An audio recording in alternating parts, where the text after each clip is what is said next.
Okay, there we go. Yes, just in time for an OBS update, guys. Hello, everyone. Good evening. How's everyone today? Oh my gosh, there's so many people in. Hello, hello. And bear with me as I have to adjust everything. Okay, there we go. Can you hear me all right? Happy New Year, everyone. Hello, hello, Dumpling. Okay, let me see who is here. Dumpling. Hello, Head. Have to go to bed. Okay, no problem. Good night, Head. Thank you for dropping by. Pokor, thank you so much for dropping in. Iru, Nicola, Spidey, Shazora, Jay. Happy New Year, everyone. Welcome to today's stream.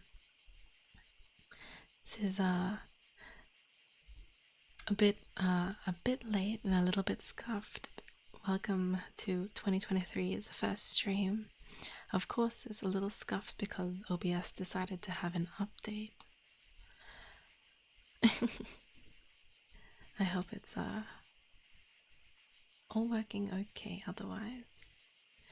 Shun, hello, thank you so much for the sub for 7 months in a row. Thank you, I appreciate it.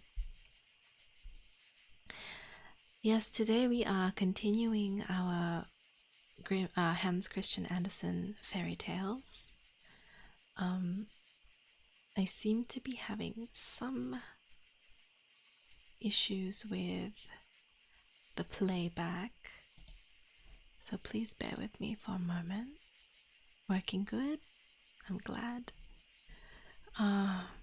When I opened OBS, it was like installing new updates, and I was like, oh no, like it didn't give me like a choice. So I had to sit here for a bit, and then when it opened again, a lot of my scenes were missing, things were deleted, and I was like, oh seriously. So I do apologize again for some of the scuff, but hopefully it should all be working just fine now. Okay. Give me a moment to just check the final sound settings. So please, while I'm finishing up all this setup, get comfy, sit back and relax. What time is it for most people today? It's pretty late, isn't it?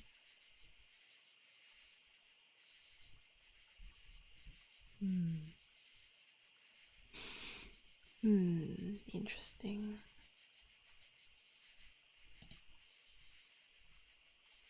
$12:46. Ah. Shadows, hello, welcome in, welcome in. I hope you're doing well.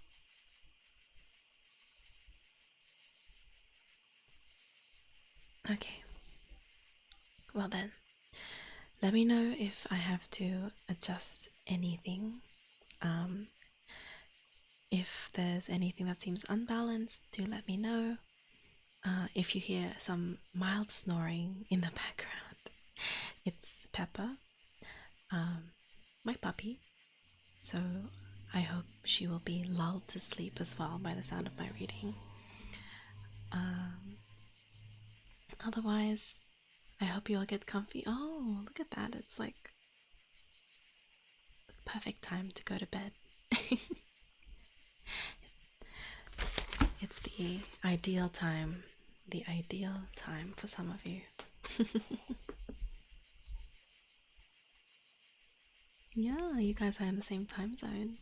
That's pretty pog. Okay, so once again, we are reading the complete fairy tales of Hans Christian Andersen.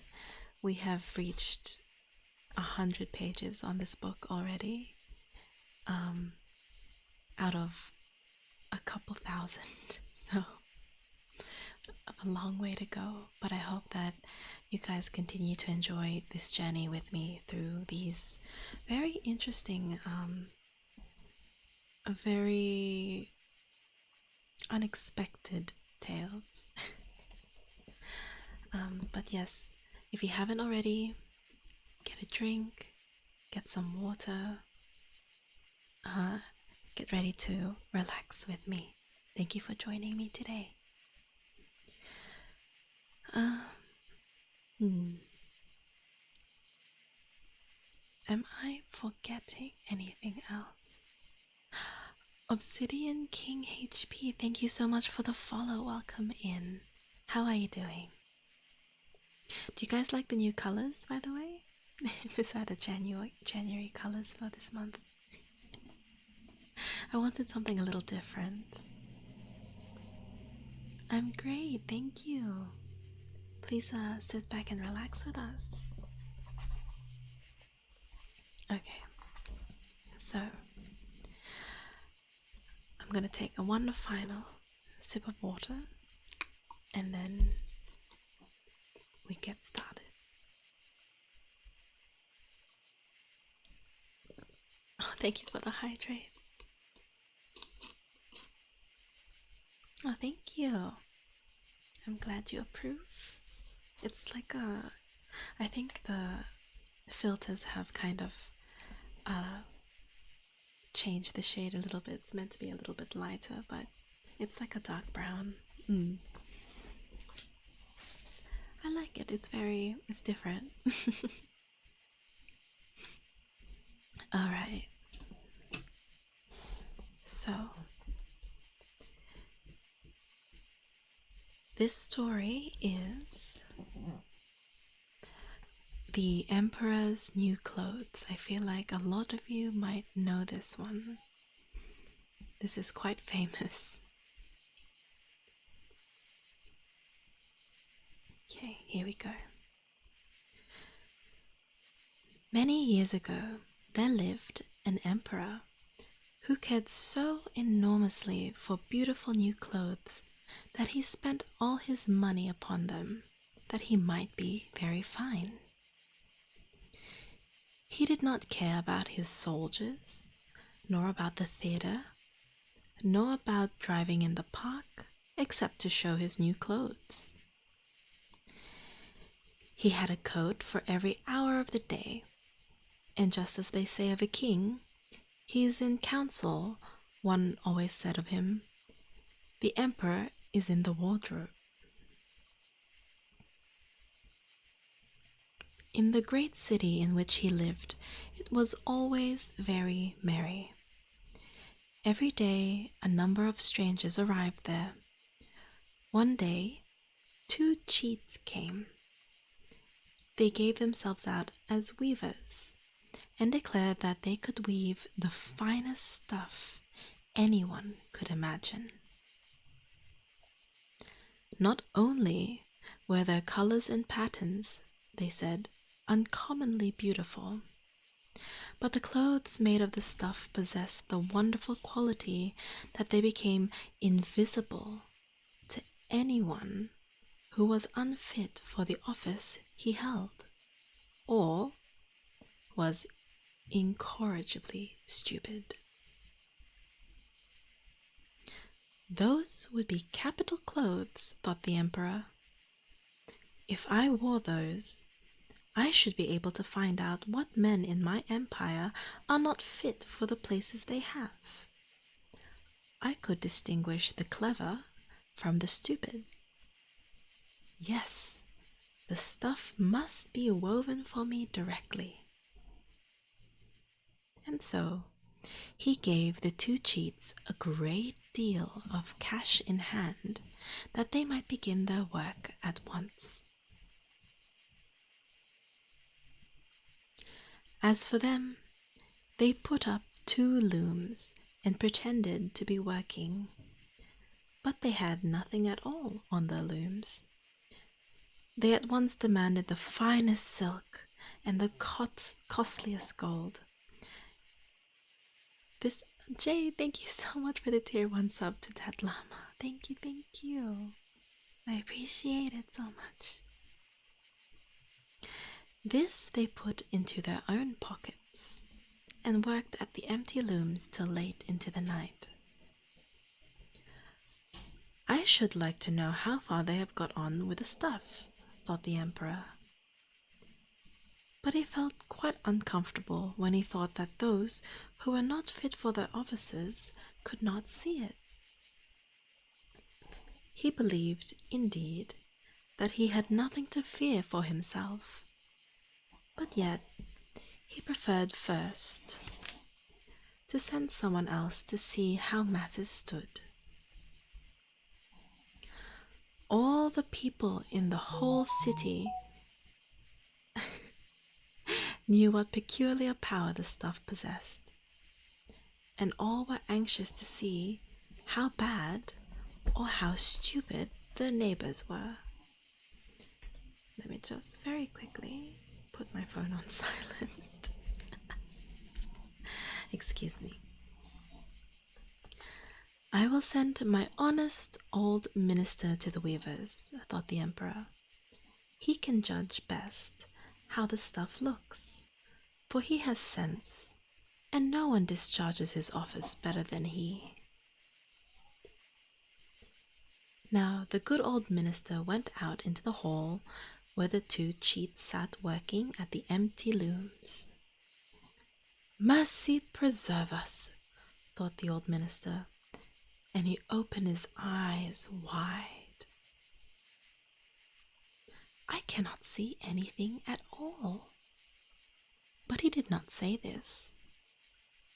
Both the cheats begged him to be kind enough to come nearer, and asked if he did not approve of the colors and of the pattern. Then they pointed to the empty loom, and the poor old minister went on opening his eyes, but he could see nothing, for there was nothing to see. Mercy, thought he, can I indeed be so stupid? I never thought that, and not a soul must know it. Am I not fit for my office? No, it will never do for me to tell that I could not see the stuff. Jay, thank you so much for the 500 biddies. I appreciate it. Thank you. Do you see nothing to it? Said one of the weavers. Oh, it is charming, quite enchanting, answered the old minister, as he peered through his spectacles. What a fine pattern, and what colors! Yes, I shall tell the Emperor that I am very much pleased with it. Oh no. Well, we are glad of that, said both the weavers, and they named the colors and explained the strange pattern. The old minister listened attentively, that he might be able to repeat it when he went back to the Emperor, and he did so.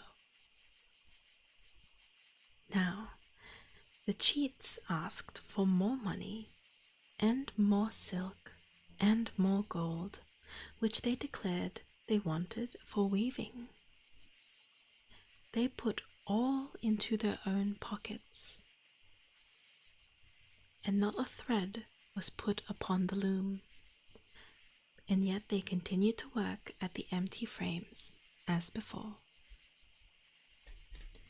The Emperor soon sent again, dispatching another honest statesman to see how the weaving was going on, and if the stuff would soon be ready. He fared just like the first. He looked and looked, but as there was nothing to be seen but the empty looms, he could see nothing. Sekshi, thank you so much for the follow. Welcome in. How are you doing today? Please get comfy. Is not that a pretty piece of stuff? Asked the two cheats. And they displayed and explained the handsome pattern, which was not there at all. I am not stupid, thought the man. It must be my good office, for which I am not fit. It is funny enough, but I must not let it be noticed. And so he praised the stuff which he did not see, and expressed his pleasure at the beautiful colors and the charming pattern. Yes, it is enchanting, he said to the emperor. All the people in the town were talking of the gorgeous stuff. The emperor wished to see it himself while it was still upon the loom.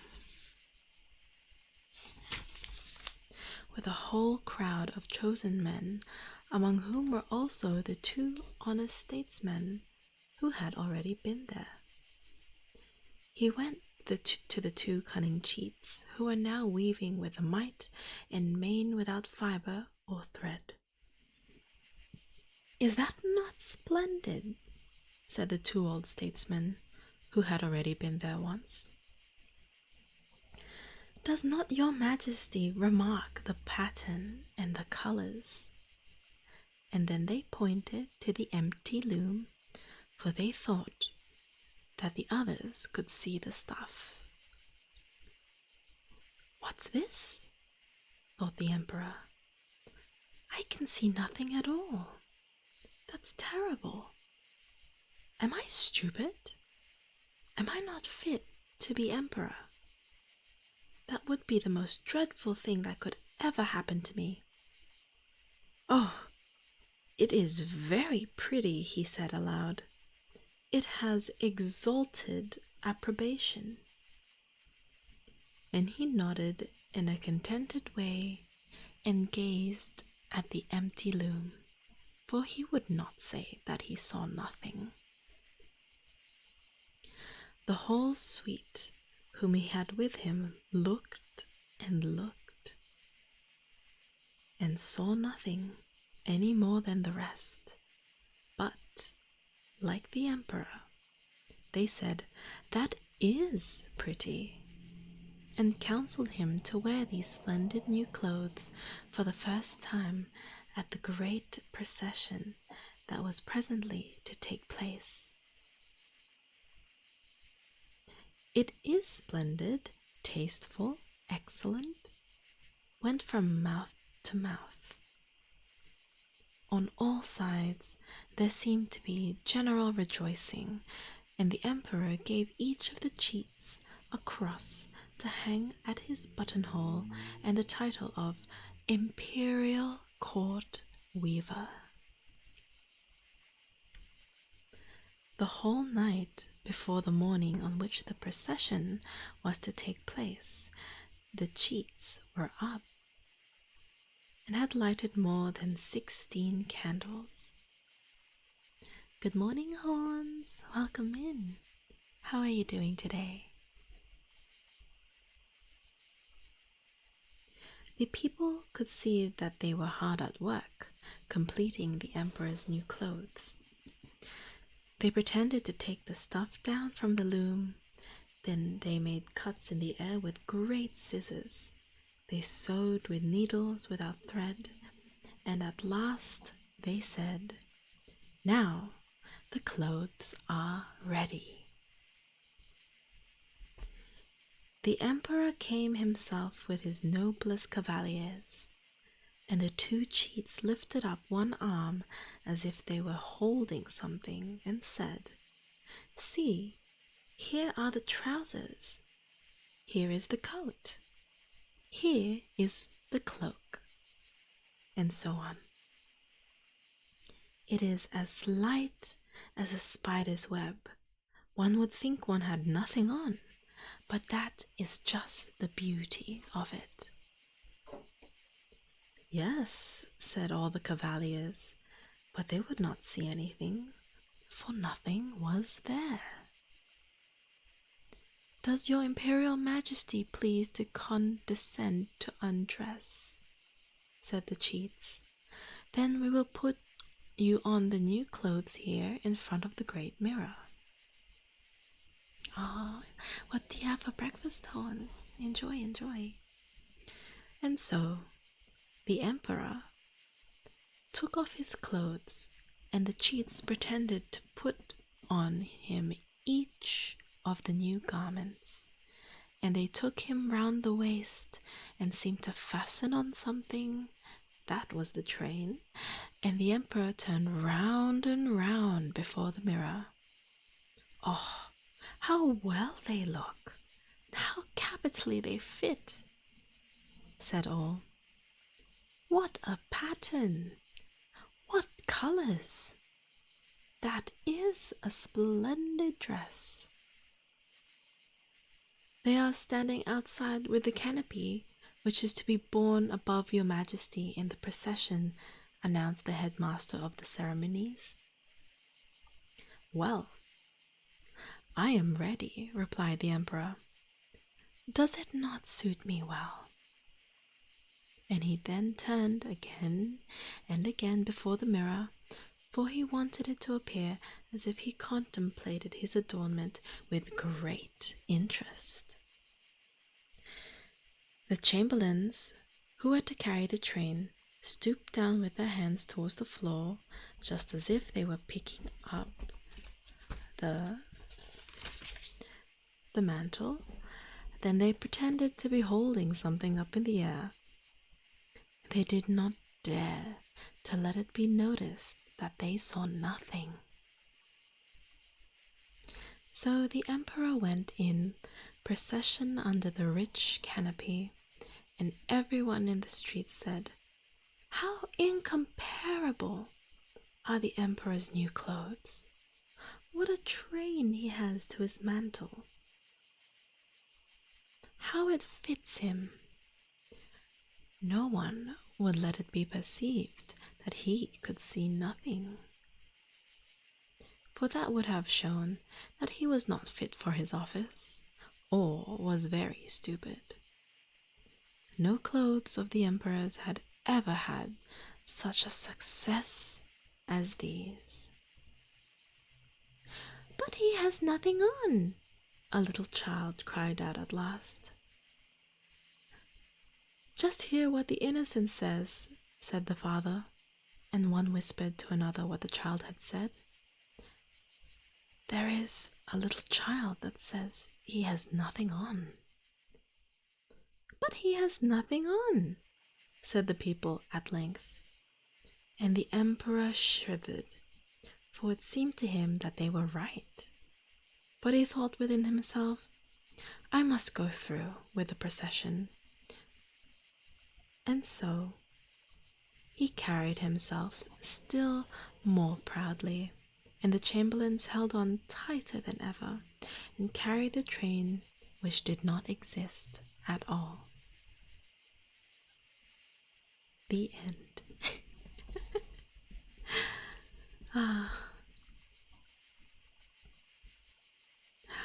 How could everyone stay quiet about that? That's so unfortunate. It's a very classic one. A lot of people know that story. I think that's one of the more popular Hans Christian Andersen tales. Now, how do you improve this camera? Well, for one thing, I imagine like the fact that they couldn't feel anything, right?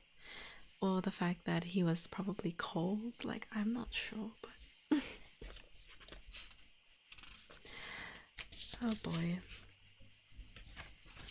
Okay. All we know is that the two cheats had a payday for sure.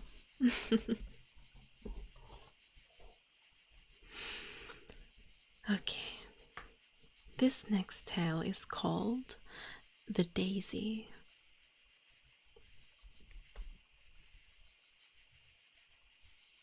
Oh, you get that, bread? Yeah. All right. Now you shall hear. Out in the country, close by the roadside, there was a country house. You yourself have certainly once seen it. Before it is a little garden with flowers and a paling, paling which is painted. Close by it, by the ditch, in the midst of the most beautiful green grass, grew a little daisy.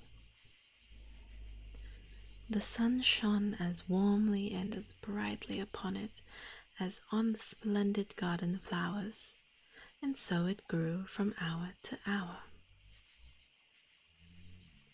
Who are you? Where is me? It's me, Duvet. Hello, hello. Welcome in. You like the new colors?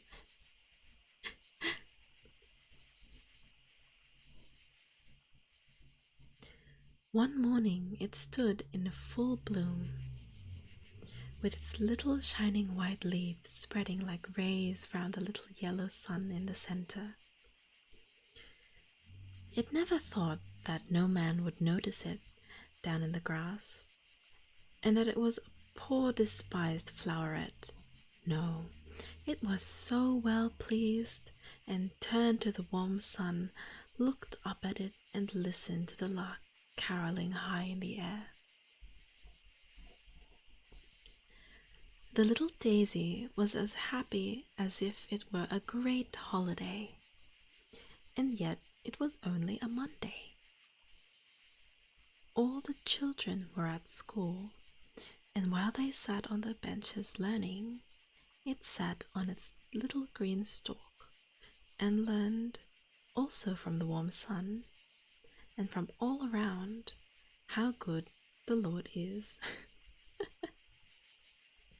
And the daisy was very glad that everything it silently felt was sung so loudly and charmingly by the lark. And the daisy looked up with a kind of respect to the happy bird who could sing and fly. But it was not all sorrowful, because it could not fly and sing also. I can see and hear, it thought, and the sun shines on me, and the wind kisses me. Oh, how richly have I been gifted! Within the paling stood many stiff aristocratic flowers. The less scent they had, the more they flaunted. The peonies blew themselves out to be greater than the roses, but size will not do it.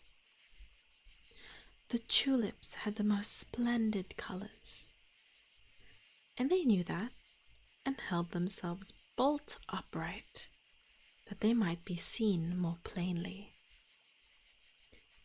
They did not notice the little daisy outside there, but the daisy looked at them the more and thought, how rich and beautiful they are. Yes, the pretty bird will certainly fly down to them and visit them. I am glad that I stand so near them, for at any rate I can enjoy the sight of their splendor.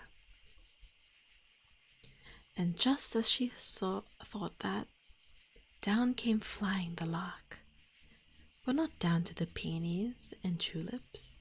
No, down into the grass to the lowly daisy, which started with so much joy that it did not know what to think. Shad, hello Shad, welcome in. How are you today? The little bird danced round it and sang, "Oh, how soft the grass is, and see what a lovely little flower you are, with gold in its heart and silver on its dress. for the yellow point in the daisy looked like gold, and the little leaves around it shone silvery white.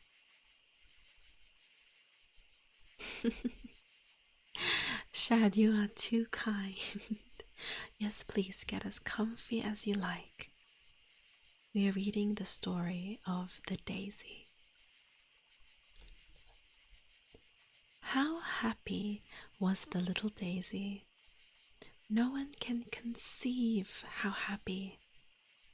The bird kissed it with its beak, sang to it, and then flew up again into the blue air. A quarter of an hour passed, at least, before the daisy could recover itself. Half ashamed, and yet inwardly rejoiced, it looked at the other flowers in the garden, for they had seen the honor and happiness it had gained, and must understand what a joy it was. But the tulips stood up twice as stiff as before, and they looked quite peaky in the face and quite red, for they had been vexed. The peonies were quite wrong-headed.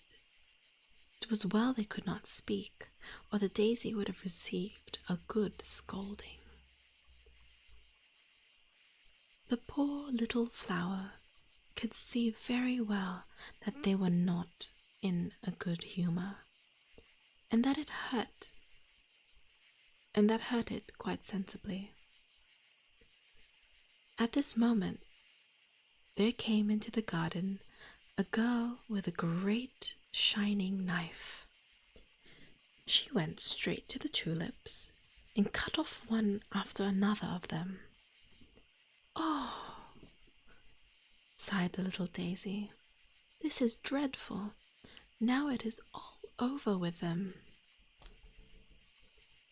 Then the girl went away with the tulips. The daisy was glad to stand out in the grass and to be only a poor little fellow. It felt very grateful, and when the sun went down, it folded leaves and went to sleep, and dreamed all night long about the sun and the pretty little bird.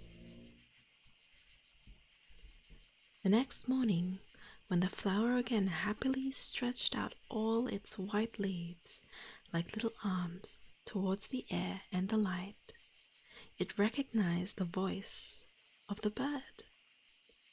But the song he was singing sounded mournfully. Yes, the poor lark had good reason to be sad. He was caught, and now sat in a cage close by the window. He sang of free and happy roaming, sang of the young green corn in the fields, and of the glorious journey he might make on his wings high through the air. The poor lark was not in good spirits, for there he sat a prisoner in a cage. The little daisy wished very much to help him. But what was it to do? Yes, that was difficult to make out. It quite forgot how everything was beautiful around, how warm the sun shone, and how splendidly were its own white leaves. President Ferret, thank you so much for the follow. Welcome in, darling. Get comfy with us.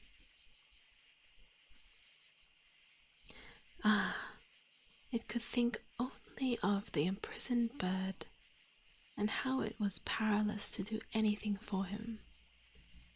Ferret? Noted. How are you doing today? Just then, two little boys came out of the garden. One of them carried in his hand a knife, big and sharp,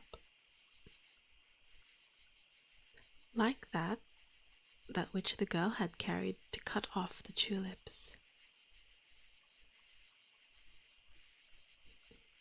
They went straight up to the little daisy, which could not at all make out what they wanted. "Here we may cut a capital piece of turf for the lark," said one of the boys, and he began to cut off a square patch round the daisy so that the flower remained standing in its piece of grass. "Pull off the flower," said the other boy, and the daisy trembled with fear, for to be pulled off would be to lose its life, and now it wanted particularly to live, as it was to be given with a piece of turf to the captive lark. "Good morning, Miles. How are you doing?" "No, let it stay," said the other boy. Oh, this book is heavy. "It makes such a nice ornament." And so it remained and was put into the lark's cage. But the poor bird complained aloud of his lost liberty, and beat his wings against the wires of his prison, and the little daisy could not speak, but could say no consoling word to him. And thus the whole morning passed. "Here is no water," said the captive lark. "They are all gone out and have forgotten to give me anything to drink. My throat is dry and burning. It's like a fire and ice within me, and the air is so close. Oh, I must die. I must leave the warm sunshine, the fresh green, and all the splendor that the Lord has created." And then he thrust his beak into the cool turf to refresh himself a little with it. Then the bird's eye fell upon the daisy, and he nodded to it and kissed it with his beak and said, "You also must wither in here, you poor little flower. They have given you to me with a little patch of green grass on which you grow, instead of the whole world which was mine out there. Every little blade of grass shall be a green tree for me, and every one of your white leaves a fragrant flower. Ah, you only tell me how much I have lost." "If only I could comfort him," thought the little daisy. It could not stir a leaf, but the scent which streamed forth from its delicate leaves was far stronger than is generally found in these flowers. The bird also noticed that, and though he was fainting with thirst, and in his pain plucked up the green blades of grass, he did not touch the flower. The evening came, and yet nobody appeared to bring the poor bird a drop of water. Then he stretched out his pretty wings and beat the air frantically with them. His song changed to a mournful piping. His little head sank down towards the flower, and the bird's heart broke with want and yearning. Then the flower could not fold its leaves as it had done in the previous evening and slept. It drooped, sorrowful and sick, towards the earth. Not till the next morning did the boys come, and when they found the bird dead, they wept many tears, and dug him a neat grave, which they adorned with leaves of flowers. The bird's corpse was put into a pretty red box, where he was to be royally buried, the poor bird. While he was alive and sang, they forgot him, and let him sit in his cage and suffer and want. But now that he was dead, he had grandeur and many tears. But the patch of turf with the daisy on it was thrown out into the high road. No one thought of the flower that had felt the most for the little bird, and would have been so glad to console him, and yet such was its fate.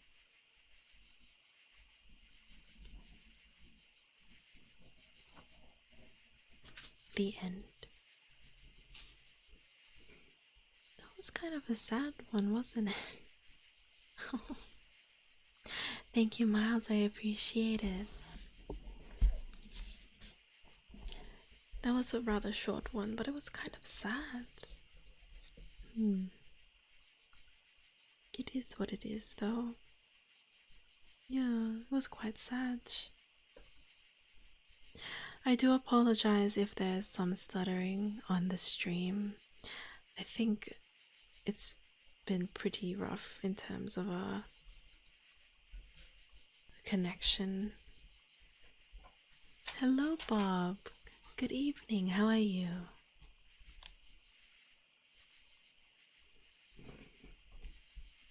Welcome in and get comfy with us, Bob. Let me just stretch, chat. Been sitting down all day. Oh. You're about to go to bed? That's nice. You can get nice and comfy with us if you like. Oh? You're more than welcome to, Bob. More than welcome.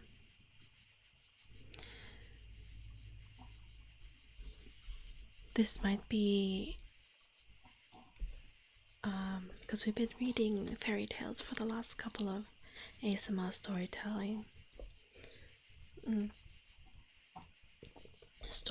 streams. We might switch it up to Greek mythology next time. Oh, thank you, Miles. I appreciate it. I hope it's soothing, because some days it's like I'm a bit worried that my voice is quite rough because I have to speak a lot at work. But if you guys are enjoying it, that's all that matters. Okay.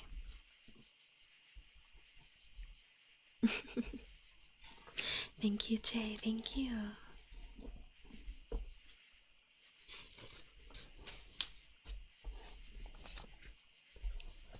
Okay.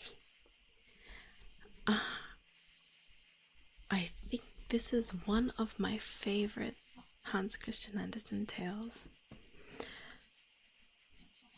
I don't know if anyone here has watched Fantasia 2000, Disney's Fantasia 2000, but there was an animation made for this one, and it was one of my favorites. This is the story of the hardy tin soldier.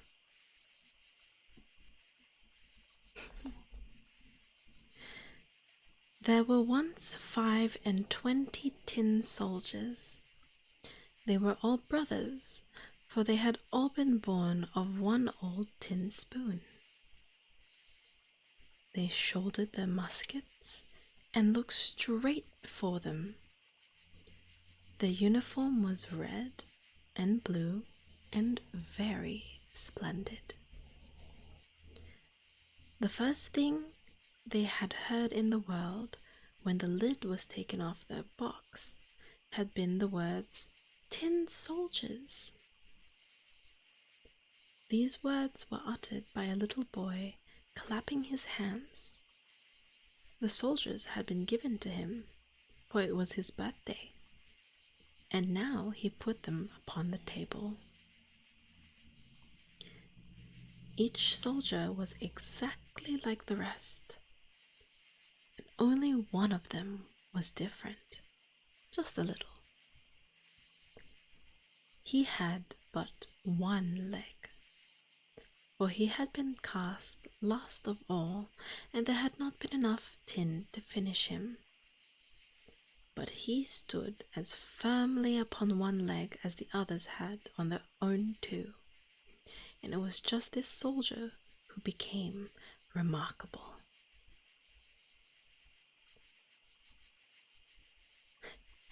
Big Daddy Moises, thank you so much for the follow. Welcome in. Get comfy. I hope you enjoy your stay. On the table on which they had been placed stood many other playthings, but the toy that attracted most attention was a neat castle of cardboard. Hello, welcome, welcome. Please get comfy. Through the little windows one could see straight into the hall.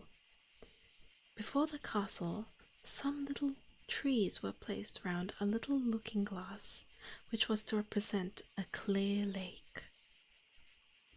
Waxen swans swim upon this lake and were mirrored in it.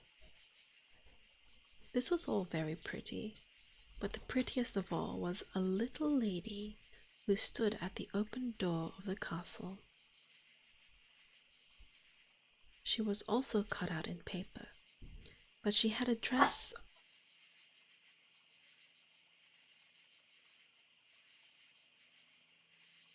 Give me one moment, please.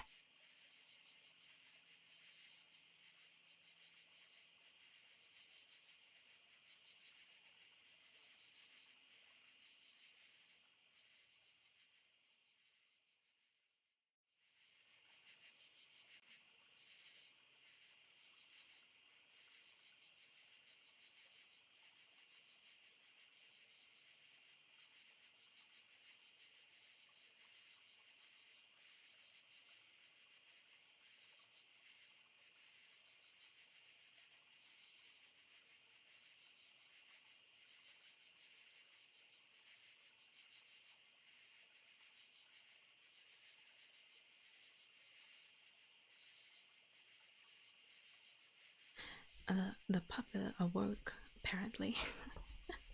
I apologize. Where were we? Ah, yes. This was all very pretty, but the prettiest of all was a little lady who stood at the open door of the castle.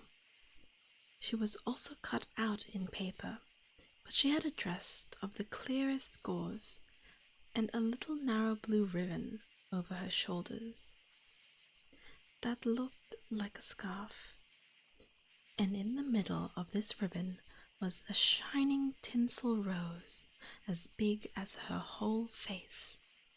Thank you, Bob. This little lady stretched out both her arms, for she was a dancer, and then she shifted and lifted one leg so high that the tin soldier could not see it at all, and thought that, like himself, she had but one leg. That would be the wife for me, thought he, but she is very grand. She lives in a castle, and I have only a box, and there are 25 of us in that. It is no place for her, but I must try to make acquaintance with her. And then he lay down at full length behind a snuff box which was on the table. There he could easily watch the little dainty lady, who continued to stand on one leg without losing her balance. When the evening came, all the other tin soldiers were put into the boat, and the people in the house went to bed. Now the toys began to play at visiting and at war and giving balls. The tin soldiers rattled in their box, for they wanted to join, but could not lift the lid. The nutcracker threw somersaults, and the pencil amused itself on the table there. There was so much noise, so much that the canary woke up and began to speak too, and even in verse. Curry Noodles 13, welcome in, thank you for the follow. The only two who did not stir from their places were the tin soldier and the dancing lady. She stood straight up on the point of one of her toes and stretched out both her arms, and he was just as enduring on his one leg, and he never turned his eyes away from her. Of course, Kari, please get comfy with us. Now the clock struck 12, and bounce! The lid flew off the snuff box, but there was not snuff in it, but a little black goblin.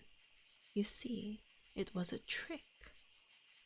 "Tin soldier," said the goblin, "will you keep your eyes to yourself?" But the tin soldier pretended not to hear him. "Just you wait till tomorrow," said the goblin. But when the morning came and the children got up, the tin soldier was placed in the window, and whether it was the goblin or the draught that did it, all at once the window flew open, and the soldier fell head over heels out of the 3rd story. Oh, the sound alerts are always turned off during ASMR streams, Bob. Just so you know. It's just so we don't get disrupted.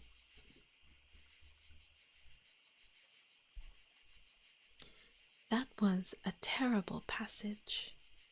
He put his legs straight up and stuck with his helmet downwards and his bayonet between the paving stones. Yes, they won't sound though.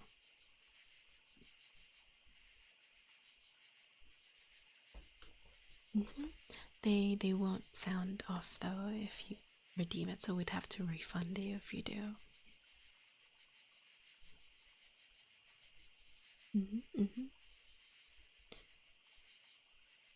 The servant maid and the little boy came down directly to look for him, but though they almost trod upon him, they could not see him. If the soldier had cried out, "Here I am," they would have found him, but he did not think it fitting to call out loudly, because he was in uniform. Now it began to rain, and the drops soon fell thicker, and at last it came down in a complete stream. When the rain was past, 2 street boys came by.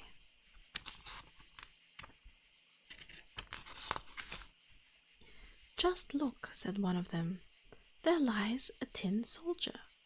He shall go out sailing." And they made a boat out of newspaper and put the tin soldier in the middle of it, and so he sailed down the gutter, and the 2 boys ran beside him and clapped their hands. Goodness preserve us! How the waves rose in that gutter, and how the fast stream ran! But then it had been some heavy rain after all. The paper boat rocked up and down, and sometimes turned round so rapidly that the tin soldier trembled. But he remained firm and never changed countenance, but looked straight before him and shouldered his musket. All at once the boat went into a long drain, and it became as dark as if he had been in his box. "Where am I going now?" he thought. Yes, that's the goblin's fault. Ah, if the little lady only sat here with me in the boat, it might be twice as dark for what I should care. Suddenly there came a great water rat, which lived under the drain. "Have you a passport?" said the rat. "Give me your passport." But the tin soldier kept silence and held his musket tighter than ever. The boat went on, but the rat came after it. Ugh! How he gnashed his teeth and called out to the bits of straw and wood, "Hold him! Hold him! He hasn't paid toll, He hasn't shown his passport." But the stream became stronger and stronger. The tin soldier could see the bright daylight where the arch ended, but he heard a roaring noise which might well frighten a bolder man. Only think, just where the tunnel ended, the drain ran into a great canal, and for him that would have been as dangerous as for us to be carried down a great waterfall. Now he was already so near that he could not stop. I see, Ari, thank you so much for the follow. Welcome in. Please feel free to get comfy with us. We're reading story. Oh, please excuse me for one moment, Jack.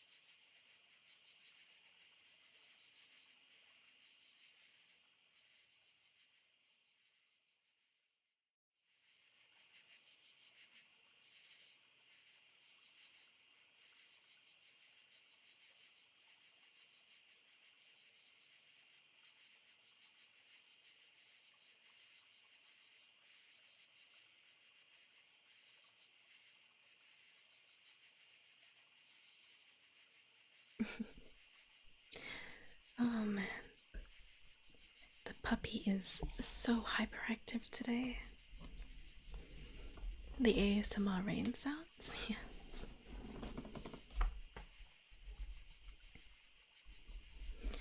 Let's see here. Yes, we are reading the story of the Hardy Tin Soldier from a book, The Complete Fairy Tales of Hans Christian Andersen. Okay. If Pepper barks again, I do apologize, everyone. I will do my best to mute as fast as I can.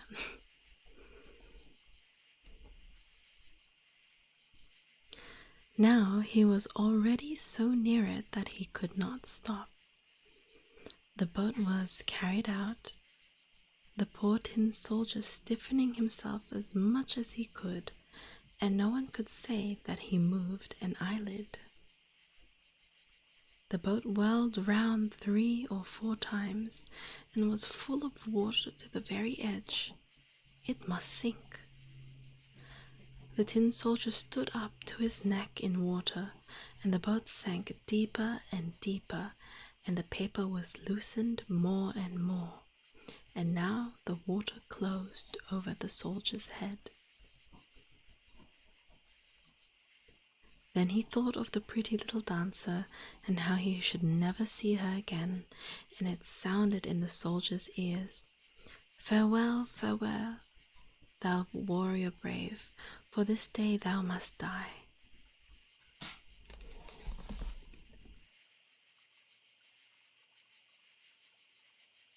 Okay, no problem at all, Bob. Take care and good night, okay? Thank you so much for joining us. And thank you for the compliment. I'm glad you like it. And now the paper parted, and the tin soldier fell out. But at that moment he was snapped up by a great fish. Oh, how dark it was in that fish's body. It was darker yet than in the drain tunnel, and then it was very narrow too. But the tin soldier remained unmoved and lay at full length, shouldering his musket. The fish swam to and fro. He made the most wonderful movements, and then became quite still. At last something flashed through him like lightning. The daylight shone quite clear, and a voice said aloud, The Tin Soldier. Hello Shay, welcome in. How are you today? Yes, we are reading The Hardy Tin Soldier. It's one of your favorites? What a coincidence. The fish had been caught, carried to market, bought, and then taken into the kitchen where the cook cut him open with a large knife. Yes, it's sad, but it's true. It's so cute. I love it. I love this one as well. She seized the soldier round the body with both her hands and carried him into the room, where all were anxious to see the remarkable man who had travelled about in the inside of a fish. But the tin soldier was not at all proud. They placed him on the table, and there, no! What curious things may happen in the world! The tin soldier was in the very room in which he had been before. He saw the same children, and the same toys stood on the table, and there was the pretty castle with the graceful little dancer. She was still balancing herself on one leg and held the other extended in the air. She was hardy too. That moved the tin soldier. He was very nearly weeping tin tears, but that would not have been proper. He looked at her, and she at him, but they said nothing to each other. Oh no, I can hear Pepper trying to bark. Then one of the little boys took the tin soldier and flung him into the stove. He gave no reason for doing this. It must have been the fault of the goblin in the snuff box. The tin soldier stood there, quite illuminated, and felt a heat that was terrible. But whether this heat proceeded from the real fire or from the love, he did not know. Kix G4, thank you so much for the follow. Welcome in. The colors had quite gone off from him, but whether that had happened on the journey or had been caused by grief, no one could say. Hi there! Welcome! Please get comfy with us. We are reading fairy tales today. He looked at the little lady. She looked at him, and he felt that he was melting. But he still stood firm, shouldering his musket. Then, suddenly, the door flew open, and the draught of air caught the dancer, and she flew like a sylph just into the stove to the tin soldier, and flashed up in a flame, and she was gone.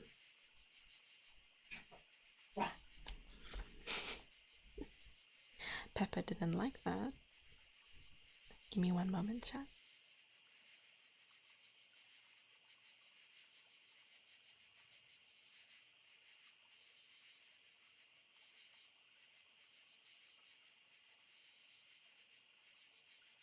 Then the tin soldier melted down into a lump, and when the servant maid took the ashes out the next day, she found him in the shape of a little tin heart. But of the dancer nothing remained but the tinsel rose, and that was burned as black as coal. Good morning, Faith. Oh, thank you so much, Kix. I really appreciate that. And thank you for the hydrate. Oh, so they both died in this original fairy tale. That's so sad. I couldn't quite remember the ending in this original fairy tale.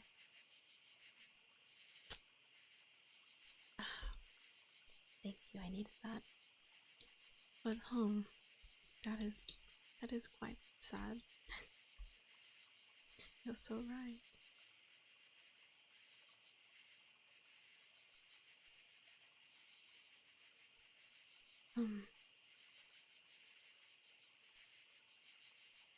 Okay.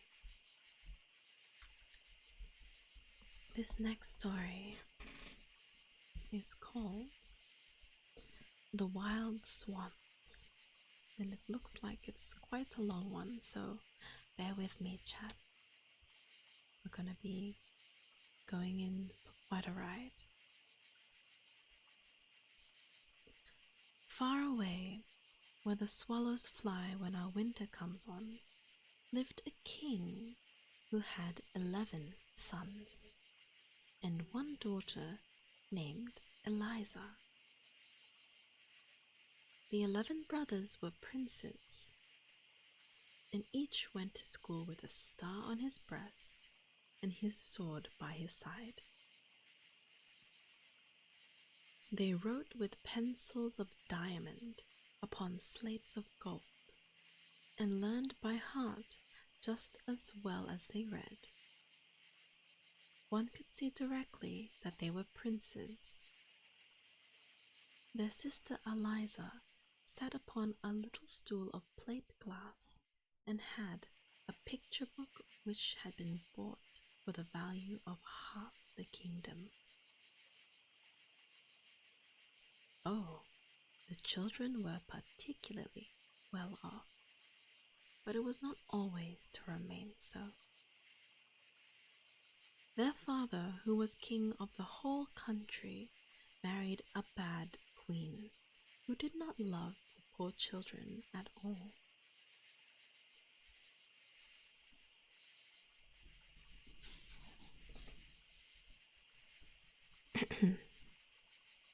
On the very first day, they could notice this. Saru, thank you so much for the follow. Welcome in. Please get comfy with us tonight.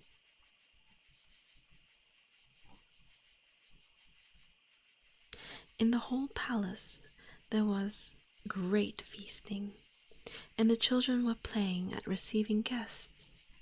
But instead of these children receiving, as they had been accustomed to do so, all the spare cake and all the roasted apples, they only had some sand given to them in a teacup, and they were told that they might make believe that something was good of it. Zaru, hello?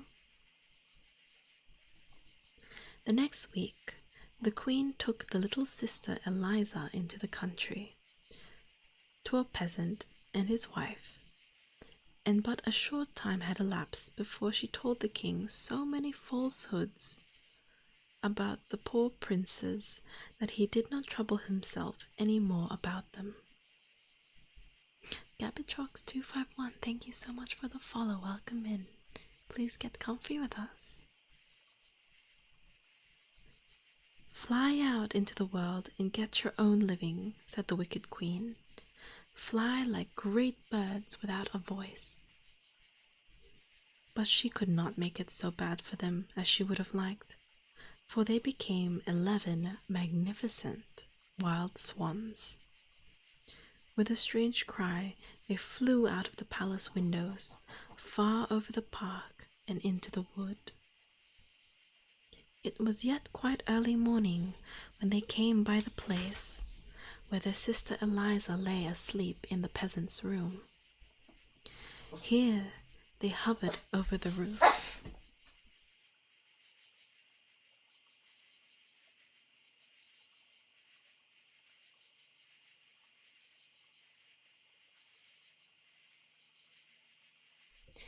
Here they hovered over the roof, turned their long necks and flapped their wings, but no one heard or saw it. They were obliged to fly on, high up towards the clouds, far away into the wide world.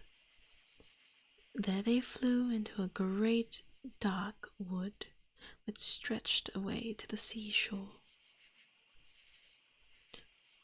Poor little Eliza stood in the peasant's room, and played with the green leaf, for she had no other playthings. And Peppa is once again making a fuss. I am so sorry, everyone. I will be right back once again.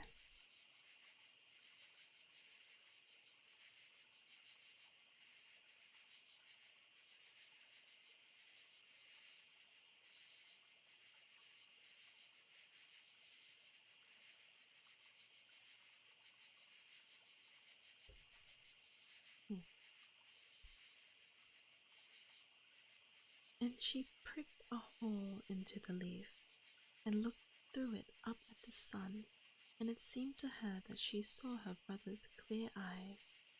Each time the warm sun shone upon her cheeks, she thought of all the kisses that they had given her. Alex547, thank you so much for the follow. Welcome in, get comfy with us. Each day passed just like the rest. Good morning. I hope you are doing well. When the wind swept through the great rose hedges outside the house, it seemed to whisper to them, "What can be more beautiful than you?" But the roses shook their heads and answered, "Eliza." And when the old woman sat in front of her door on Sunday and read in her hymn book, the wind turned the leaves and said to the book, "What can be more pious than you?"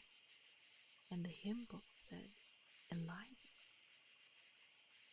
And what the rose bushes and the hymn book said was a simple truth.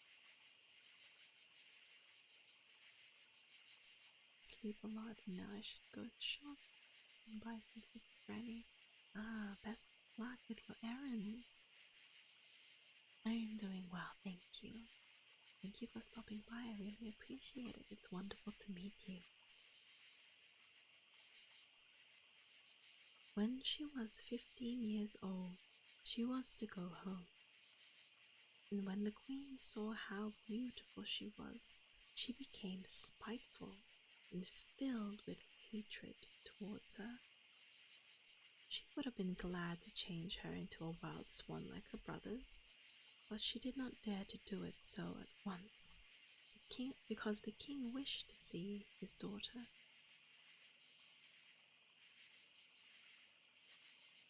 Oh, thank you, I appreciate that. Please stick around as long as you like. Early in the morning the queen went into the bath, which was built of white marble and decked with soft cushions and the most splendid tapestry. And she took 3 toads and kissed them and said to the first, "Sit upon Eliza's head when she comes into the bath, that she may become as stupid as you. Seat yourself upon her forehead," she said to the second, "that she may become as ugly as you, and her father may not know her. Rest on her heart," she whispered to the third, "that she may receive an evil mind and suffer pain from it." Then she put the toads into the clear water, which at once assumed a green color, and, calling Eliza, caused her to undress and step into the water. And while Eliza dived, one of the toads sat upon her hair, and the second upon her forehead, and the third on her heart. But she did not seem to notice.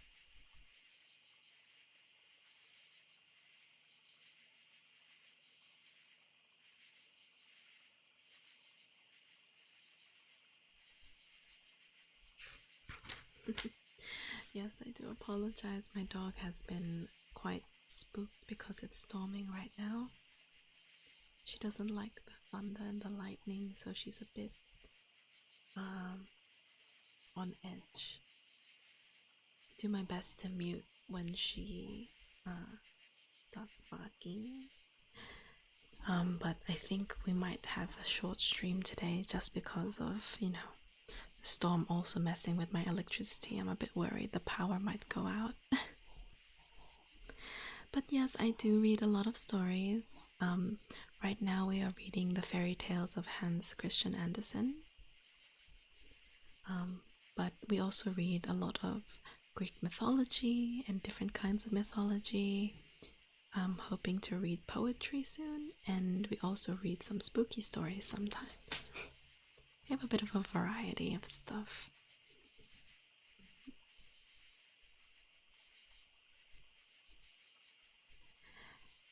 Eliza did not seem to notice the toads, and as soon as she rose, 3 red poppies were floating on the water.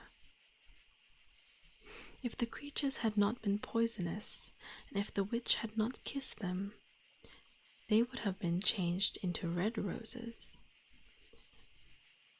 But at any rate, they became flowers because they had rested on the girl's head and forehead and heart.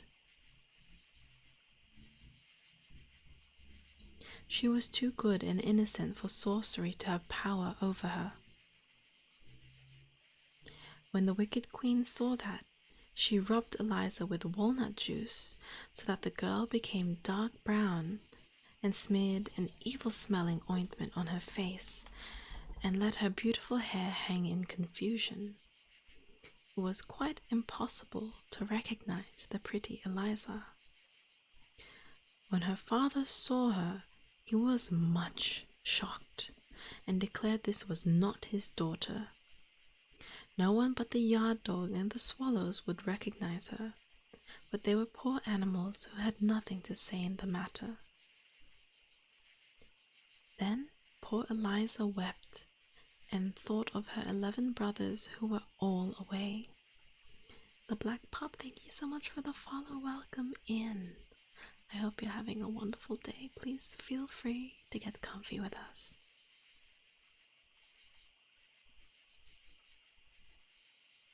Hello, Sapphis, father. Welcome.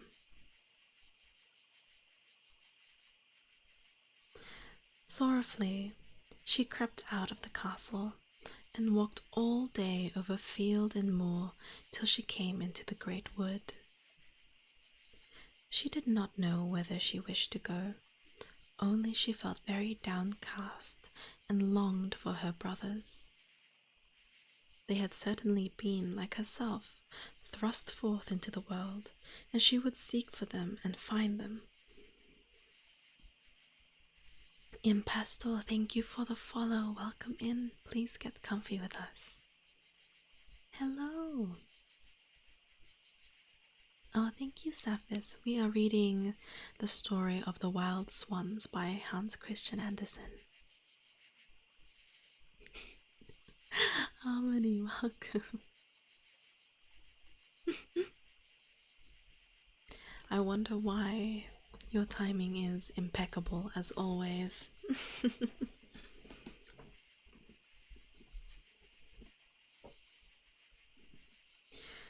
She had only been a short time in the wood when the night fell.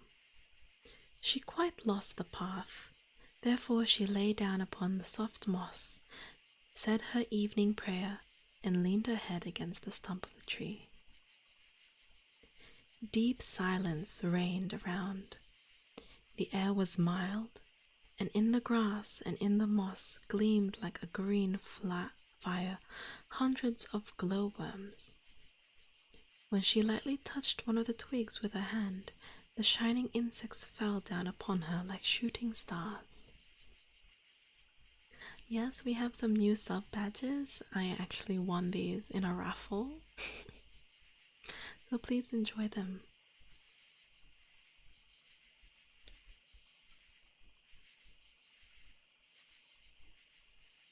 Yes, I did. They were by Lavender. I have to update my credits list. I just uploaded them before stream, so I have to update my credits list. But they are by Lavender on Twitter. Although I think Twitter is like down right now. Like it's been down all day. So hopefully that can be up so I can fix the credits after stream. They look great. I'm glad you guys enjoy them. Is it just Australian Twitter? That's actually disgusting. I remember one day where it was like literally just Sydney Twitch that was down. Oh, what is the world coming to? Oh, has it? Well, it might just be Australia Twitter then. Pain. Chiari as your model, mama? Seriously? Oh my god, Harmony, that's insane! That's so insane. I'm so excited for you. Oh my god. That is insane. I love Chiari. Oh my, I cannot wait to see your model. So excited for you. Congratulations. Oh my god, that's gonna look so good. Yeah.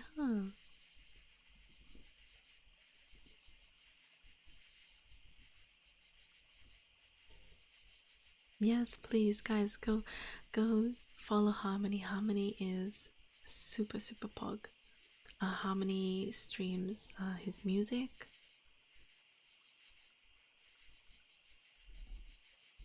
And he is also fucking hilarious. Always a good time with Harmony around. Oh my gosh. See? That's insane. I can't wait to see it. Good on you, man. It's gonna turn out so good. It's gonna be so good. Of course. Okay, now. So the princess in the story was cast away by her evil stepmother. And now she's trying to find her brothers who were cursed and turned into swans. Just as a quick summary of what's going on. The whole night long, she dreamed of her brothers. They were children again, playing together, writing with their diamond pencils upon the golden slates, and looking at the beautiful picture book which had cost half a kingdom. But on the slates, they were not writing, as they had been accustomed to do, lines and letters, but the brave deeds they had done, and all they had seen and experienced, and in the picture book, everything was alive. The birds sang, and the people went out of the book and spoke with Eliza and her brothers. But when the leaf was turned, they jumped back again directly, so that there would be no confusion. When she awoke, the sun was already standing high. She could certainly not see it, for the lofty trees spread their branches far and wide above her. But the rays played above them like a gauzy veil. There was a fragrance from the fresh verdure, and the birds almost perched upon her shoulders. She heard the plashing of water. It was from a number of springs, all flowing into the lake, which had the most delightful sandy bottom. We are reading fairy tales again, Harmony. This one is called The Wild Swans.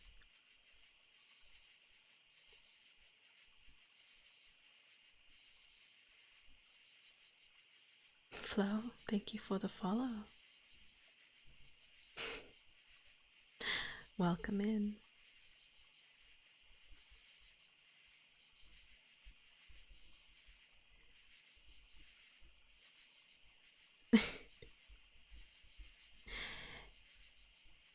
It was surrounded by thick growing bushes, but at one part the stags had made a large opening, and here Eliza went down to the water. The lake was so clear that if the wind had not stirred, the branches and the bushes so that they moved. One would have thought they were painted upon the depths of the lake. So clearly was every leaf mirrored, whether the sun shone upon it or whether it lay in shadow.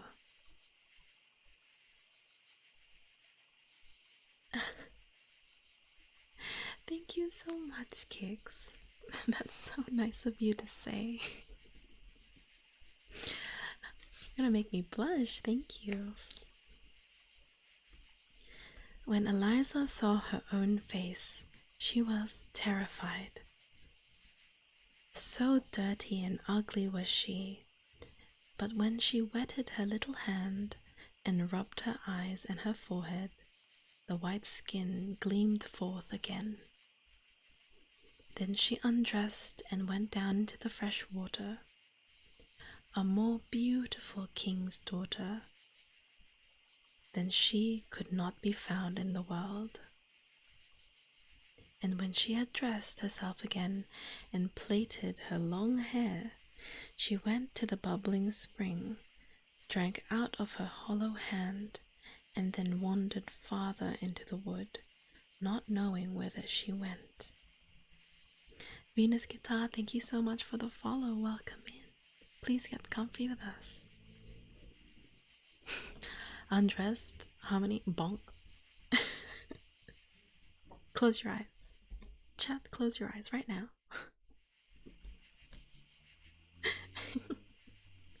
Hello, Venus. Welcome in. She thought of her dear brothers and thought that heaven would certainly not forsake her. You can't close them well. Oh my gosh. Give me one moment, chat.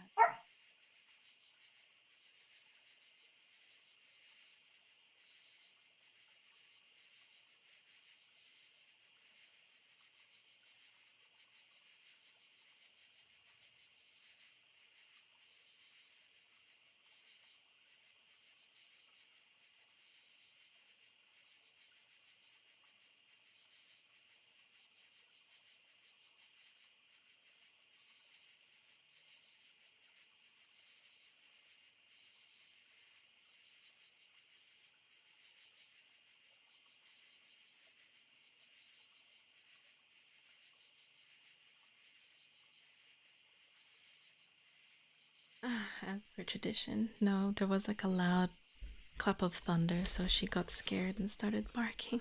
I apologize, chat. Hello, BB. Welcome in. How are you? How are you? It's so good to see you. Please feel free to get comfy with us today. Hello, Mud. Welcome in. How are you? You're back to work, right? You're chilling? That's great.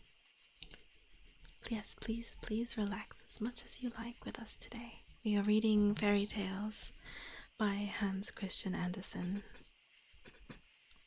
This one right now we are reading is called The Wild Swans, which is the story of a princess named Eliza, whose father married an evil witch who turned her 11 brothers into swans and got her banished from the kingdom.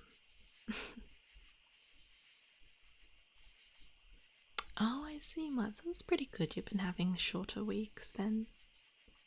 It's the same with me, yeah, because of holidays and whatnot.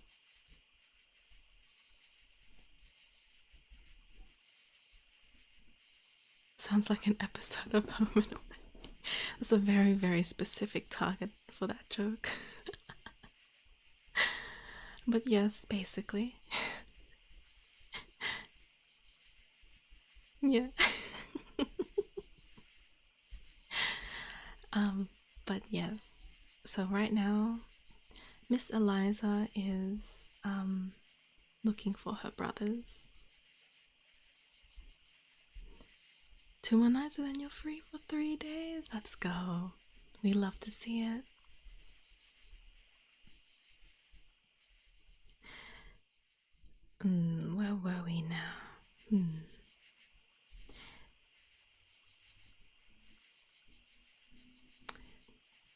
She thought of her dear brothers, and thought that heaven would certainly not forsake her, for she was a pious princess after all. It is heaven who lets the wild apples grow to satisfy the hungry. The Lord himself showed her a wild apple tree with the boughs bending under the weight of the fruit. Here she took her midday meal, placed props under the boughs, and then went into the darkest part of the forest.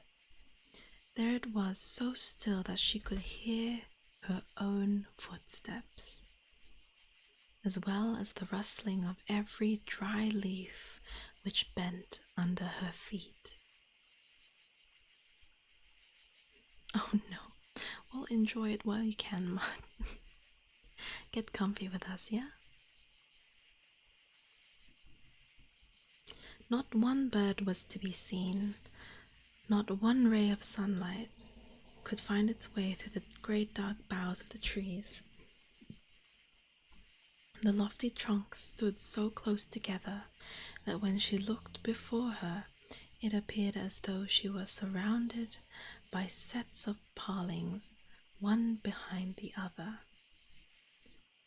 Sorrowfully, she lay down to sleep. Then it had seemed to her as if the branches of the trees parted above her head, and mild eyes of angels looked down upon her from on high.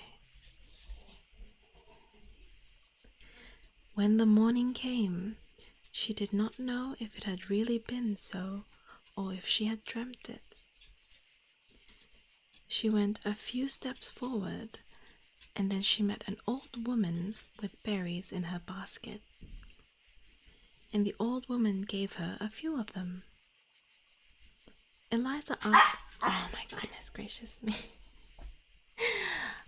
Give me one moment, everyone.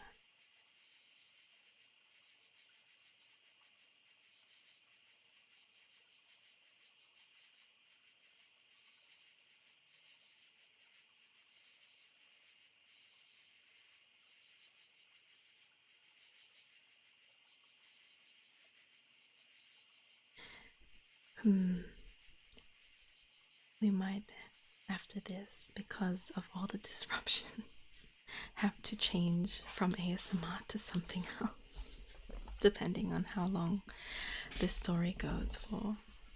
But we'll see how we go. I apologize again, everyone.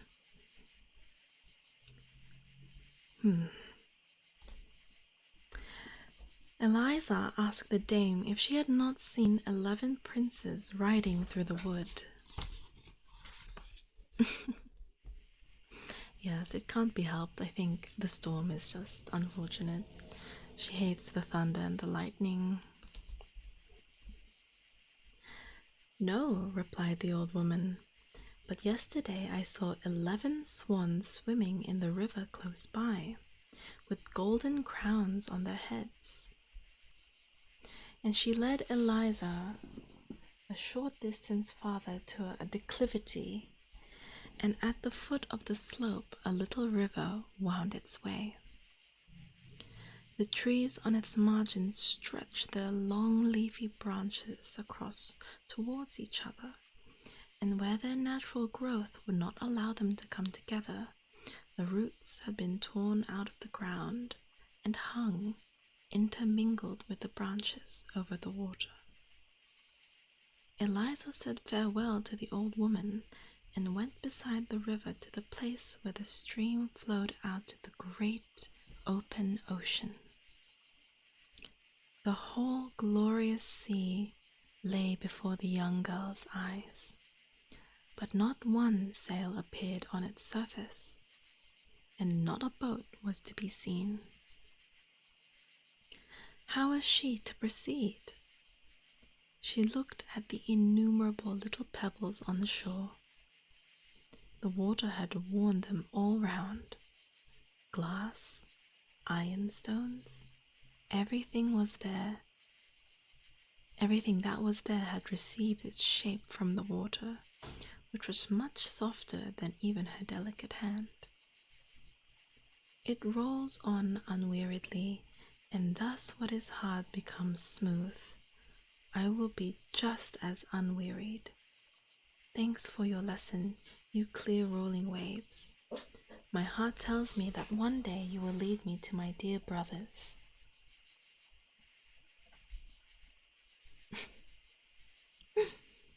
Pepper.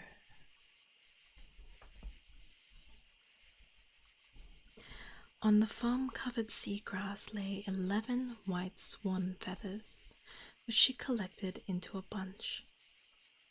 Drops of water were upon them. Whether they were dewdrops or tears, nobody could tell.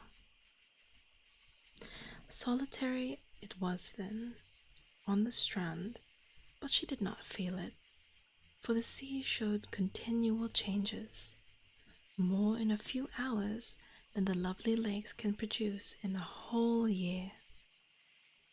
Then a great black cloud came. It seemed as if the sea would say, I can look angry too. And then the wind blew, and the waves turned their white side outward. But when the clouds gleamed red and the wind slept, the sea looked like a rose leaf. Sometimes it became green, sometimes white.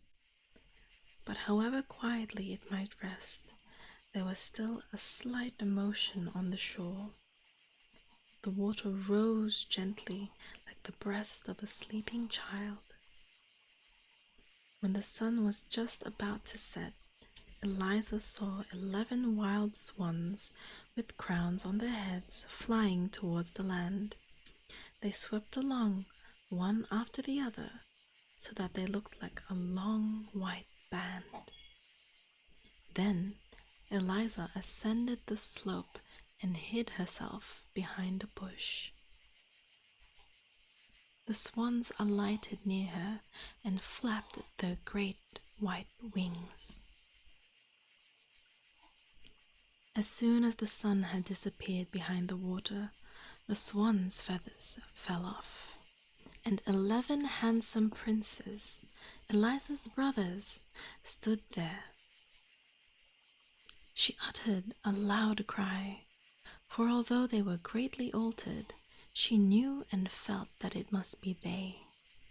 And she sprang into their arms and called them by their names, and the princes felt supremely happy when they saw their little sister again. And they knew her, although she was now tall and beautiful. They smiled and wept, and soon they understood how cruel their stepmother had been to them all. We brothers, said the eldest, fly about as wild swans as long as the sun is in the sky, but directly it sinks down, we receive our human form again. So they are were swans? Therefore, we must always take care that we have a resting place for our feet when the sun sets. For if at that moment we were flying up towards the clouds, we would sink down into the deep as men. We do not dwell here. There lies a land just as fair as this beyond the sea. But the way thither is long. We must cross the great sea, and on our path there is no island where we could pass the night. Only a little rock stands forth in the midst of the waves. It is but large enough that we can rest upon it close to each other. If the sea is rough, the foam spurts far over us, but we thank God for the rock. There we pass the beloved native land, for we require 2 of the longest days in the year for our journey. Only once in each year is it granted to us to visit our home. For 11 days we may stay here and fly over the great wood from whence we can see the palace in which we were born, and in which our father lives, and the high church tower, beneath whose shade our mother lies buried. Here it seems to us as though the bushes and trees were our relatives. Here the wild horses career across the steppe, as we have seen them do in our childhood. Here the charcoal burner sings the old songs to which we danced as children. Here is our fatherland. Hither we feel ourselves drawn, and here we have found you, our dear little sister. 2 days more we may stay here, then we must away across the sea to a glorious land, but which is not our native land. How can we bear you away? For we have neither ship nor boat.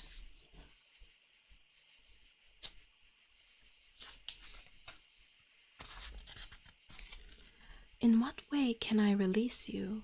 Asked the sister, and they conversed nearly the whole night, only slumbering for a few hours. She was awakened by the rustling of the swan's wings above her head. Her brothers were again enchanted, and they flew in wide circles and at last far away. But one of them, the youngest, remained behind, and the swan laid his head in her lap, and she stroked his wings, and the whole day they remained together. Towards evening the others came back, and when the sun had gone down, they stood there in their own shapes. Tomorrow we fly far away from here, and cannot come back until a whole year has gone by. But we cannot leave you thus. Have you courage to come with us? My arm is strong enough to carry you in the wood, and should not all our wings be strong enough to fly with you over the sea? Iron Onion, thank you so much for the follow. Welcome in, and I hope you enjoy your stay. Yes, take me with you, said Eliza. The whole night they were occupied in weaving a net of the pliable willow bark and tough reeds, and it was great and strong. On this net Eliza lay down, and when the sun rose and her brothers were changed into wild swans, they seized the net with their beaks and flew with their beloved sister, who was still asleep, high up towards the clouds.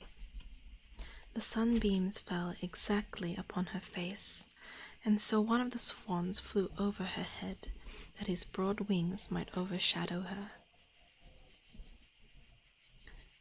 They were far away from the shore when Eliza awoke.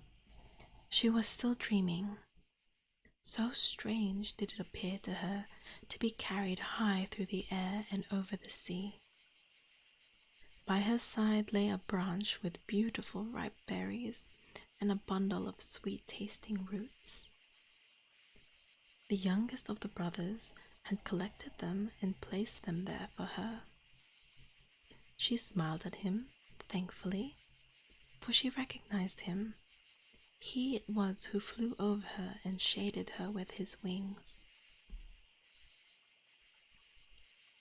They were so high that the first ship they descried beneath them seemed like a white seagull lying upon the water. A great cloud stood behind them. It was a perfect mountain, and upon it Eliza saw her own shadow and those of the 11 swans. There they flew on, gigantic in size.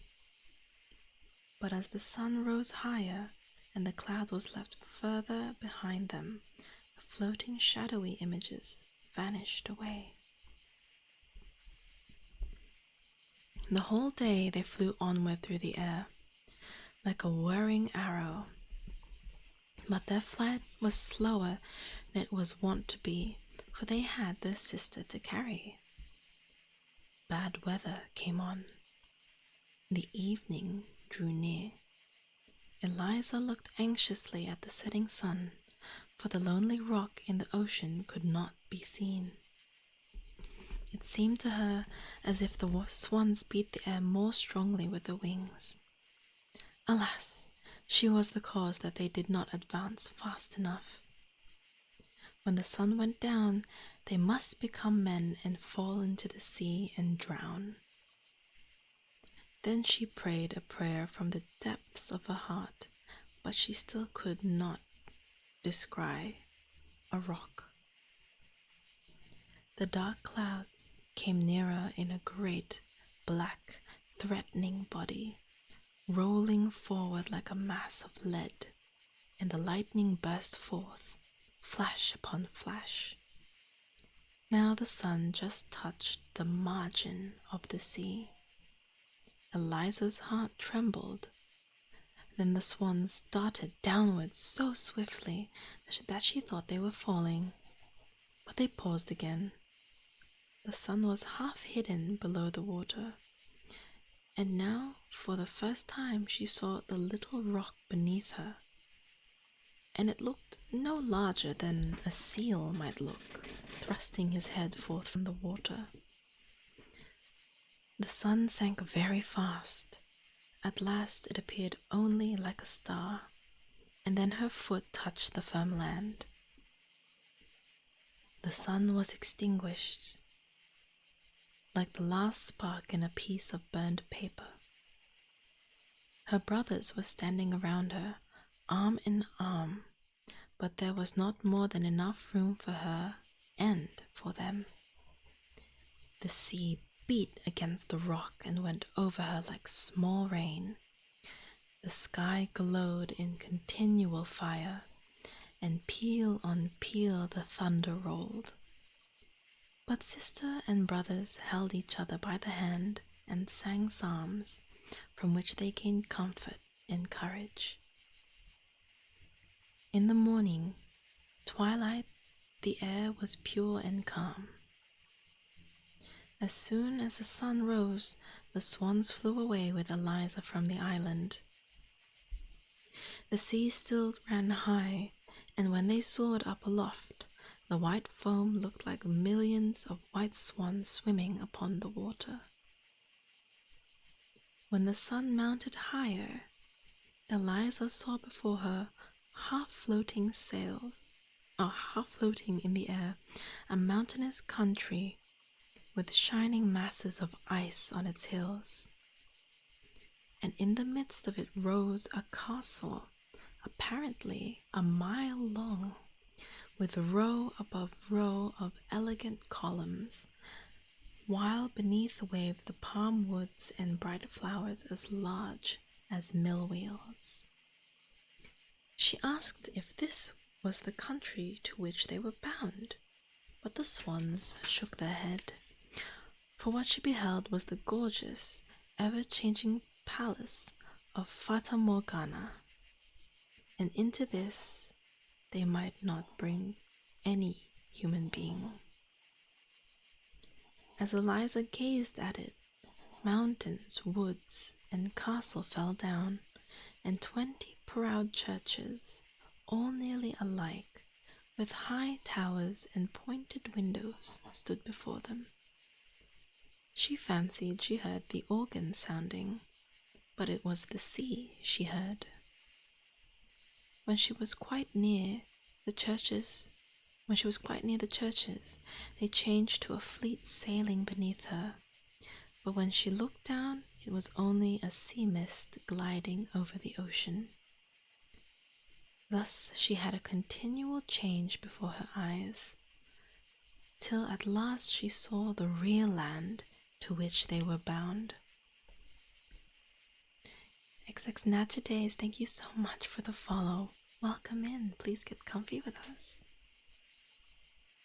There arose the most glorious blue mountains, with cedar forests, cities, and palaces.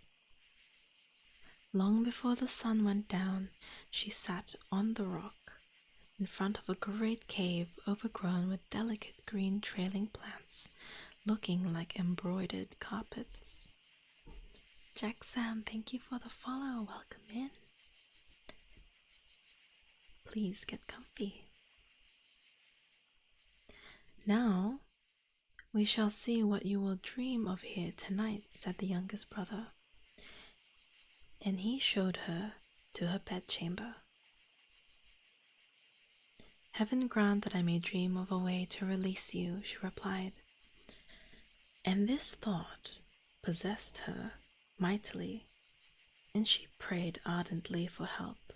Yes, even in her sleep she continued to pray. Then it seemed to her as if she were flying high in the air to the cloudy palace of Fata Morgana, and the fairy came out to meet her. It was me, I'm the fairy that meant to meet her. Beautiful and radiant, and yet the fairy was quite like the old woman who had given her the berries in the wood, and had told her of the swans with golden crowns on her head. "Your brothers can be released," said she, "but have you the courage and perseverance? Certainly, water is softer than your delicate hands, and yet it changes the shape of stones.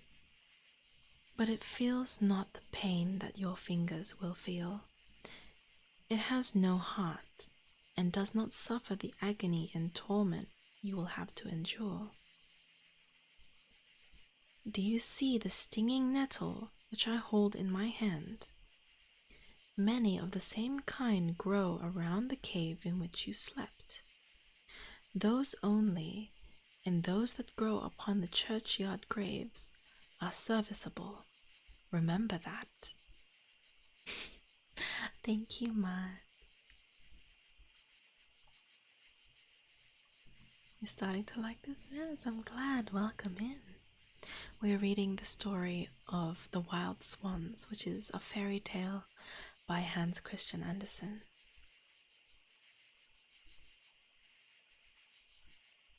"Those you must pluck, though they will burn your hands into blisters. Break these nettles to pieces with your feet, and you will have flax. Of this you must plait and weave 11 shirts of mail with long sleeves. Throw these over the 11 swans, and the charm will be broken. But recollect well, from the moment you begin this work until it is finished, even though it should take years to accomplish, you must not speak. You must not say a word until your work is done, for the first word you utter will pierce your brothers' hearts like a deadly dagger. Their lives hang on your tongue. Remember all this." The mythologist. Hello. Welcome in. Thank you so much for the follow. Please feel free to get comfy with us today. I hope you're doing well. And she touched her hand with the nettle. It was like a burning fire, and Eliza woke with a smart. It was broad daylight, and close by the spot where she had slept lay a nettle like the one she had seen in her dream. She fell upon her knees and prayed gratefully, and went forth from the cave to begin her work. "Not at all, no problem, Iron Onion. I'm glad you're relaxed. It's no problem at all. Thank you for being here. It's lovely to meet you."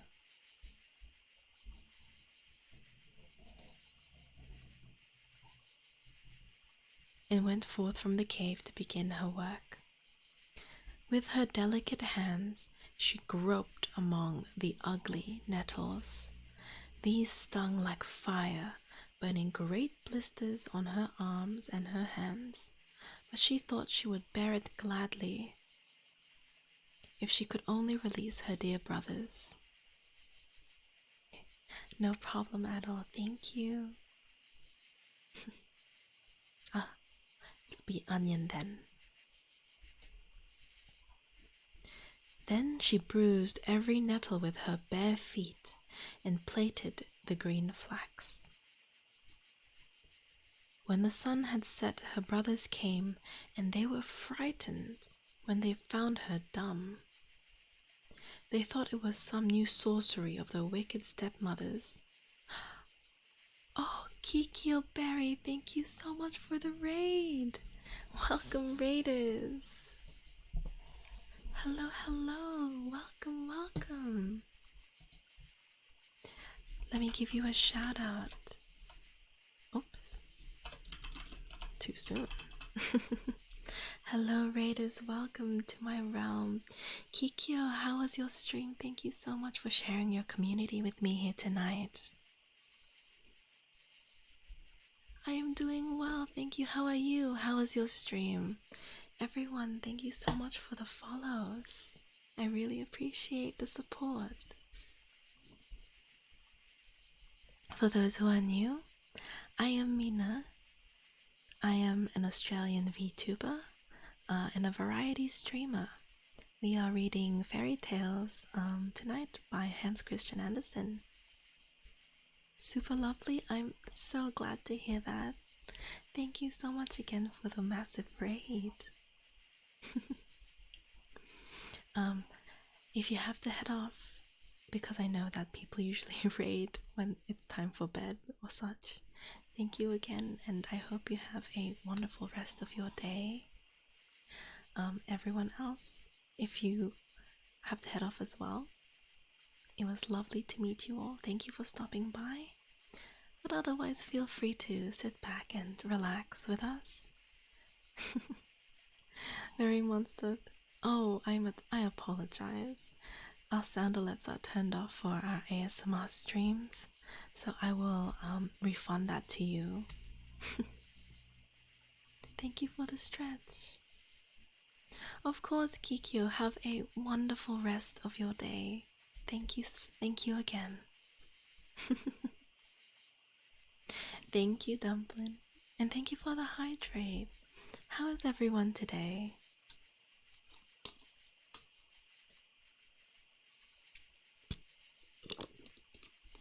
I hope you all had a wonderful time at Kikyo's stream. Thank you to Salad Dragon, Cosmic, Berry Monstrats, It's the Chicken Man Bruh, Ram, and Gustav for the follows. I really appreciate it, everyone. You had a great time indeed. I'm so glad. I'm so glad to hear. But yes, once again, if you are sticking around, I will give you guys a little summary of what we're reading right now. Oh, Nathan, thank you so much for the follow. Welcome in. We are reading Fairy Tales by Hans Christian Andersen. We are currently reading the story of The Wild Swans, which is a story about a princess named Eliza, whose father, the king, married an evil witch who cursed her 11 brothers, to turn into swans, and then banished Eliza. So now Eliza has finally reunited with her brothers after being separated with them for several years. And now she's trying to find a way to break their curse, because their curse is basically when the sun is up in the sky, they are transformed into swans, but once the sun sets, they return to their human forms. Eliza has just had a dream that told her the way to break her brother's curse is that she has to go and collect these very unpleasant plants called nettles with her bare hands, break them apart by crushing them with her feet, and taking the flax that is created by doing that and weaving together 11 long sleeve shirts for one for each of her brothers, and when the work is complete, then she has to throw them over her brothers and their curse will be lifted. I remember Nettles from Salad Fingers, not Salad Fingers. Noctis, thank you so much for the follow. Welcome in. It's lovely having you here. And Ragnarok, hello. It's good to see you. How are you? So yes. Oh, and all the while she is doing this work to try and break her brother's curse, which could take years because she has to do this all by hand, she is not allowed to speak. Because if she speaks, the curse will basically kill her brothers. So she's not allowed to tell anyone why she can't speak. She's not allowed to, explain anything to her brothers, who are now really worried that they found her and unable to speak and hurting herself by touching these nettles. Thank you so much for the follows, Nexer and Sarat King. I appreciate it so much. Thank you for the support. It's lovely to meet you all. Please feel free to get comfy. So yes, grab a drink, grab some snacks, grab a blanket, and come and relax with us. Thank you guys for popping by. Oh, thank you. I really appreciate that. This is I usually have lighter hair and everything, but today this is my first stream of 2023. So I thought, why don't we change things up a little bit? And I gave myself a little bit of a makeover. So thank you so much. I appreciate the compliment. Okay, so yes, we're about to see what happens next in the story. Once again, we are reading Fairy Tales by Hans Christian Andersen. Hope you guys enjoy. Alright, so, hello Hydrate. Alright, let's see, where did we leave off? Ah yes, here we go.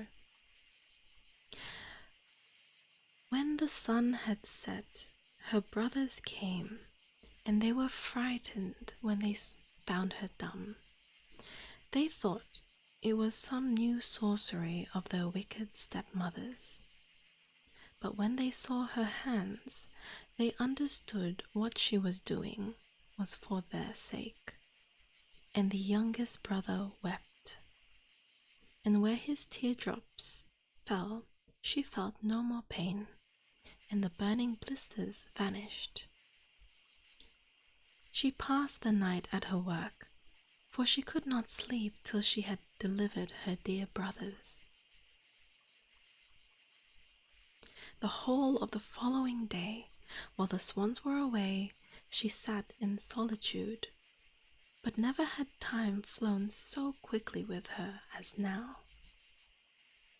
One shirt of mail was already finished, and now she began the second. Then a hunting horn sounded among the hills, and she was struck with fear.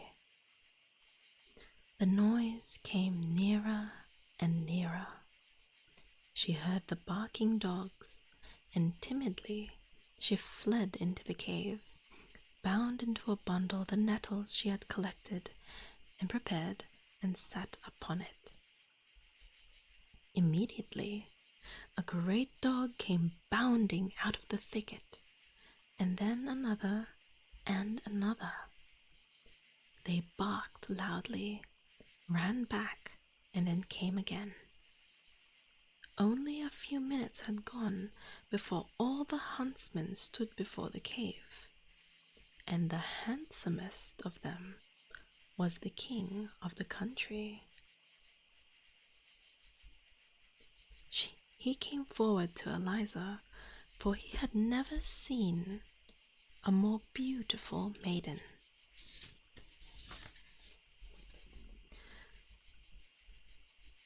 I was hoping she had a pram called a nettle carrier. Unfortunately, she does not. Hawkmoor, thank you so much for the follow. Welcome in. Please feel free to get comfy with us. How did you come hither, you delightful lady? He asked. Eliza shook her head, for she might not speak. It would cost her brothers the deliverance and their lives. And she hid her hands under her apron, so that the king might not see that she was suffering. Hello, Grace. Thank you so much for the follow. Welcome in. I hope you're having a lovely day. Please sit back and relax with us. Come with me, said he. You cannot stop here. If you are as good as you are beautiful, I will dress you in velvet and silk and place the golden crown on your head, and you shall dwell in my richest castle and rule. And so he lifted her on his horse, and she wept and wrung her hands. But the king said, I only wish for your happiness. One day you will thank me for this. And then he galloped away among the mountains with her on his horse, and the hunters galloped at their heels. When the sun went down, the fair regal city lay before them, with its churches and its cupolas.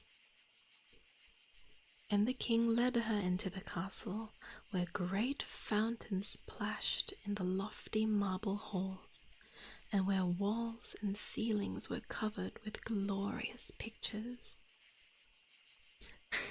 Kidnapping is wrong, just to make that very clear, chat. Please do not go around kidnapping pretty women. Consent is important.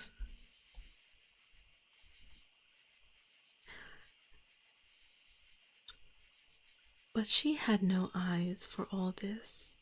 She only wept and mourned. Passively, she let the women put royal robes upon her, and weave pearls into her hair, and draw dainty gloves over her blistered fingers. When she stood there in full array, she was dazzlingly beautiful, so that the court bowed deeper than ever, and the king chose her for his bride, although the archbishop shook his head and whispered that the beauteous forest maiden was certainly a witch who blinded the eyes and led astray the heart of the king. But the king gave no ear to this, but ordered that the music should sound and the costliest dishes be served, and the most beautiful maidens should dance before them. And Eliza was led through fragrant gardens into gorgeous halls, but never a smile came upon her lips or shone in her eyes. There she stood, the picture of grief. Then the king opened a little chamber close by where she was to sleep. This chamber was decked with splendid green tapestry, and completely resembled the cave in which she had been.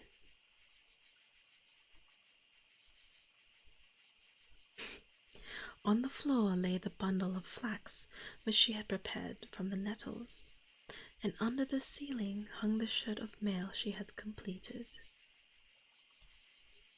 All these things one of the huntsmen had brought with him as curiosities. Thank God for that huntsman. The thirst is real. It do be like that. Here you may dream yourself back in your former home, said the king. Here is the work which occupied you there, and now, in the midst of all your splendor, it will amuse you to think of that time. Simp, it's true. Respectfully, it's true. When Eliza saw this, that lay so near to her heart. A smile played round her mouth, and the crimson blood came back into her cheeks. She thought of her brother's deliverance, and kissed the king's hand, and he pressed her to his heart, and caused the marriage feast to be announced by all the church bells.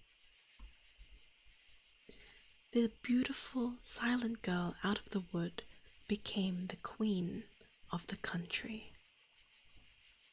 All right, Dumpling, thank you so much. Have a good night.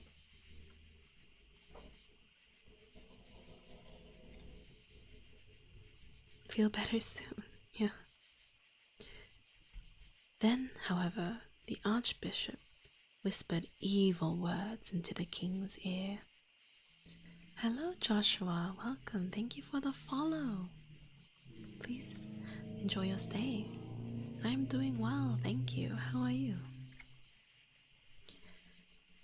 The archbishop whispered evil words into the king's ear, but they did not sink into the king's heart.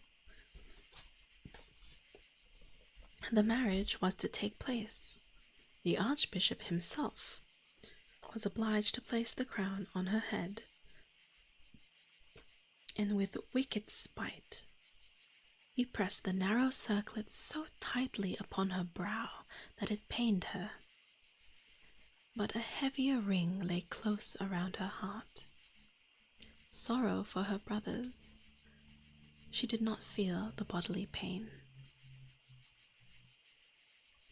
Hi, Joshua. Oh, I see. I'm on the East Coast, but I won't be more specific than that, just to protect my own privacy.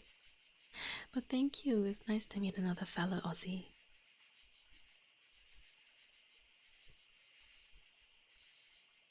And yes, the Archbishop is absolutely a douche. Her mouth was silent, for a single word would cost her brothers their lives, but her eyes glowed with love for the kind, handsome king, who did everything to rejoice her. She loved him with her whole heart more and more every day. Oh, that she had been able to confide in him and to tell him of her grief. But she was compelled to be silent and to finish her work in said silence. Oh, Victoria, I see. It's nice to meet you. Therefore at night she crept away from his side and went quietly into the little chamber which was decorated like the cave, and wove one shirt of mail after another. But when she began the 7th, she had no flax left. She knew that in the churchyard nettles were growing that she could use, but she must pluck them herself, and how was she to go out there? Hello, Harry, thank you so much for the follow. Welcome in. I hope you're doing well. Please feel free to get comfortable with us.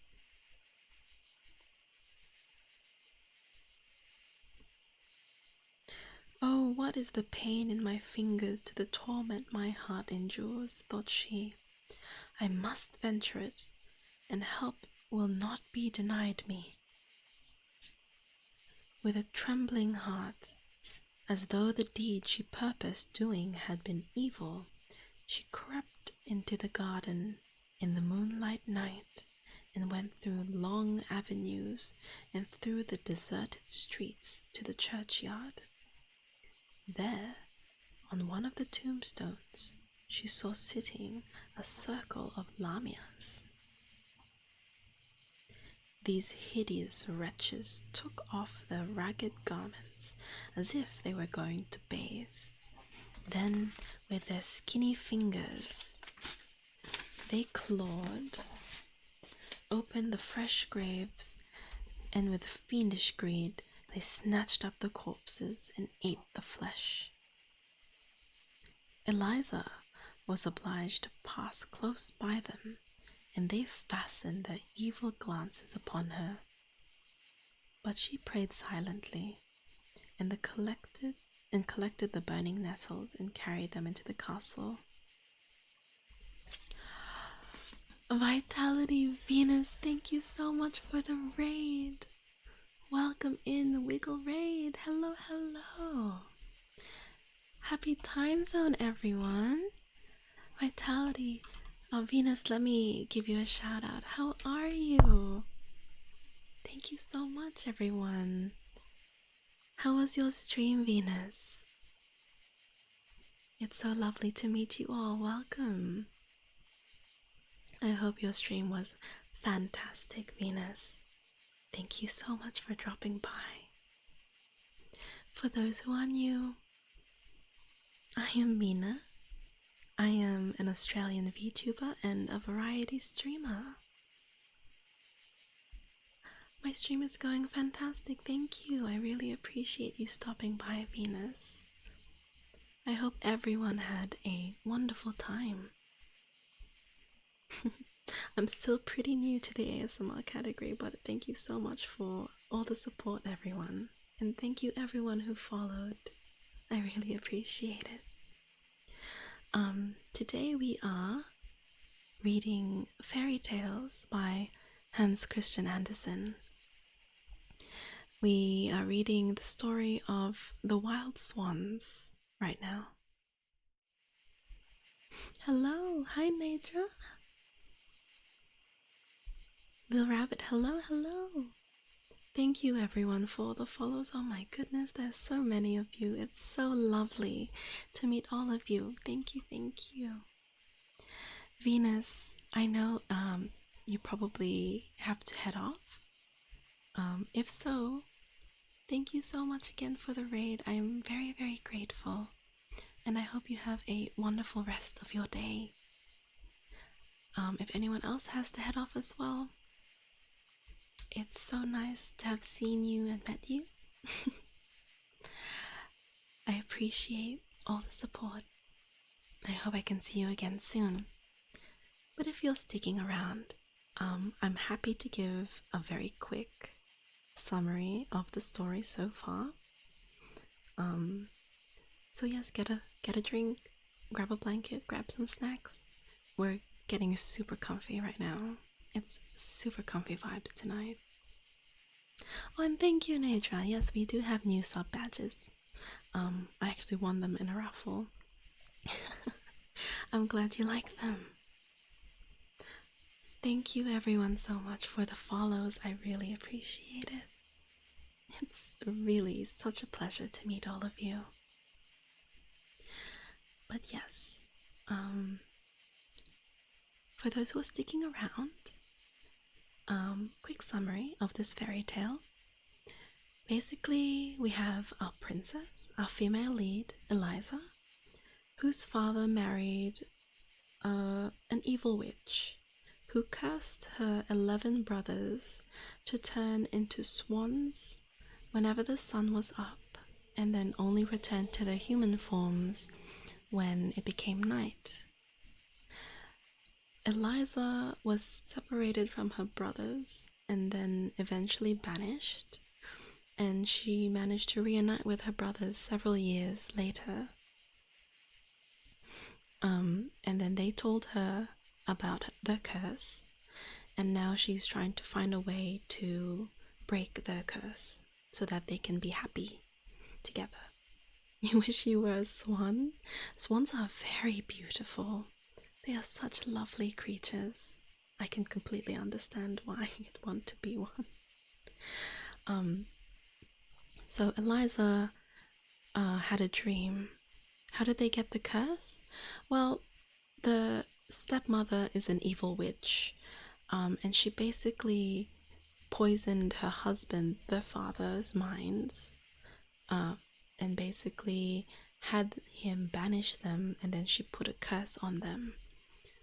Basically she said, fly out into the world, fly away and never come back, and that curse translated into them turning into swans. So now Eliza has a dream that the only way that she can break the curse that her brothers have is by taking these very unpleasant plants called nettles. They're very stinging, prickly kinds of plants. And then using her bare hands and her feet, she has to break them. And then take the flax from crushing them and weave them into 11 long-sleeve shirts, one for each of her brothers. And then when that's complete, she has to throw them on top of them, and then their curse would be broken. The only catch is that while she is weaving the shirts, which could take years because she has to do it all by hand, she is not allowed to speak. She's not allowed to say a single word, otherwise her brothers will be killed. It's just part of the curse, like they will just drop dead if she says a single word. She gets to about 2 shirts finished, but then her work is interrupted because she is found in the countryside by a hunting party who happened to include the king of the country that they were currently staying in. It's a different country from where they were born. And the king falls in love with Eliza because she is very beautiful. He takes her back home, marries her, but makes her queen, his queen. So she becomes queen of the country, even though she can't speak at all because obviously the curse will kill her brothers otherwise. So the king has no idea who she is, what her story is, what she's trying to do. And the archbishop of the country has an agenda against her, because he thinks that Eliza is a witch that has seduced the king and made his heart in love with her. The king is a little bit of a mega simp, but he just wants her to be happy, and she's fallen in love with him now. So Eliza, now she's the queen of this country, has to continue creating her shirts for her brothers. Oh, it's the Chicken Man, bro. Thank you so much for the 450 biddies. I really appreciate it. Thank you, thank you. Mwah. I appreciate it so much. More stories? Yes, more stories, Samsonite. Welcome in. So yes, she has to continue her work. She has to continue weaving the shirts for her brothers, but nobody knows about what she's doing or why. She has to be very sneaky about it. And right now we're reading her trying to collect more of the nettles from a church graveyard, and the archbishop has just seen her collecting the ingredients, and I have a feeling he's going to turn that against her. Okay, so that's the summary. That's the summary of the story so far. Let's continue, shall we? Let's get comfy. I hope it has a happy ending as well. She's doing her best. She's just doing her best. Okay. Here we go.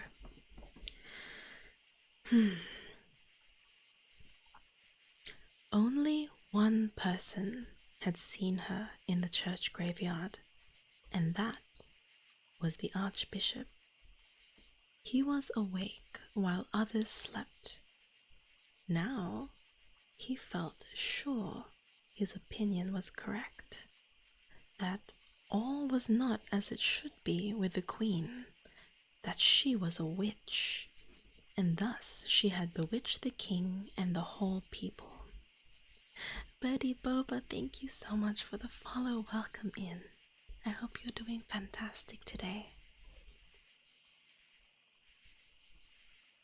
In secret, he told the king what he had seen and what he feared, and when the hard words came from his tongue, the pictures of saints in the cathedral shook their heads, as though they could have said, "It is not so.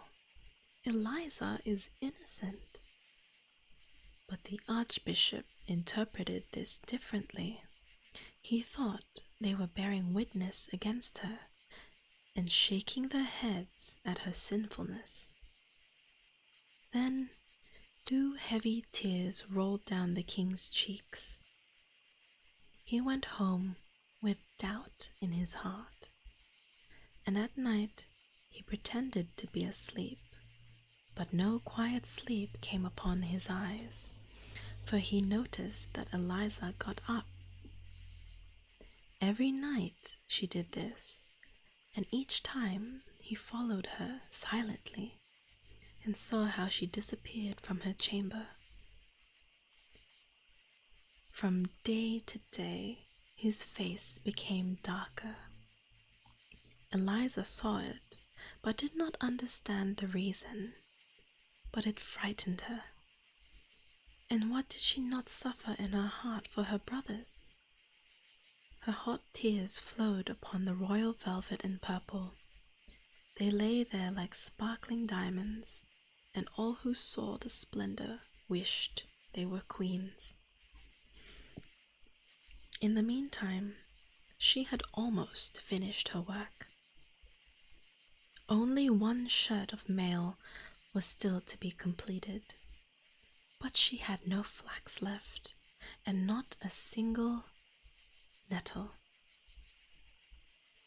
Once more, for the last time, therefore, she must go to the churchyard only to pluck a few handfuls. She thought with terror of the solitary wandering and of the horrible lamias, but her will was firm, just as her trust in Providence. Eliza went on, but the king and the archbishop followed her. They saw her vanish into the churchyard through the wicket gate, and when they drew near, the lamias were sitting upon the gravestones as Eliza had seen them, and the king turned aside, for he fancied her among them, whose head had rested against his breast that very evening. "The people must judge her," said he, and the people condemned her to suffer death by fire. Out of the gorgeous regal halls, she was led into a dark, damp cell, where the wind whistled through the grated window. Instead of velvet and silk, they gave her the bundle of nettles which she had collected. On this she could lay her head, and the hard burning coats of mail which she had woven were to be her coverlet. Leo Lectores and Magic, thank you so much for the follows. Welcome in, my darlings. I hope you have a wonderful stay. Please get comfy. Ruzu, hello. I hope you're doing well. What's good? We're reading fairy tales. Sit back and relax with us, Ruzu.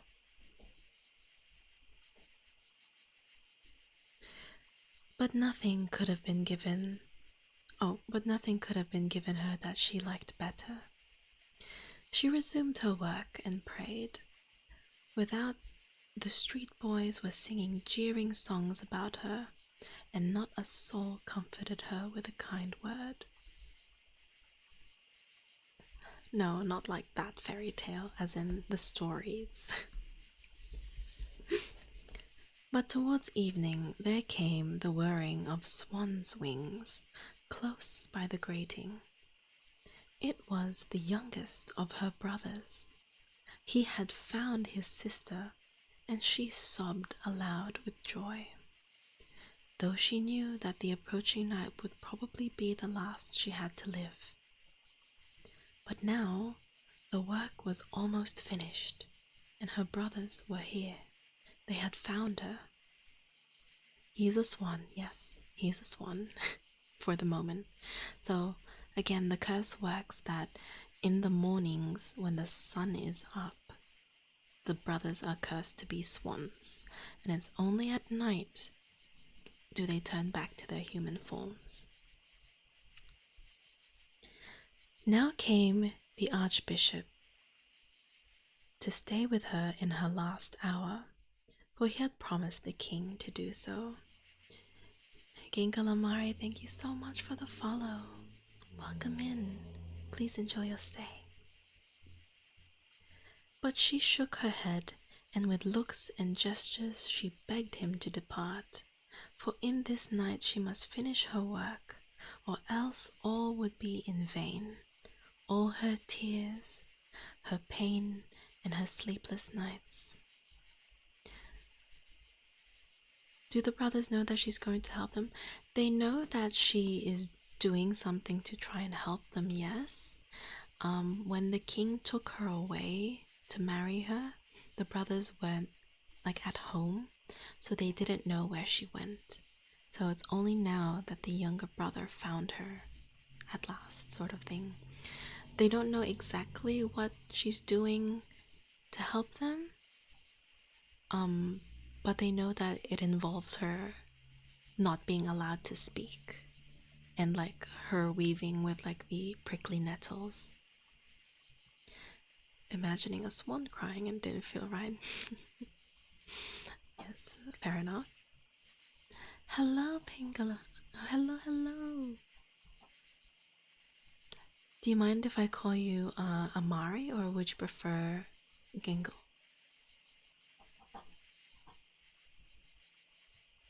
You're sitting here, I'm glad. Please feel free to relax with us.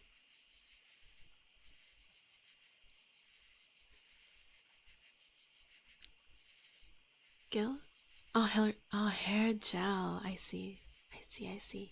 Alright, I will remember that. Thank you so much. Alright. The Archbishop withdrew, uttering evil words against her. But poor Eliza knew she was innocent and continued her work. The little mice ran about on the floor and dragged nettles to her feet in order to help her, and the thrush perched beside the bars of the window and sang all night as merrily as it could, so that she might not lose heart. It was still twilight. Not till an hour afterwards would the sun rise, and the 11 brothers stood at the castle gate and demanded to be brought before the king. That could not be, they were told, for it was still almost night. The king was asleep and might not be disturbed. They begged, they threatened, and the sentries came. Yes, even the king himself came out and asked what was the meaning of this. Darkness Utah, thank you for the follow. Welcome in. Please get comfy with us. At the moment the sun rose, and no more were the brothers to be seen, but 11 wild swans flew away over the castle. All the people came flocking out at the town gate, for they wanted to see the witch burned. An old horse drew the cart on which she sat.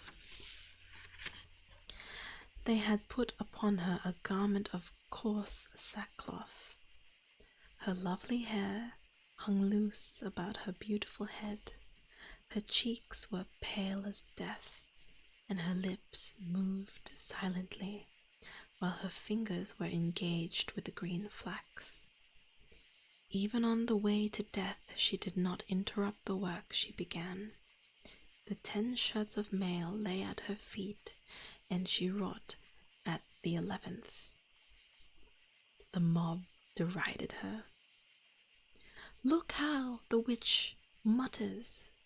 She has no hymn book in her hand. No, she sits there with her ugly sorcery. Tear it into 1,000 pieces. And they all pressed upon her, wanting to tear up the shirts of mail. Then the 11 wild swans came flying up and sat round about her on the cart and beat their wings, and the mob gave way before them, terrified. This is a sign from heaven. She is certainly innocent, whispered many, but they did not dare to say it out loud. Now the executioner seized her by the hand. Then she hastily threw the 11 shirts over the swans, and immediately 11 handsome princes stood there. But the youngest had a swan's wing instead of an arm for a sleeve, for wanting to his shirt. Oh, sorry. The youngest had a swan's wing instead of an arm, for a sleeve was yet wanting to his shirt. She had not quite finished it. "Now I may speak," she said. "I am innocent." And the people who saw what happened bowed before her as before a saint. But she sank lifeless into her brother's arms.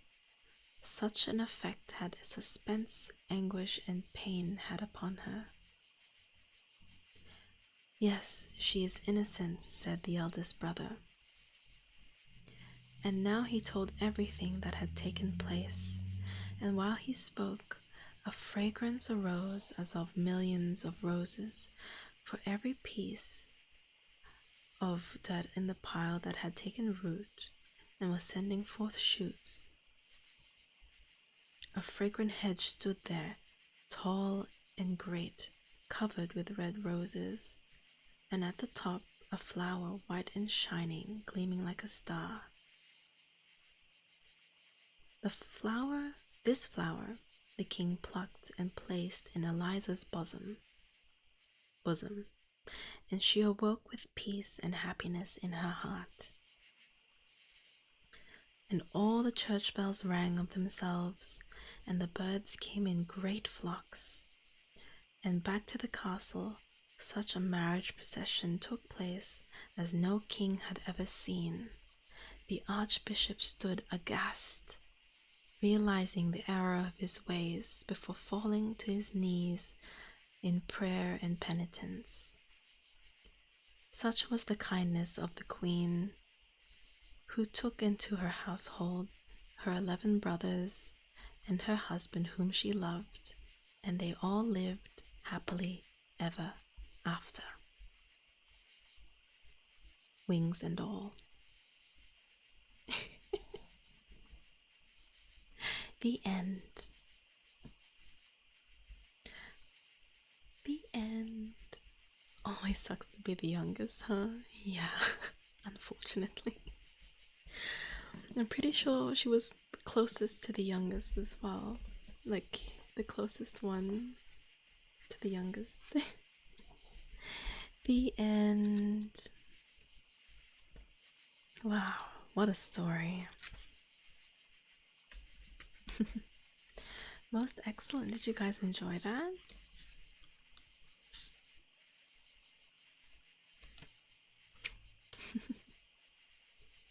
Samsonite.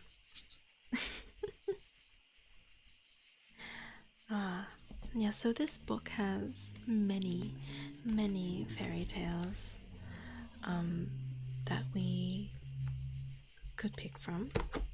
I'm trying to find one that isn't so long that we can continue on from. So if you need a break, please do take a bathroom break now while I'm taking a look at the next story we're going to read.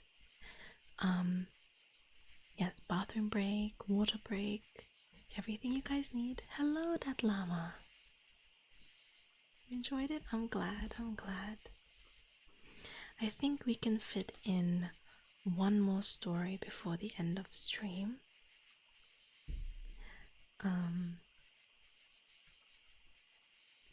Depending on how long they are.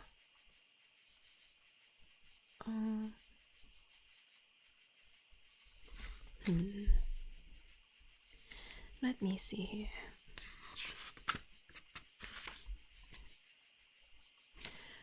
Trying to find one that's perhaps relatively medium in length. Ooh. But yes, I liked that story because usually it's a very classic. I think we have enough time for 6 more stories.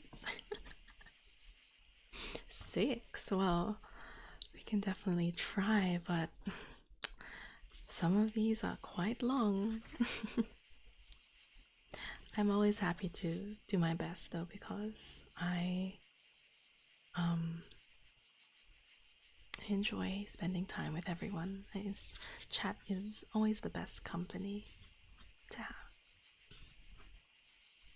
Okay, I think I have one for us called The Nightingale.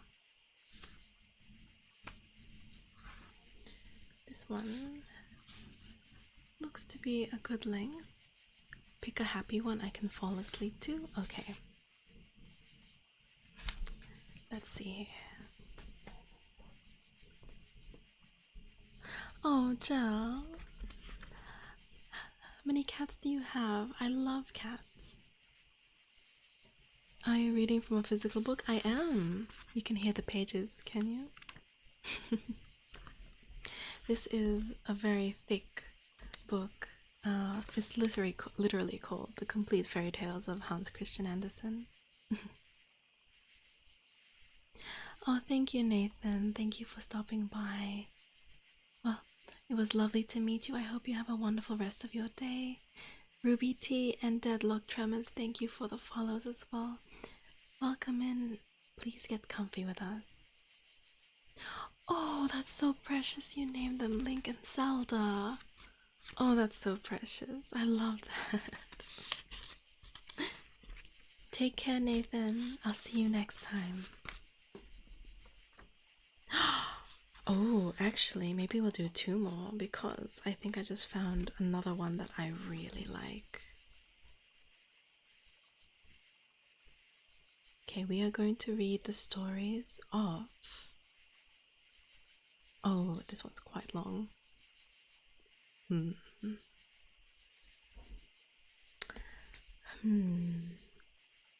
know what? Let's do it. Let's do it. Okay, I'm gonna bookmark this one because these are classics. Yay! You've convinced me, chat. You've convinced me. Alright. Read fast. You guys would like me to read faster? I can, but... Thank you for the 100 Blood Knight. Welcome in. How are you doing? Guys, remember to stretch as well, okay? Stretch and hydrate as well. Spoon feed you guys the word. Okay, open up. Here they come. Is an airplane of words coming. Okay. I am just going to... Exactly like that, Gura. Exactly like that. Perfect. Alexandria, hello. Welcome, welcome. How are you doing today? Alright. Skip every other word. I don't know how you guys... I think that would be too much concentration for my brain to like remember to skip every single word. How many stories have I read? I think I've read 4 today. I believe I read 4 today. But we're gonna do 2 more. This one is like a medium one, and then there's a bit of a longer one, but I think it's a pretty well-known classic. And yes, I'm pretty sure the happy endings. Ah, I'm glad you're doing well, Alexandria. Do you mind if I call you Lexi or Lex? Do you have a nickname you prefer? Alright, everyone, if you're all sufficiently hydrated and you've all stretched and you've had your bathroom breaks, let's get comfy again, okay? You like happy endings? Yes, me too. I think it's always good to end on a happy ending. Okay. Don't fight us because I'm reading for almost 4 hours. It's only been almost 3. You don't mind, Lexi? Okay, I just wanted to make sure you were comfortable with that first. Thank you, thank you. I remember that. Alright, so it's about to be 3, but you're right, I understand. It's okay. I will rest my voice tomorrow so then I can scream about Elden Ring on Friday. Alright. This story is called The Nightingale. Alright, here we go. In China, you must know the emperor is a Chinaman, and all whom he has about him are Chinamen too. Go figure. It happened a good many years ago, but that's just why it's worthwhile to hear the story before it is forgotten. The emperor's palace was the most splendid in the world. It was made entirely of porcelain, very costly, but so delicate and brittle that one had to take care how one touched it. In the garden were to be seen the most wonderful flowers, and to the costliest of them silver bells were tied, which sounded so that nobody should pass by without noticing the flowers. Yes, everything in the emperor's garden was admirably arranged, and it extended so far that the gardener himself did not know where the end was. If a man went on and on, he came into a glorious forest with high trees and deep lakes. The wood extended straight down to the sea, which was blue and deep. Great ships could sail in between the branches of the trees, and in the trees lived a nightingale, which sang so splendidly that even the poor fisherman, who had many other things to do, stopped still and listened. When he had gone out at night to take up his nets and heard the nightingale. Mystical Sky, thank you so much for the follow. Thank you, thank you. I hope you enjoy your stay. How beautiful that is, he said, but he was obliged to attend to his business, and thus forgot the bird.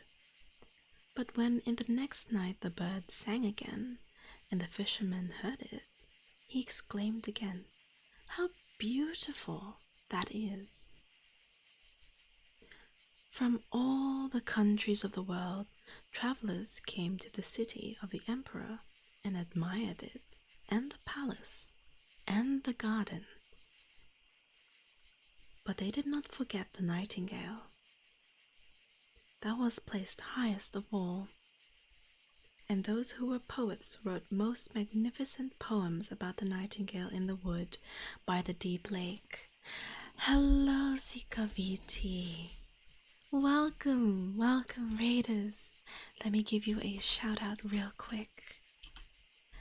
How was your stream, Zika? Thank you so much.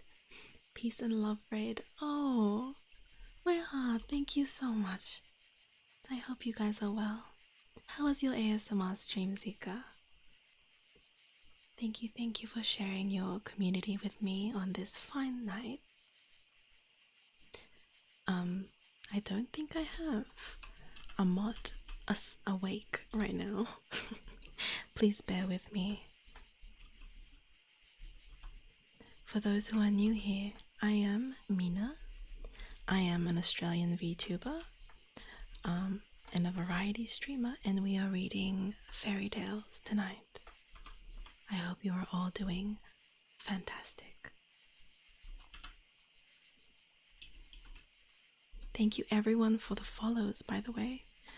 I'm not sure why this is not allowing me to shout you out. I think it's because it's on cooldown. There we go. Please do follow Zika, everyone.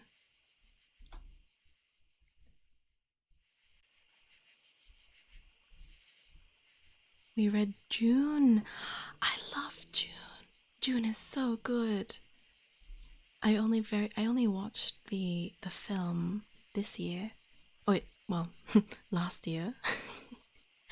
And I loved it. I absolutely adored it. The book is so good as well. So I hope you guys had a wonderful time reading with Zika. We are reading Fairy Tales by Hans Christian Andersen, and we just started the tale of the Nightingale. So far it's really good. I'm glad you're enjoying it. Thank you so much. Hearing the details from the book after watching the film is great. Yes, it's so much more in depth, but the film did a pretty good job, I feel. No, you're so fine. Please, thank you. Thank you so much for popping by. I really, really appreciate it. Enjoy the rest of your day if anyone else has to head off. Thank you so much for dropping by. It was lovely to meet you all. If you're staying, feel free to get comfy. We are just reading some fairy tales. Alright, now where was I? Ah, yes. So we have a lot of travelers coming to see the Emperor's castle and his gardens, but the thing they remember most of all is the nightingale and its song. The books went through all the world, and a few of them once came to the Emperor. He sat in his golden chair and read and read. Every moment he nodded his head, for it pleased him to peruse the masterly descriptions of the city, the palace, and the garden. But the nightingale is the best of all, it stood written there. What's that? Exclaimed the Emperor. I don't know the nightingale at all. Is there such a bird in my empire, and even in my garden? I've never heard of that. To think that I should have to learn such a thing for the first time from books. And hereupon he called his cavalier. This cavalier was so grand that if anyone lower in rank than himself dared to speak to him or to ask any question, he answered nothing but "p," and that meant nothing.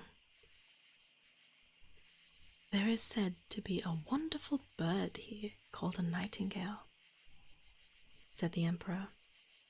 They say it's the best thing in all my empire. Why have I never heard anything about it? Imagine if he did, Samsonite. Uh-oh. I have never heard him named, replied the cavalier. He has never been introduced at court.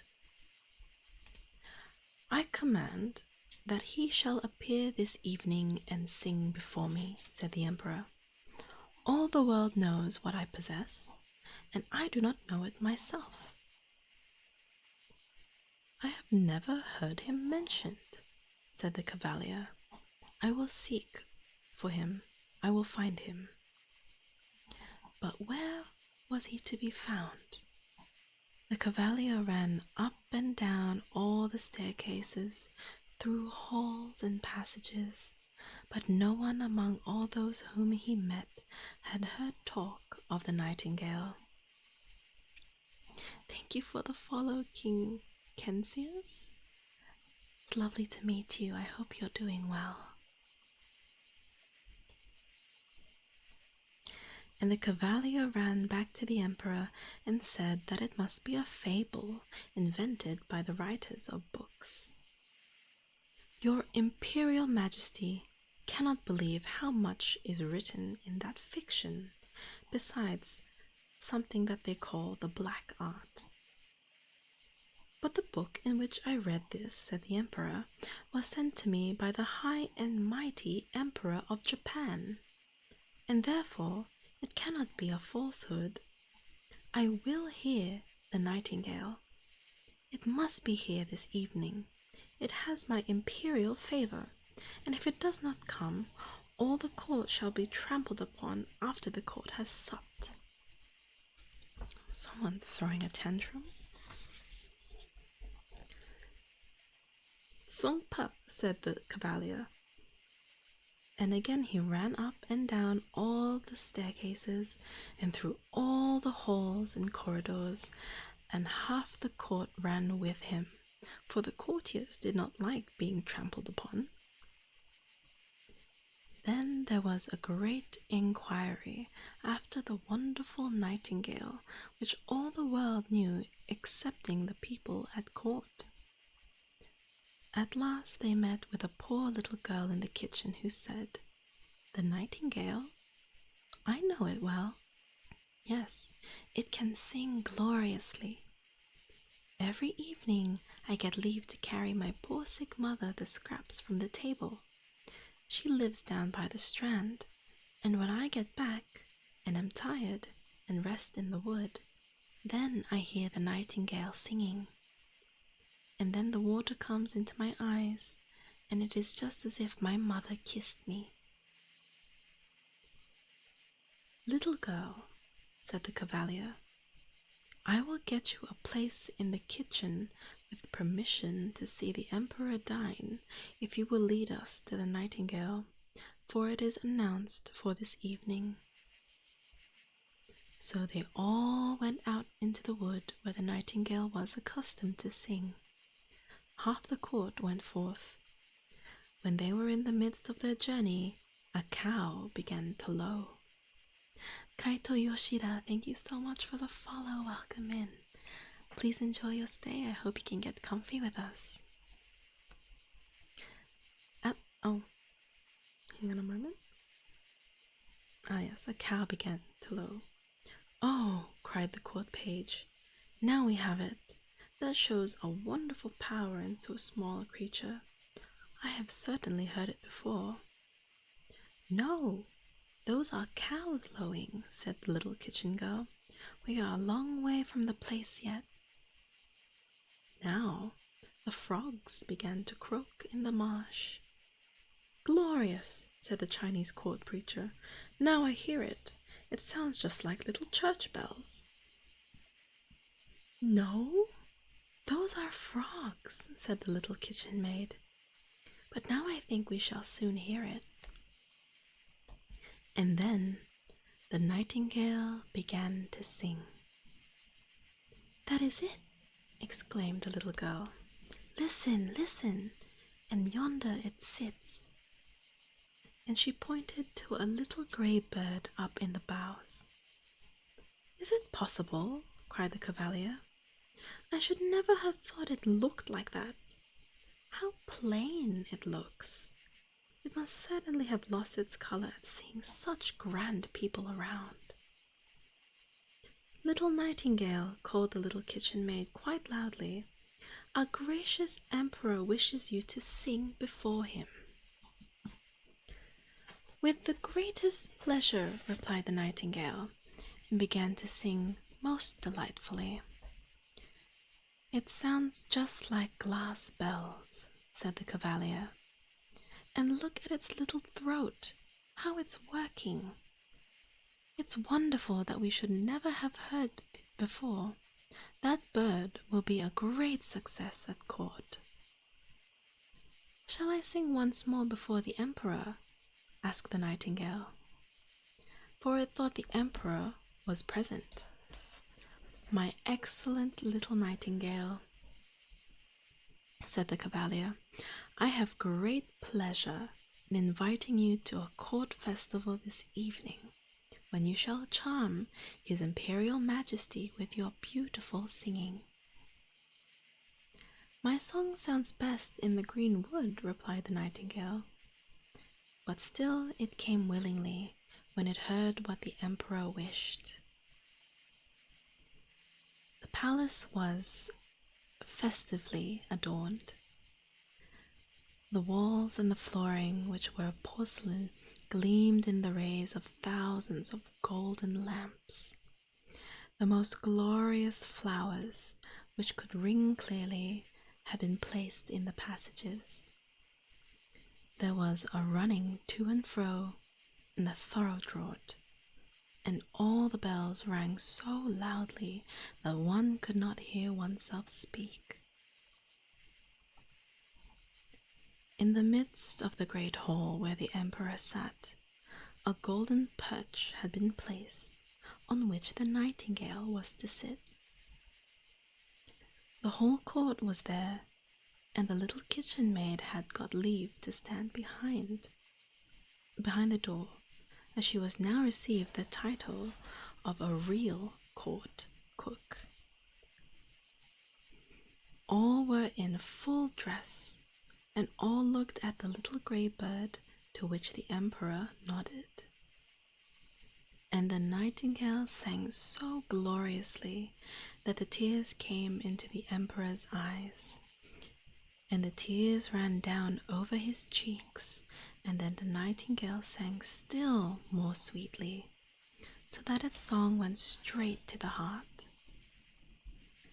The emperor was so much pleased that he said that the nightingale should have his golden slipper to wear around its neck.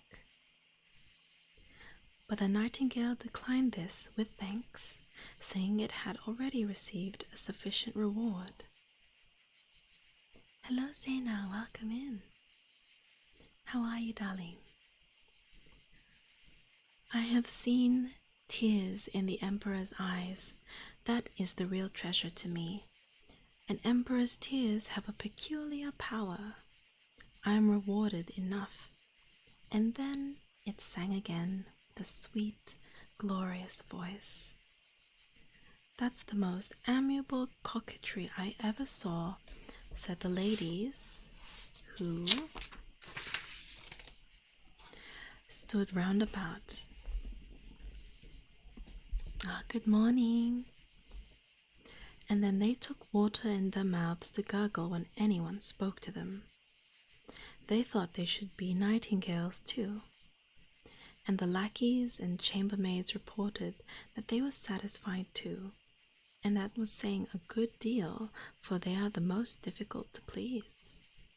In short, the nightingale achieved a real success. It was now to remain at court, to have its own cage, with liberty to go out twice every day, and once at night. 12 servants were appointed when the nightingale went out, each of whom had a silken string fastened to the bird's leg, in which they were held very tightly. There really was no pleasure in an excursion of that kind. The whole city spoke of the wonderful bird, and when two people met, one said nothing but nightin, and the other said gale, and then they sighed and understood one another. 11 peddlers' children were named after the bird, but not one of them could sing a note. One day the emperor received a large parcel on which was written, "The Nightingale." "There we have a new book about this celebrated bird," said the emperor.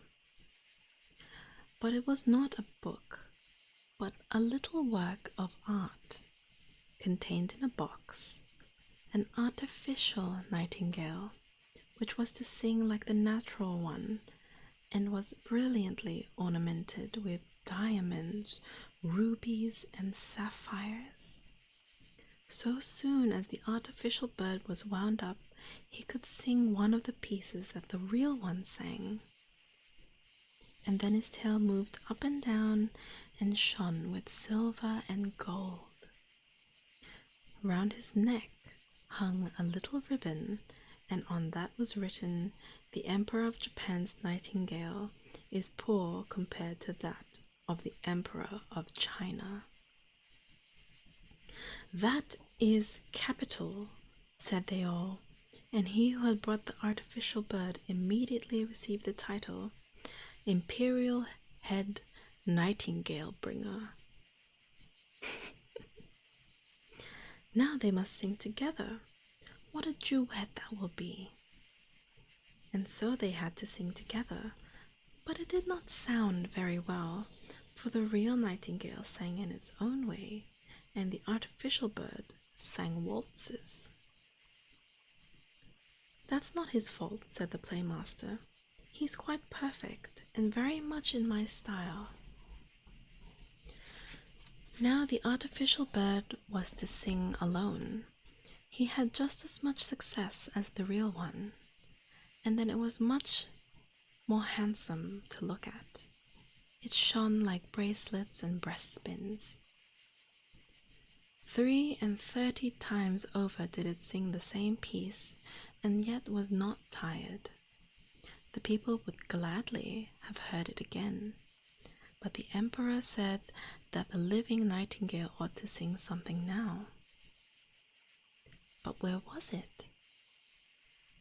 No one had noticed that it had flown away out of the open window back to the green wood. "But what in all the world is this?" said the emperor.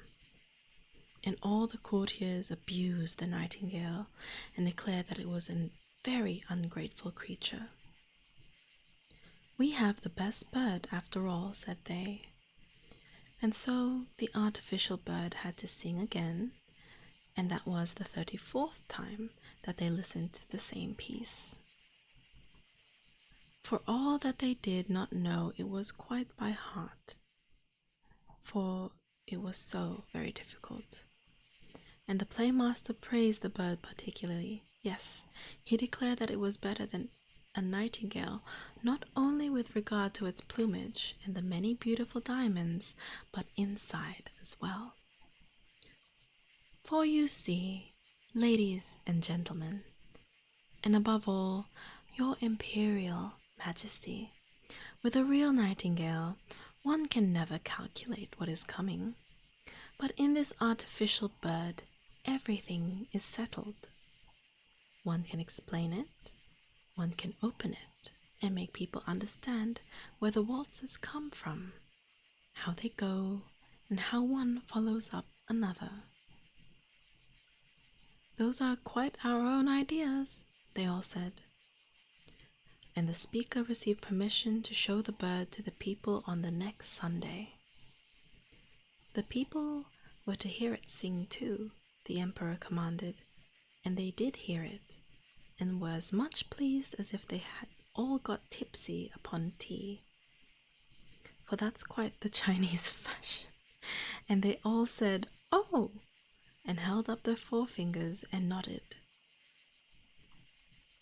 But the poor fisherman who had heard the real nightingale said, "It sounds pretty enough, and the melodies resemble each other, but there's something wanting, though I know not what." The real nightingale was banished from the country and empire. The artificial bird had taken its place on a silken cushion close to the emperor's bed, and all the presents it had received, gold and precious stones, were ranged about it. In title, it had advanced to be the High Imperial Night Singer, and in rank to number 1 on the left hand, for the emperor considered that side the most important on which the heart is placed, and even in an emperor, the heart is on the left side.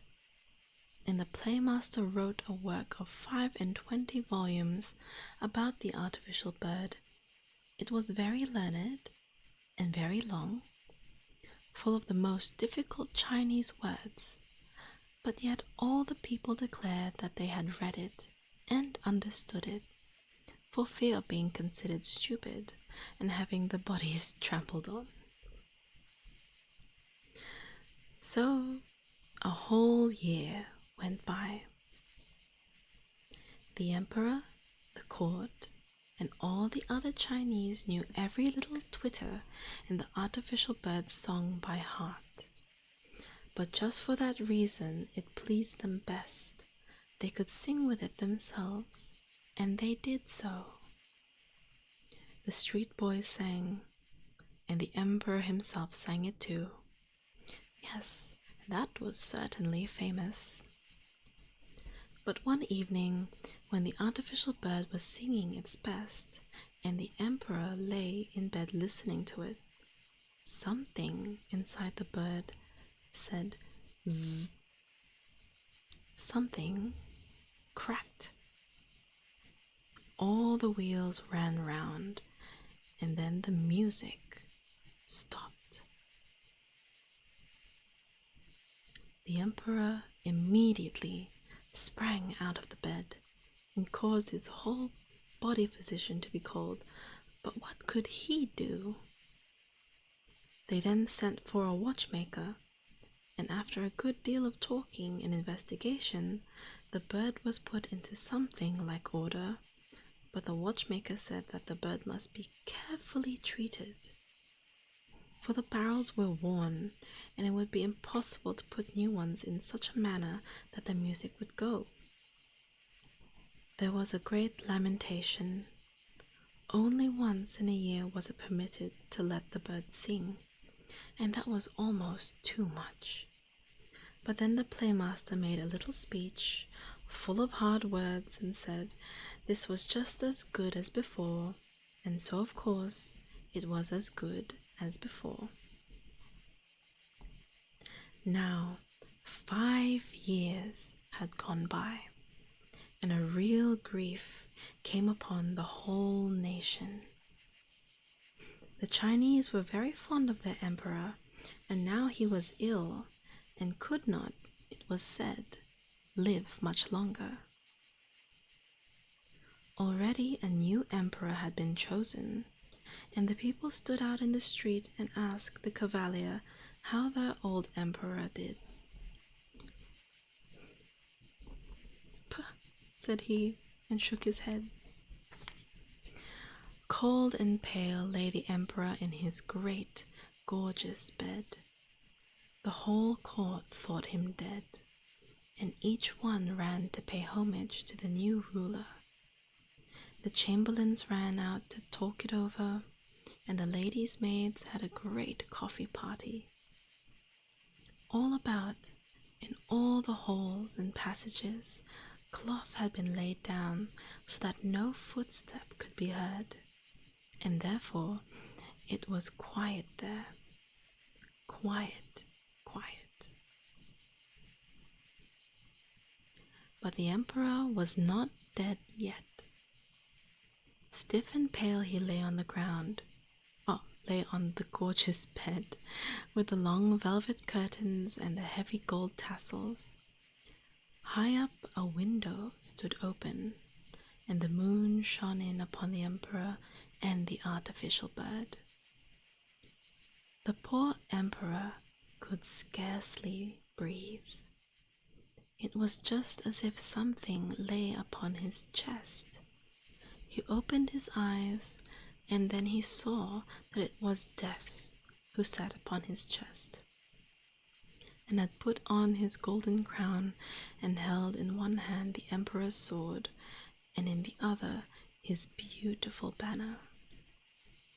And all around, from among the folds of the splendid velvet curtains, strange heads peered forth, a few very ugly, the rest quite lovely and mild. These were all the emperor's bad and good deeds that looked upon him now that death sat upon his heart. Philthonius, thank you so much for the follow. Welcome in. I hope you have a wonderful stay. Please get comfy with us.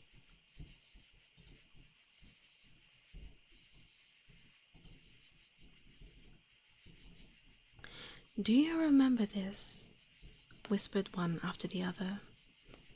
Do you remember what? And then they told him so that the perspiration ran from his forehead. I did not know that, said the emperor. Music, music, the great Chinese drum, he cried, so that I need not hear all they say. And they continued speaking, and Death nodded like a Chinaman to all they said. "Music, music!" cried the emperor. "You little precious golden bird, sing, sing! I have given you gold and costly presents. I have even hung my golden slipper around your neck. Sing now, sing!" But the bird stood still. No one was there to wind him up, and he could not sing without that. But Death continued to stare at the emperor with his great, hollow eyes. And it is quiet, fearfully quiet. Then there sounded from the window, suddenly, the most lovely song. It was the little live nightingale that sat outside on a spray. It had heard of the emperor's sad plight and had come to sing to him of comfort and hope. And as it sang, the spectres grew paler and paler. The blood ran quicker and more quickly through the emperor's weak limbs, and even Death listened and said, "Go on, little nightingale, go on. But will you give me that splendid golden sword? Will you give me that rich banner? Will you give me the emperor's crown?" And Death gave up each of these treasures for a song, and the nightingale sang on, and it sang of the quiet churchyard where the white roses grow, where the elder blossoms smell sweet, and where the fresh grass is moistened by the tears of survivors.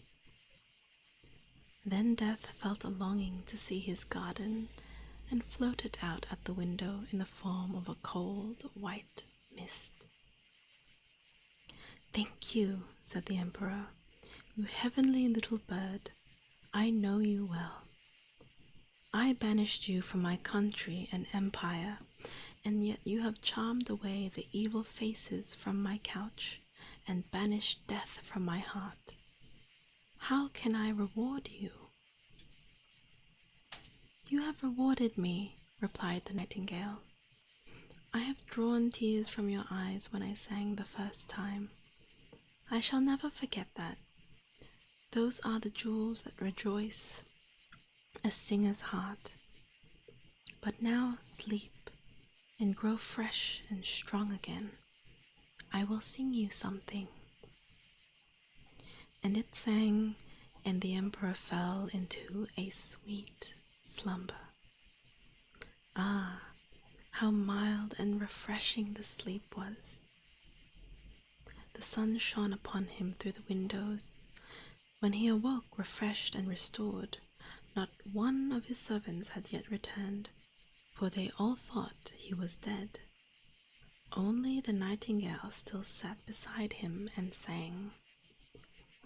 "You must always stay with me," said the emperor.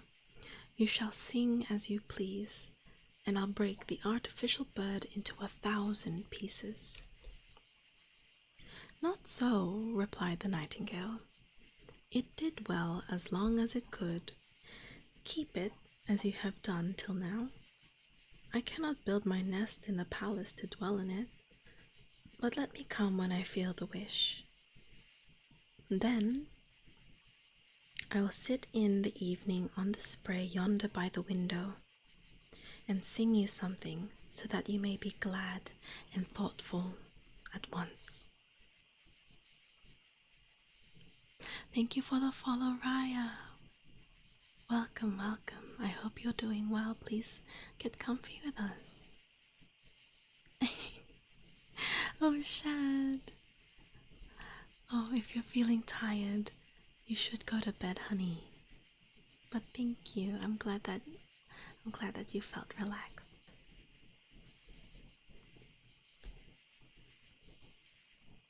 I will sing of those who are happy and of those who suffer. I will sing of the good and the evil that remains hidden around you. The little singing bird flies far around to the poor fisherman to the peasant's roof, to everyone who dwells far away from you and from your court. Thank you for the follow, Dafuela. Welcome in. I hope you enjoy your stay. And thank you, Chell. Oh, thank you. I really appreciate that. And hello, Gab1790. Thank you for the follow.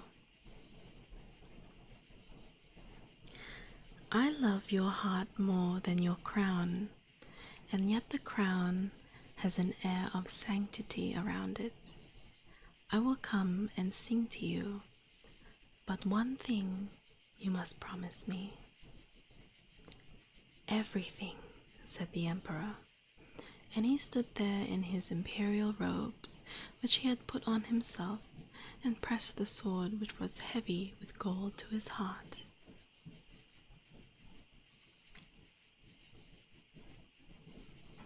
One thing I beg of you. Tell no one that you have a little bird who tells you everything. Then it will go all the better. Blood Knight. Thank you for the follow, Yangarang. Welcome in. Please enjoy your stay. And then the nightingale flew away. The servants came in then, afterwards, to look at the dead emperor, and yes, they stood. There they stood, wide-eyed and wondering, as the emperor, refreshed, healthy, and with color in his cheeks once again, and hope in his heart, greeted them. Good morning.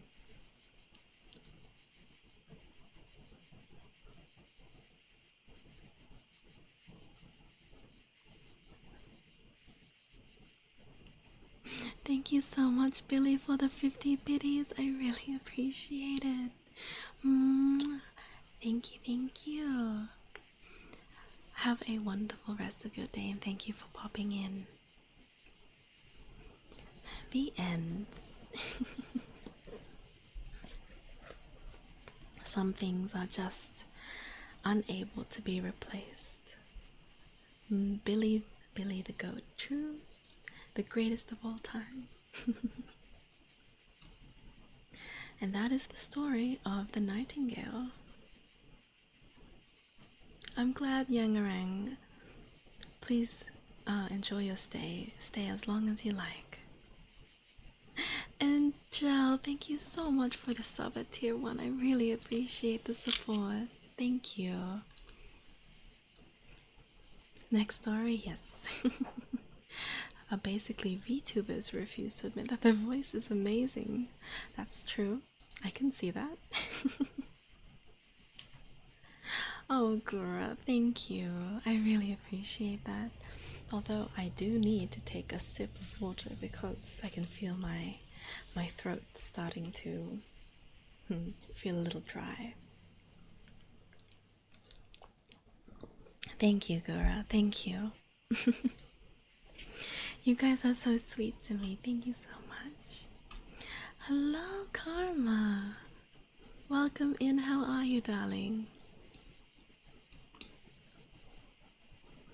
Alright, so now we read a pretty long one, but this is the last story for tonight. And this one I think a lot of you will know.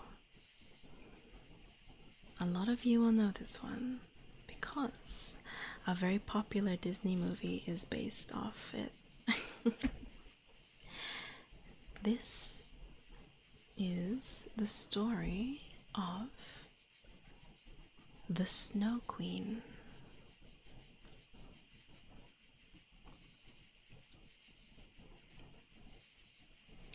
Been a bit, I'm doing pretty good, a little sleepy but relaxing. I'm glad. Did you just wake up or are you heading to bed soon?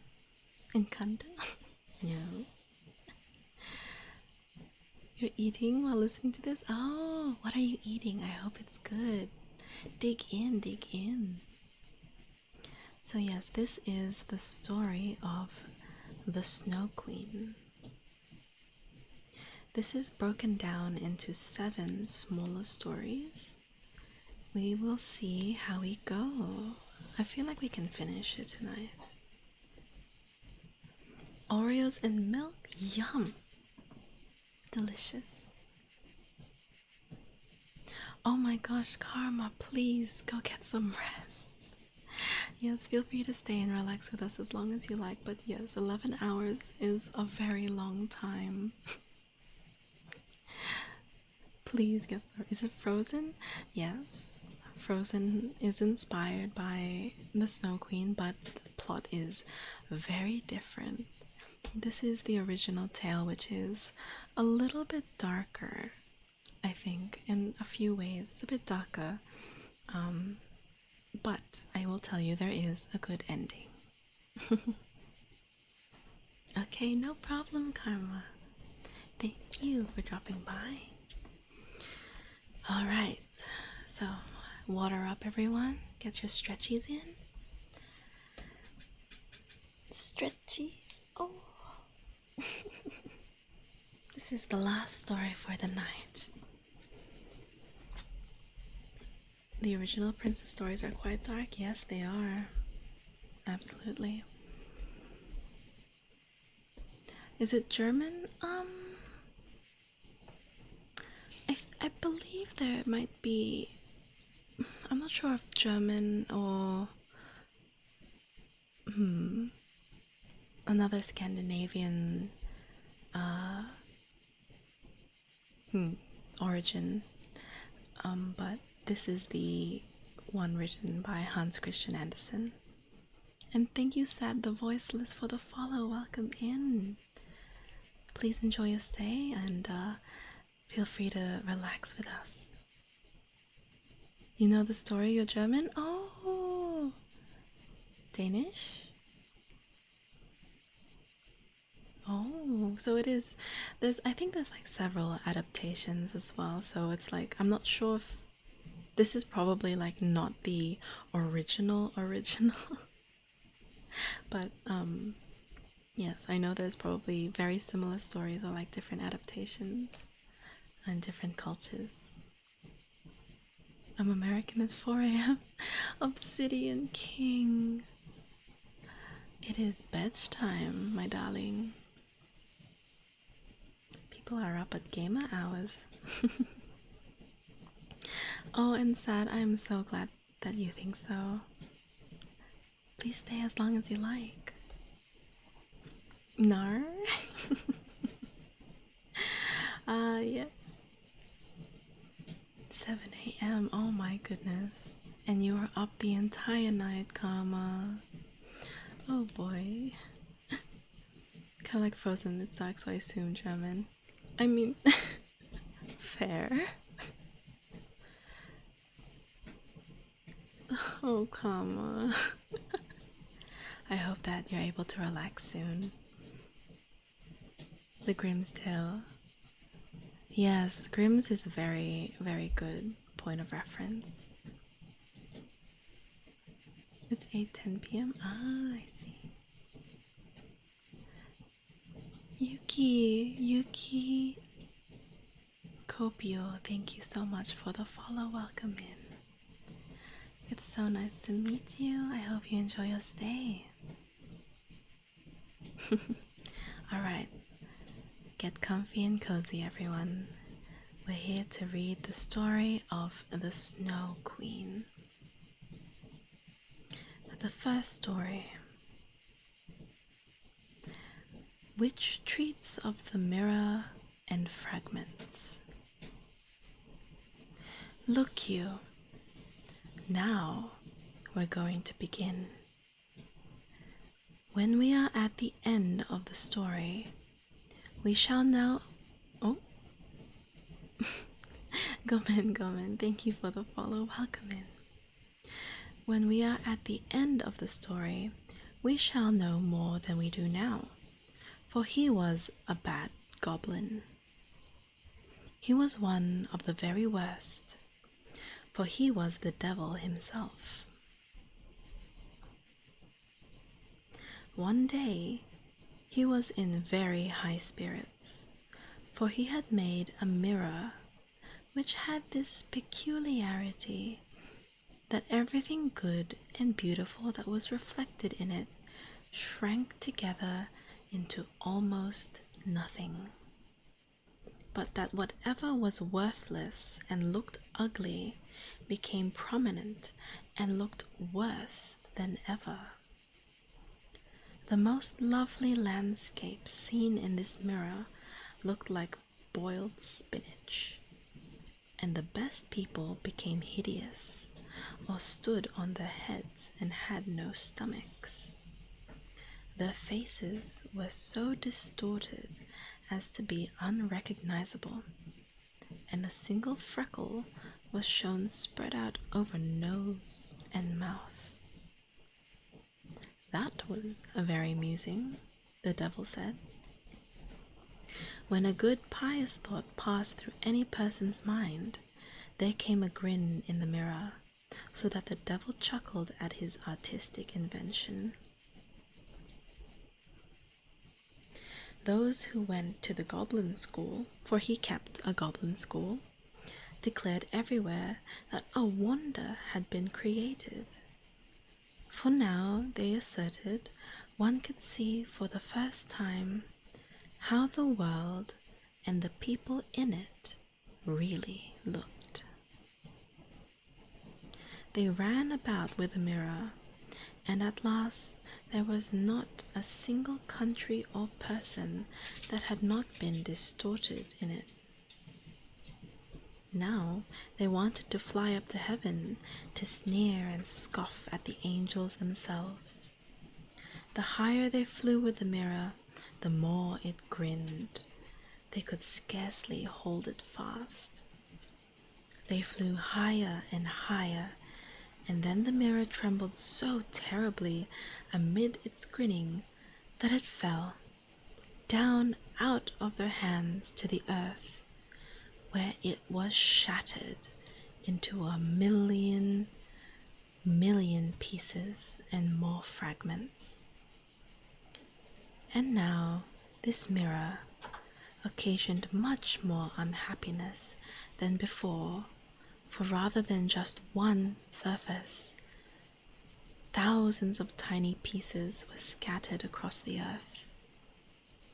Some of the fragments were scarcely so large as a barley corn, and these flew about in the world, and whenever they flew into anyone's eye, they were stuck there, and those people saw everything wrongly, or had only eyes for the bad side of a thing.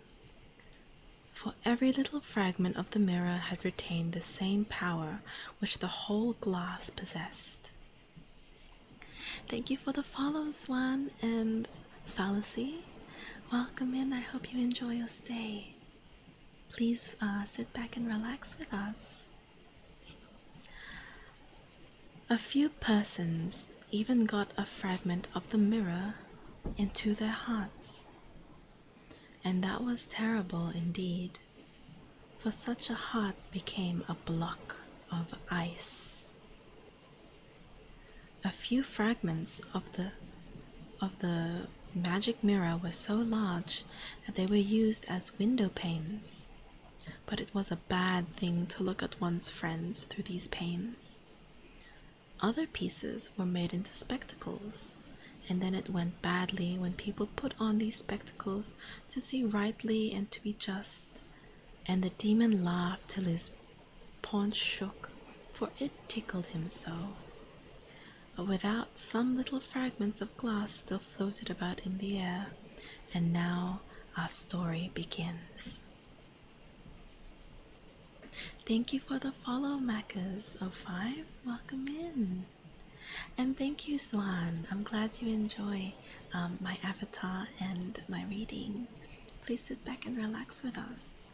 Do you guys understand the prelude of the story about the magic mirror that was created and the mirror being shattered and all the little pieces spreading everywhere and sowing evil? So that's the prelude of our story, okay? Part 2.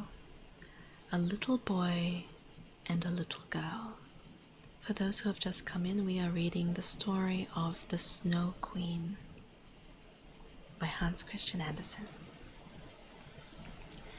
In the great town, where there are many houses and so many people that there is not room enough for everyone to have a little garden, and where consequently most persons are compelled to be content with some flowers in flower pots, were two poor children who possessed a garden somewhat larger than a flower pot.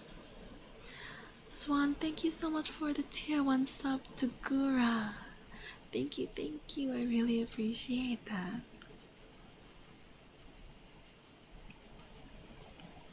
They were not brother and sister, but they loved each other quite as much as if they had been. Good morning, Lynn. How are you? Welcome in. Their parents lived just opposite each other in 2 garrets. There where the roof of one neighbor's house joined that of another, and where the water pipe ran between the 2 houses was a little window. One had to only step across the pipe to get from one window to the other.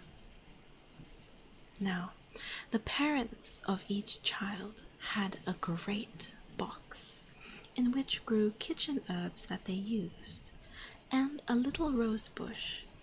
There was one in each box, and they grew famously. It occurred to the parents to place boxes across the pipe so that they reached from one window to another and looked quite like 2 embankments of flowers. Pea plants hung down over the boxes, and the rose bushes shot forth long twigs, which clustered round the windows and bent down towards each other. It was almost like a triumphal arc of flowers and leaves. As the boxes were very high, and the children knew that they might not creep upon them, they often obtained permission to step out upon the roof behind the boxes and to sit upon their little stools under the roses, and there they could play capitally. In the winter, there was an end of this amazement. The windows were sometimes quite frozen all over, but then they warmed copper farthings on the stove and held the warm coins against the frozen pane, and this made a capital peephole, so round, and behind it gleamed a pretty mild eye at each window, and these eyes belonged to the little girl and a little boy. His name was Kay, and the little girl's was Greta. Whenever love is mentioned in old stories, I always instinctively assume bad. We shall see. In the summer, they could get to one another at one bound, but in winter they had to go down and up the long staircase while the snow was pelting outside. "Those are the white bees swarming," said the old grandmother. "Have they a queen bee?" asked the little boy, for he knew that there is one among the real bees. "Yes, they have one," replied the grandmamma. "She always flies where they swarm the thickest. She is the largest of them all, and never remains quiet upon the earth. She flies up again into the black cloud. Many a midnight she is flying through the streets of the town and looks in at the windows, and then they freeze in such a strange way and look like flowers." "Yes, I've seen that," cried both the children, and now they knew that it was true. "She is called the Snow Queen," the grandmamma said. "Can the Snow Queen come in here?" asked the little girl. "Only let her come," cried the boy. "I'll set her upon the warm stove and then she'll melt." But grandmother smoothed his hair and told some other tales. In the evening, when little Kay was at home and half undressed, he clambered upon the chair by the window and looked through the little hole. A few flakes of snow were falling outside, and one of them, the largest of them all, remained lying on the edge of one of the flower boxes. The snowflake grew larger and larger, and at last became a maiden, clothed in the finest white gauze made out of 1,000,000 starry flakes. She was beautiful and delicate, but of ice, of shining, glittering ice. Yet she was alive. Her eyes flashed like 2 clear stars, but there was no peace or rest in them. She nodded towards the window and beckoned with her hand. The little boy was frightened and sprang down from the chair. Then it seemed as if a great bird flew by outside in front of the window. Next day there was a clear frost, then there was a thaw, and then the spring came, the sun shone, the green sprouted forth, the swallows built nests, the windows were opened, and the little children again sat in their garden high up in the roof over all the floors. How splendidly the roses bloomed this summer! The little girl had learned a psalm in which mention was made of roses, and in speaking of roses, she thought of her own. And she sang it to the little boy, and he sang it too. Holding each other's hand, they kissed the roses, looked at by God's bright sunshine, and spoke to them as if the Lord was there. What splendid summer days those were! How beautiful it was outside among the fresh rose bushes, which seemed as if they could never leave off blooming.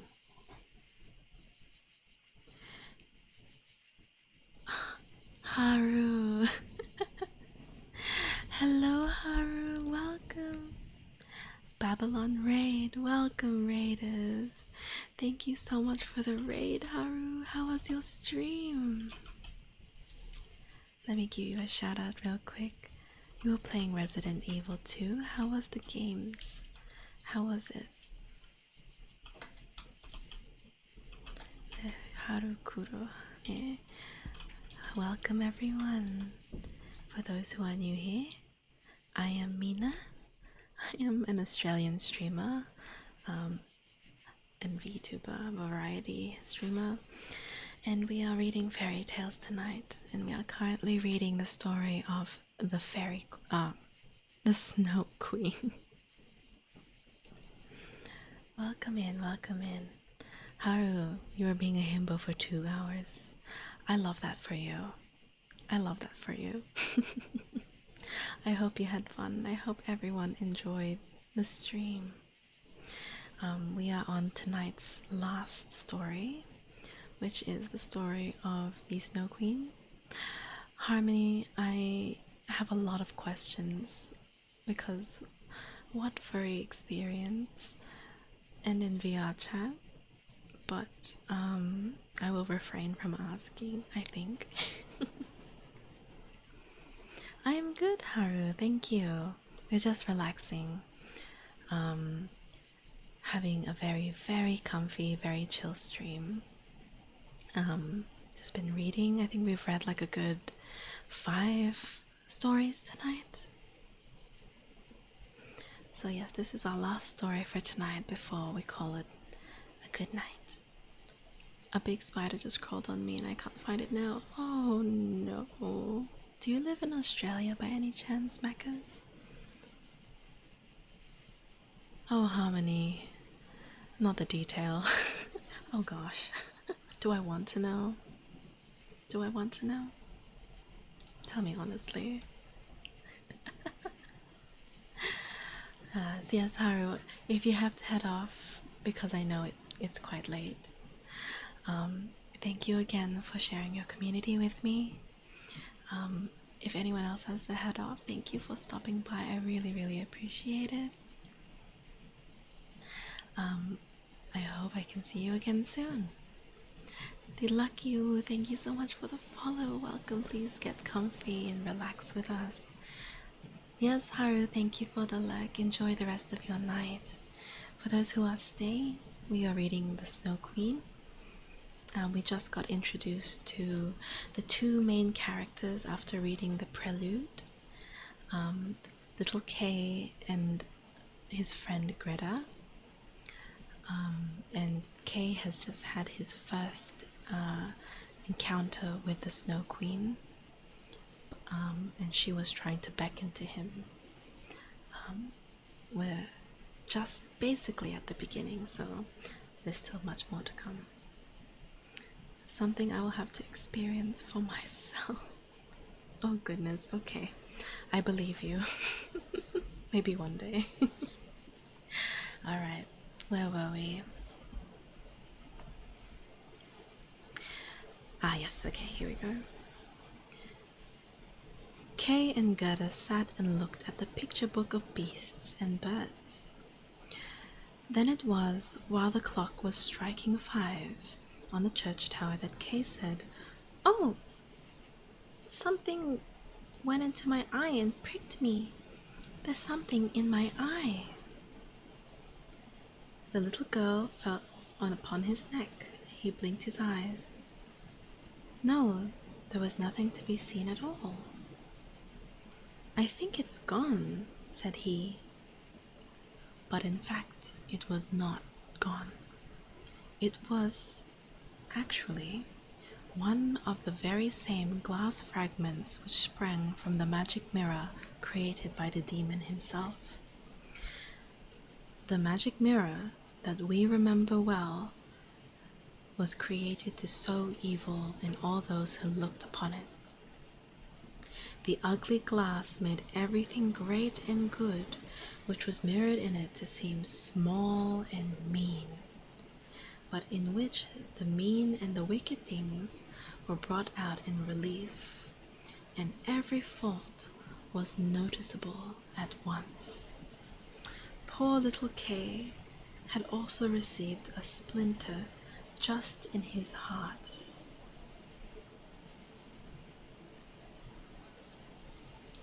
And that will now soon become like a lump of ice. It did not hurt him now, but the splinter was still there. Oh, Gel. Thank you.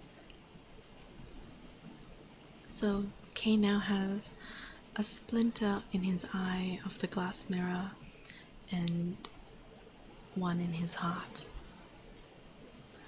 "Why do you cry?" he asked. "You look ugly like that." "There's nothing the matter with me." "Oh, come now," he suddenly exclaimed. "That rose is worm-eaten, and this one is quite crooked. After all, they're ugly roses. They're like the box in which they stand." And then he kicked the box with his foot and tore both the roses off.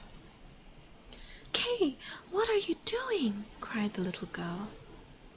And when he noticed her fright, he tore off another rose and then sprang in at his own window, away from pretty little Greta. When she afterwards came with her picture book, he said it was only fit for babies in arms, and when grandmother told stories, he always came in with a "but."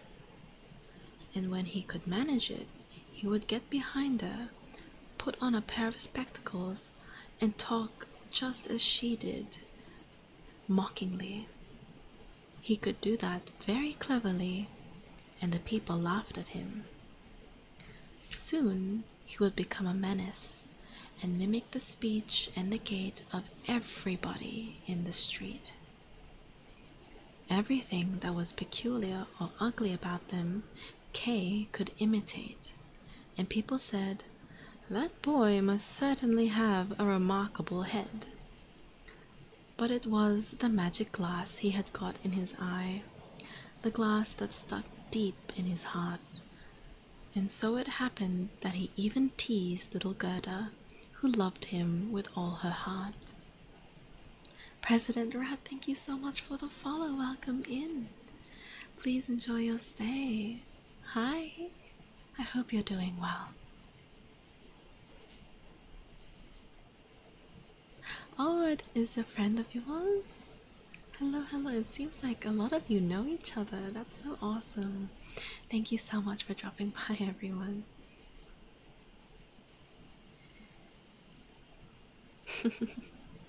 His games now became quite different from what they were before. They became quite sensible.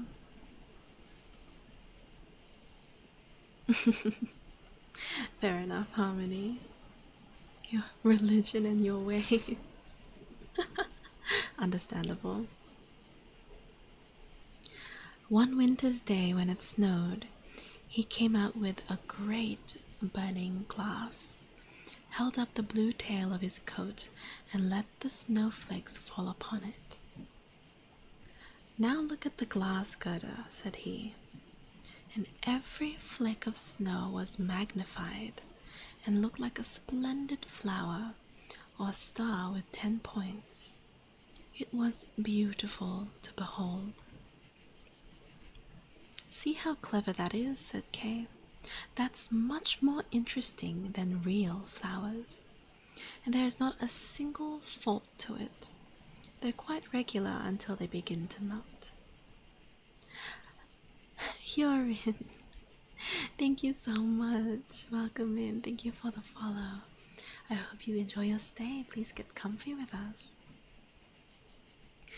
Soon after, Kay came in with thick gloves, and with his sledge upon his back, he called up to Gerda, "I've got leave to go into the great square where the other boys play."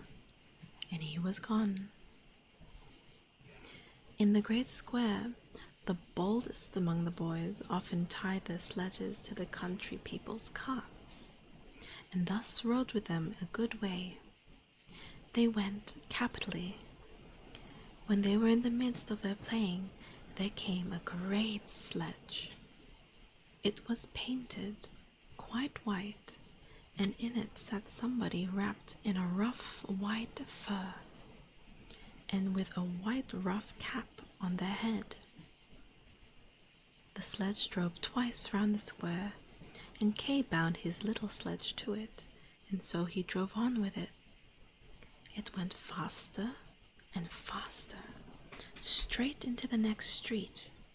The person who drove it went round and round, nodded in a friendly way to Kay. It was as if they knew one another. Each time, when Kay wanted to cast loose his little sledge, the stranger nodded again, and then Kay remained where he was, and thus they drove out the town gate. Then the snow began to fall so rapidly that the boy could not see a hand's breadth before him, but still the stranger drove him on. Now he hastily dropped the cord so as to get loose from the great stranger's sledge, but that was no use, for his own sleigh was fast bound to the other. There was no escape, and they went on like the wind. The boy called out quite loudly, but nobody heard him, and the snow beat down, and the sledge flew onward. Every now and then it gave a jump, and they seemed to be flying over hedges and ditches. The boy was entirely quite frightened. He wanted to say his prayers, but could remember nothing but the multiplication table. The snowflakes became larger and larger. At last they looked like great white fowls. All at once they sprang aside, and the great sledge stopped, and the person who had driven it rose up. The fur and the cap were made altogether of ice. It was a lady, tall and slender, and brilliantly white. It was the Snow Queen. Plot Bunny, thank you so much for the follow. Welcome in. I hope you enjoy your stay. Please get comfy with us. Peppa is scared of the thunder. Peppa's my dog. She can't sleep because it's storming outside right now. So she's just by my side at my feet. She's a bit scared, so if I have to pause to like just pat her or like give her a hug, please bear with me, chat. Are you okay?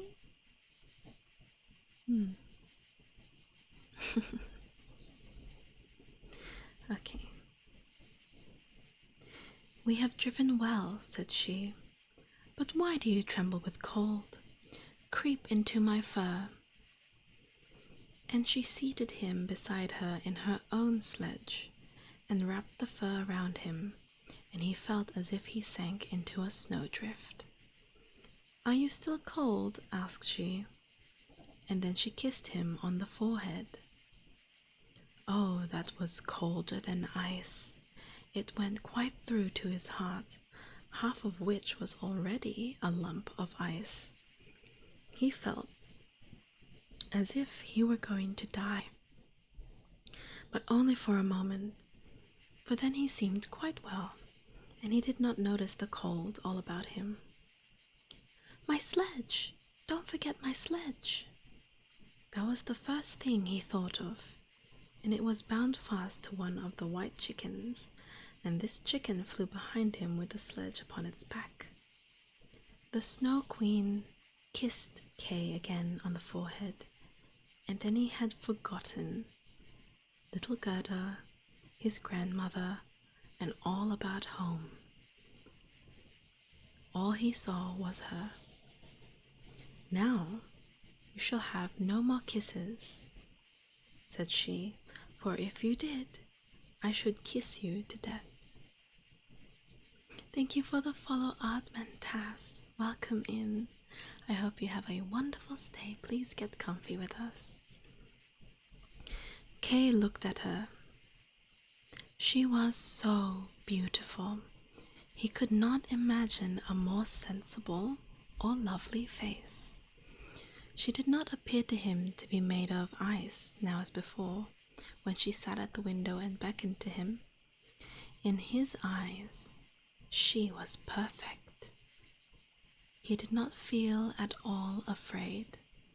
He told her that he could do mental arithmetic as far as fractions, that he knew the number of square miles and the number of inhabitants in the country, and she always smiled.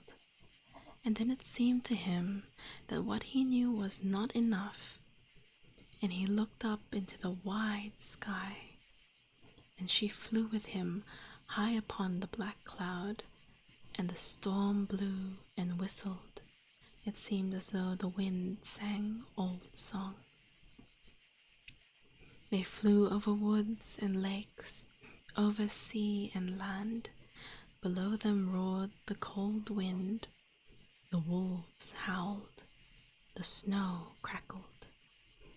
Over them flew the black screaming crows. But above all, the moon shone bright and clear, and Kay looked at the long, long winter night.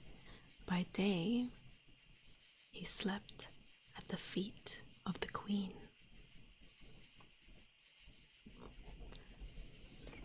She can do maths.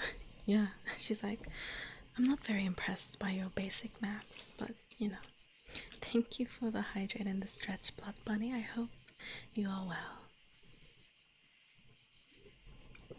So poor little Kay, because of the magic glass in his eye, does not see the the corruption of the Ice Queen, and instead sees her as this perfect, perfect lady who made him forget about everything and everyone and kidnapped him. And now we come to the third part of this story. The flower garden of the woman who could conjure. But how did it fare with little Gerda when Kay did not return? What could have become of him? No one knew. No one could give information. The boys only told that they had seen him bind his sledge to another very large one, which had driven along the street and out the town gate. Nobody knew what had become of him. Many tears were shed, and little Gerda especially wept long and bitterly. Then they said he was dead. He had been drowned in the river which flowed close by the town. Oh, those were very dark and long winter days.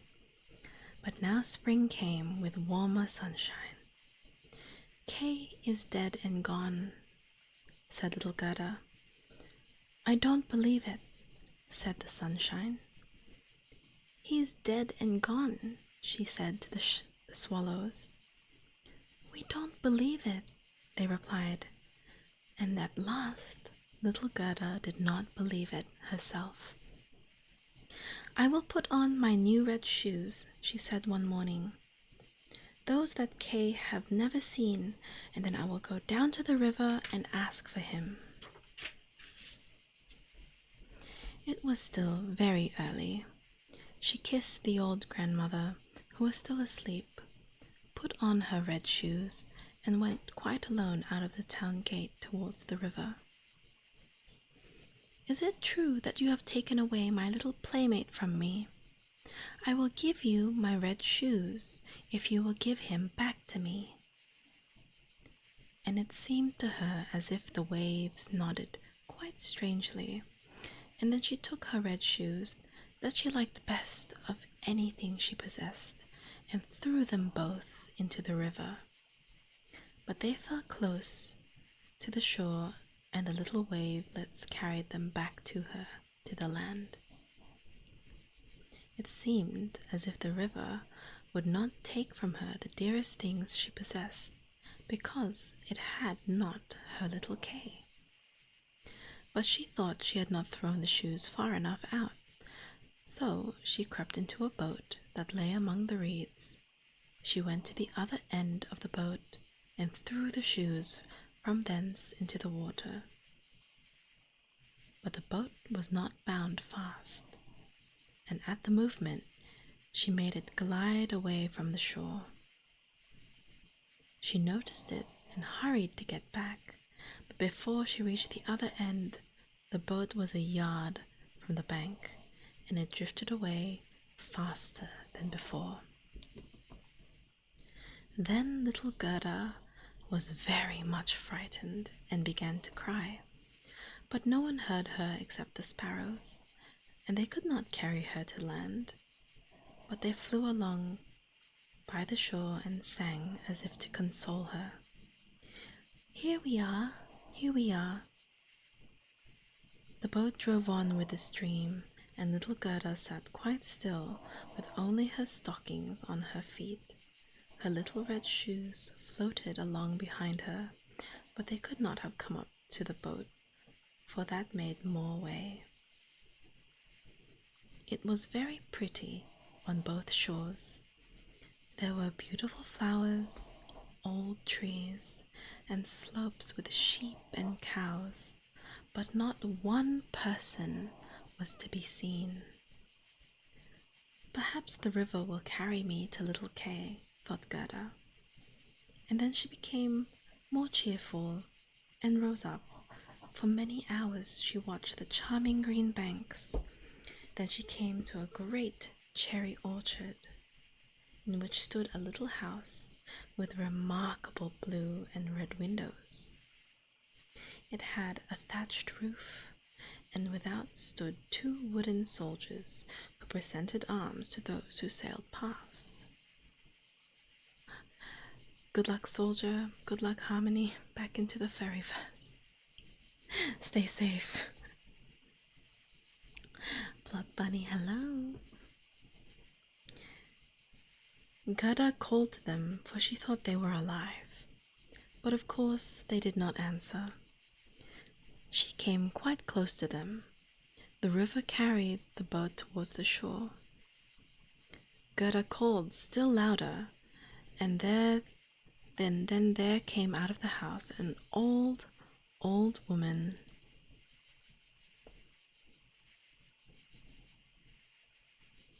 Leaning on a crutch.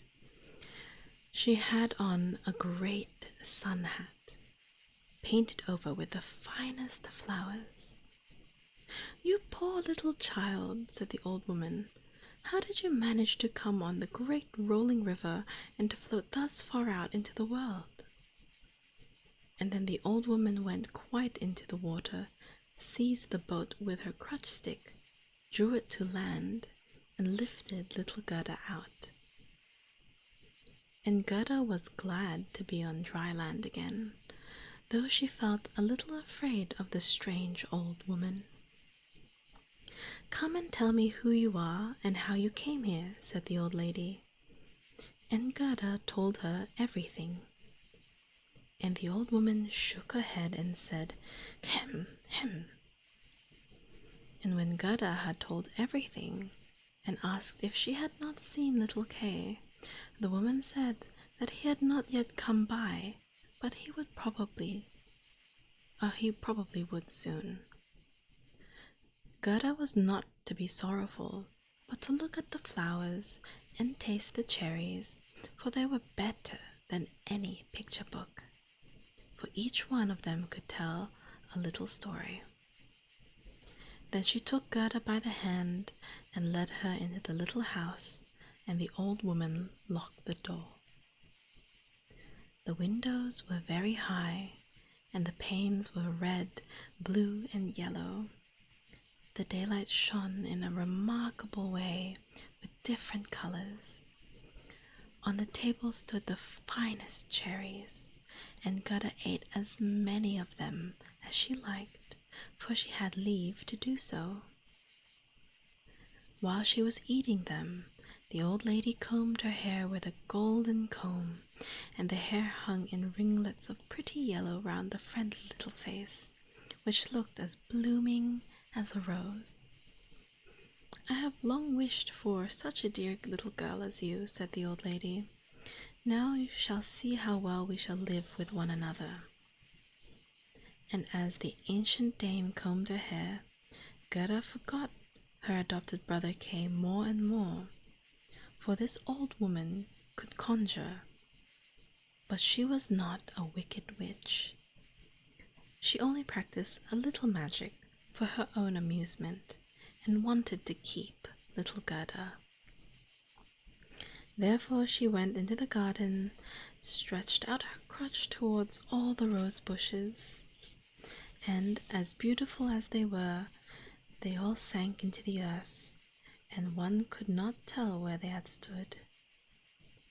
The old woman was afraid that if the little girl saw roses, she would think of her own and remember little Kay and run away. Now Gerda was led out into the flower garden. What fragrance was there, and what loveliness! Every conceivable flower was there in full bloom. There were some for every season. No picture book could be more splendid and more pretty. Gerda jumped high for joy and played till the sun went down behind the high cherry trees. Then she was put into a lovely bed with red silk pillows stuffed with blue violets, and she slept there and dreamed as gloriously as a queen on her wedding day. One day she played again with the flowers in the warm sunshine, and thus many days went by. Gerda knew every flower, but as many of them as there were, It still seemed to her as if one were missing, but which she did not know.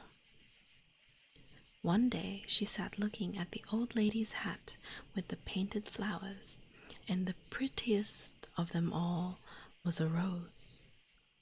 The old lady had forgotten to take it out of her hat when she caused the others to disappear. But so it always is when one does not keep one's wits about one. "What? Are there no roses here?" cried Gerda. And she went out among the beds and searched, but there was not one to be found. What about Gerda's grandma? Oh, well, she's still back at the village, 'cause Gerda accidentally sailed out to goodness knows where, to this witch's house. So I think back at the village, everyone knows both Kay and Gerda are now missing.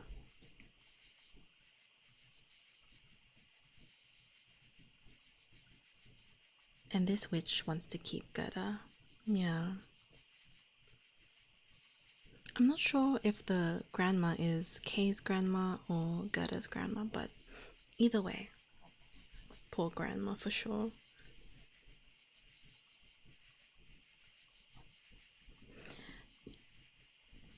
Then she sat down and wept. Her tears fell just upon a spot where a rose bush lay buried, and when the warm tears moistened the earth, the bush at once sprouted up as blooming as when it had sunk, and Gerda embraced it and kissed the roses, and thought of the beautiful roses at home, and also of little Kay. "Oh, how I've been detained," said the little girl. "I wanted to seek for little Kay. Do you not know where he is?" she asked the roses. "Do you think he is dead?" "He is not dead," the roses answered, "but we have been in the ground. All the dead people are there, but Kay is not there." "Thank you," said little Gerda, and she went out to the other flowers, looked into their cups, and asked, "Do you not know where little Kay is?" But every flower stood in the sun thinking only of her own story or fairy tale. Gerda heard many, many of them, but not one knew anything of Kay. Alright, thank you, Harmony. Thank you for hanging out. Please have a good rest of your night. Goodbye. And what did the tiger lily say? "Do you hear the drum, rub-dub? There are only two notes always. Hear the morning song of the women. Hear the call of the priests." The Hindu widow stands in her long red mantle on the funeral pile. The flames rise up around her and her head and her dead husband, but the Hindu woman is thinking of the living one here in the circle, of him whose eyes burn hotter than flames, whose fiery glances are burned in her soul more ardently than the flames themselves, which are soon to burn her body to ashes. Can the flame of the heart die in the flame of the funeral pile? The little girl listened and shook her head. "I don't understand that at all," said little Gerda. "That's my story," said the lily. And so Gerda turned to the convolvulus. Jamstar210, thank you so much for the follow. Welcome in. I hope you enjoy your stay. Please relax with us. And so little Greta turned to the convolvulus. Over the narrow road comes an old knightly castle. Thickly the ivy grows over the crumbling red walls, the flower would say. Leaf by leaf, up onto the balcony, and there stands a beautiful girl. She bends over the balustrade and looks down at the road. No rose on its branch is fresher than she. No apple blossom wafted onward by the wind floats more lightly along. How her costly silks rustle! "Comes he not yet?" she says. Little Gerda listens to the flower attentively. Is it Kay whom you mean? She asks. But the flower shakes its head. I'm only speaking my own story, my dream.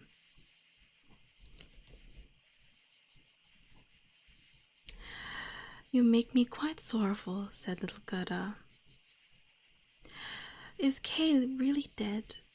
The roses have been down in the earth, but they say no, and yet no one here can tell me where he is. The flowers would then cling and clang along to the wind. We don't know him. We sing only our own stories and our own song. These are the only things we know. And Gerda went to the buttercup finally, gleaming forth from the green leaves. You are a little bright sun, said Gerda. Tell me if you know where I might find my companion. And the little buttercup shone so happily and looked at Gerda. What song might the buttercup sing? It was also not about Kay. In a little courtyard, the clear sun shone warm on the first day of spring, the buttercups would say. The sunbeams glided down the white wall of the neighboring house. Close by grew the first yellow flower, glancing like gold in the bright sun's ray. The old grandmother sat out of the doors in her chair. Her granddaughter, a poor handsome maidservant, was coming home for a short visit. She kissed her grandmother. There was gold, heart's gold in that blessed kiss. Gold in the mouth, gold in the south, gold in the morning hour. See, that's my little story, said the buttercup. But this story would only serve to remind Greta of the very grandmother she had left behind. My poor old grandmother, sighed Gerda. Yes, she is surely longing for me and grieving for me, just as she did for little Kay. But I shall soon go home and take Kay with me. There is no use of my asking the flowers, because they only know their own song and give me no information. And so she tied her little frock around her, that she might run the faster.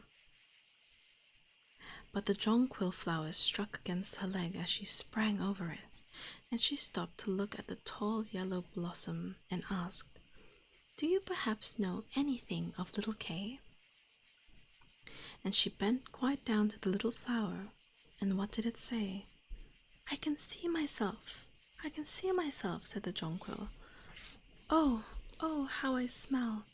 Up in the little room in the gable stands a little dancing girl. She stands sometimes on one foot, sometimes on both. She seems to tread on all the world. She's nothing but an ocular delusion. She pours water out of a teapot on a bit of stuff. It is her bodice. Cleanliness is a fine thing, she says. Her white frock hangs on a hook. It has been washed in the teapot too, and dried on the roof. She puts it on and ties a saffron handkerchief round her neck, and the dress looks all the whiter. Point your toes. Look how she seems to stand on a stalk. I can see myself. I can see myself. But Gerda is tired. I don't care at all about that. That is nothing to tell me about. What a waste of time. And so she ran to the end of the garden. The door was locked, but she pressed against the rusty lock, and it broke off. The door sprang open, and little Gerda ran with naked feet out into the wide world. She looked back 3 times, but no one was there to pursue her. At last, she could run no longer, and seated herself on a great stone. And when she looked round, the summer was over. It was late in autumn. One could not notice that in the beautiful garden, where there was always sunshine and the flowers of every season always bloomed. Alas, How much time I've wasted, said little Gerda. It's autumn now. Autumn has come. I may not rest again. And she rose up to go on. Oh, how sore and tired her little feet were. All around it looked cold and bleak. The long willow leaves were quite yellow, and the mist dropped from them like water. One leaf after another dropped. Only the sloe thorn still bore fruit, but the sloes were sour and set the teeth on edge. Oh, how grey and gloomy it looked, the wide world. Part 4. The Prince and the Princess. Gerda was compelled to rest again. Then there came hopping across the snow, just opposite the spot where she was sitting, a great crow. She stayed with the witch for a season, so 3 months, because it was summer when she left, when she was accidentally caught away from the boat. So she stayed with the witch for 3 months without realizing it, because the witch had put her under that spell.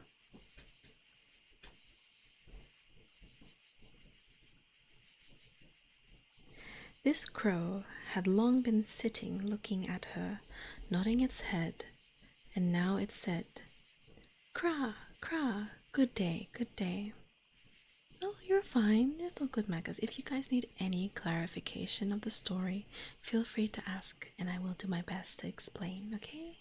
It's not a problem." Good day, good day.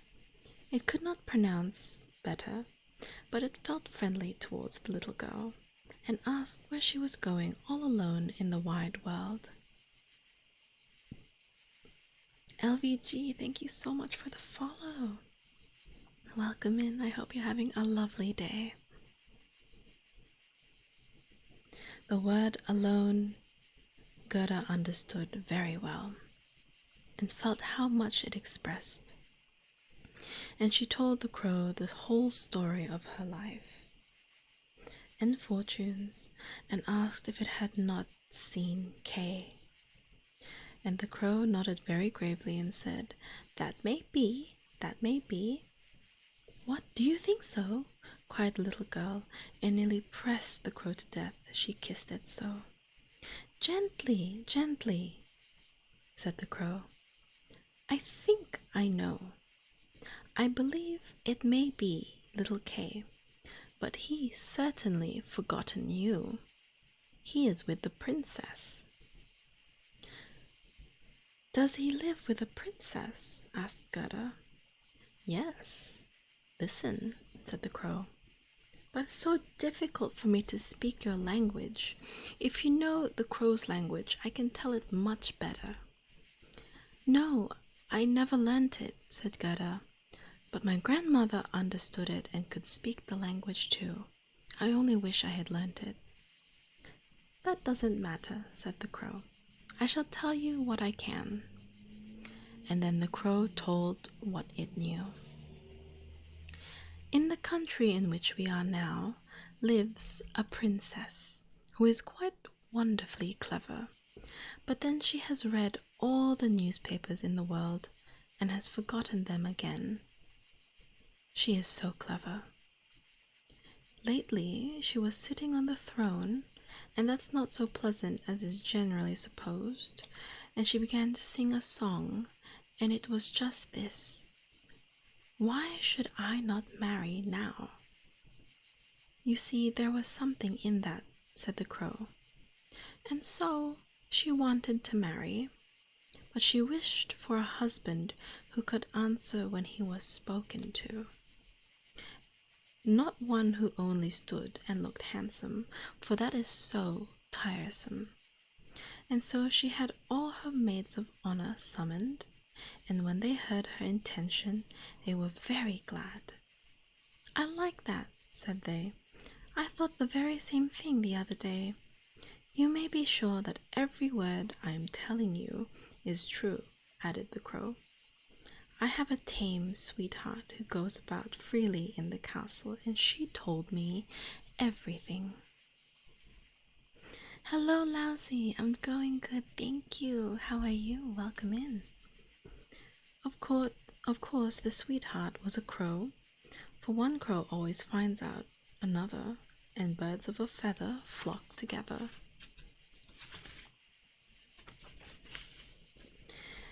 Newspapers were published directly with a border of hearts and the princess's initials. One could read them. One could read them in that every young man who was good looking might come to the castle and speak with the princess, and him who spoke so that one could hear he was at home there, and who spoke best, the princess would choose for her husband. Yes, yes, said the crow, you may believe me. It's as true as I sit here. Young men came flocking in. There was a great crowding and much running to and fro. But no one succeeded the first or the second day. They could all speak well when they were out in the streets, but when they entered the palace gates and saw the guards standing in their silver lace, and went up that staircase and saw the lackeys in their golden liveries and the great lighted halls, they became confused. And when they stood before the throne itself on which the princess sat, they could do nothing but repeat the last word she had spoken, and she did not care to hear her own words spoken again. It was just as if the people in there had taken some narcotic and fell asleep, till they got into the street again, for not till then were they able to speak. There stood a whole row of them, from the town gate to the palace gate. I went in to see it myself, said the crow. They were hungry and thirsty, but in the palace they did not receive so much as a glass of lukewarm water.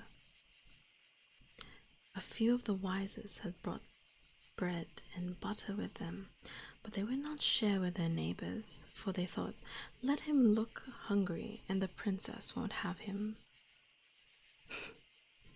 Blood Knight. But Kay, little Kay, asked Gerda, when did he come? Was he amongst the crowd? Wait, we're just coming to him. It was on the third day that there came a little personage without horse or carriage, walking quite merrily up to the castle. His eyes sparkled like yours.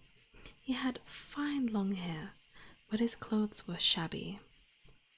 That was Kay, cried Greta rejoicingly. Oh, then I have found him. And she clapped her hands. He had a little knapsack on his back, observed the crow.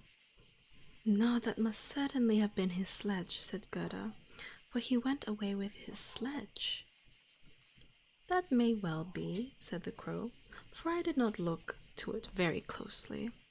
But this much I know from my tame sweetheart, that when he passed under the palace gate and saw the life guards in silver, and mounted the staircase, and saw the lackeys in gold, he was not in the least embarrassed. Dylan Lee, thank you so much for the follow. Welcome in. Please make yourself comfy. He nodded and said to them, it must be tedious work standing on the stairs. I'd rather go in. The halls shone full of lights. Privy councillors and excellencies walked about with bare feet and carried golden vessels.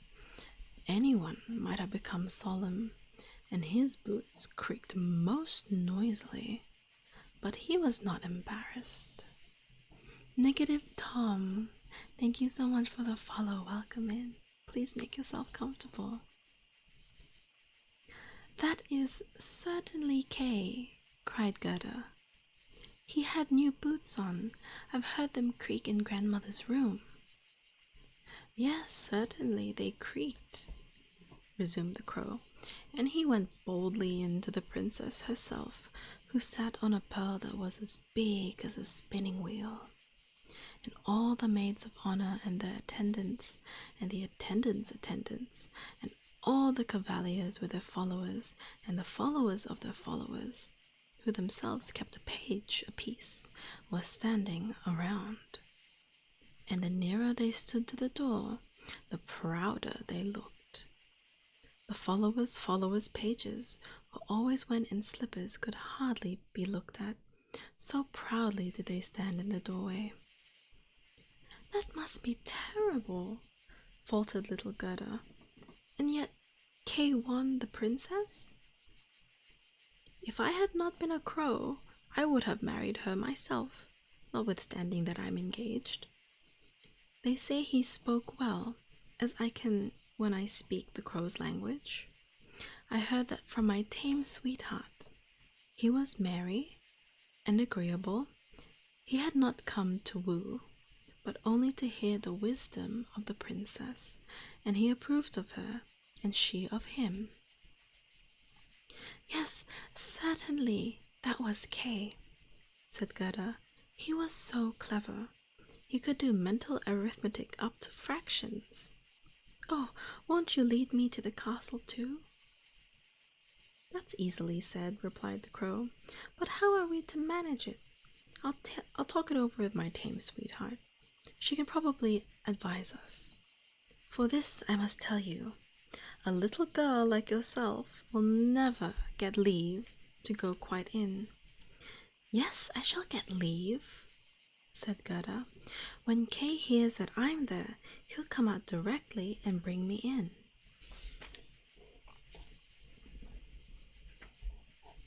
"Wait for me yonder at the stile," said the crow, and it wagged its head and flew away. It was already late in the evening when the crow came back. "Rare, rare," it said. "I'm to greet you kindly from my sweetheart, and here's a little loaf for you." She took it from the kitchen. "There's plenty of bread there, and you must be hungry." Fractions, right? So impressive. Being able to do fractions. "You can't possibly get into the palace, for you are barefoot, and the guards in silver and the lackeys in gold would not allow it." "Hello, Mommy and Joya. How are you today?" "But don't cry. You shall go up. My sweetheart knows a little back staircase that leads up to the bedroom, and she knows where she can get the key." "I am doing fantastic, thank you. It's good to hear that you're doing well. Please get comfy with us."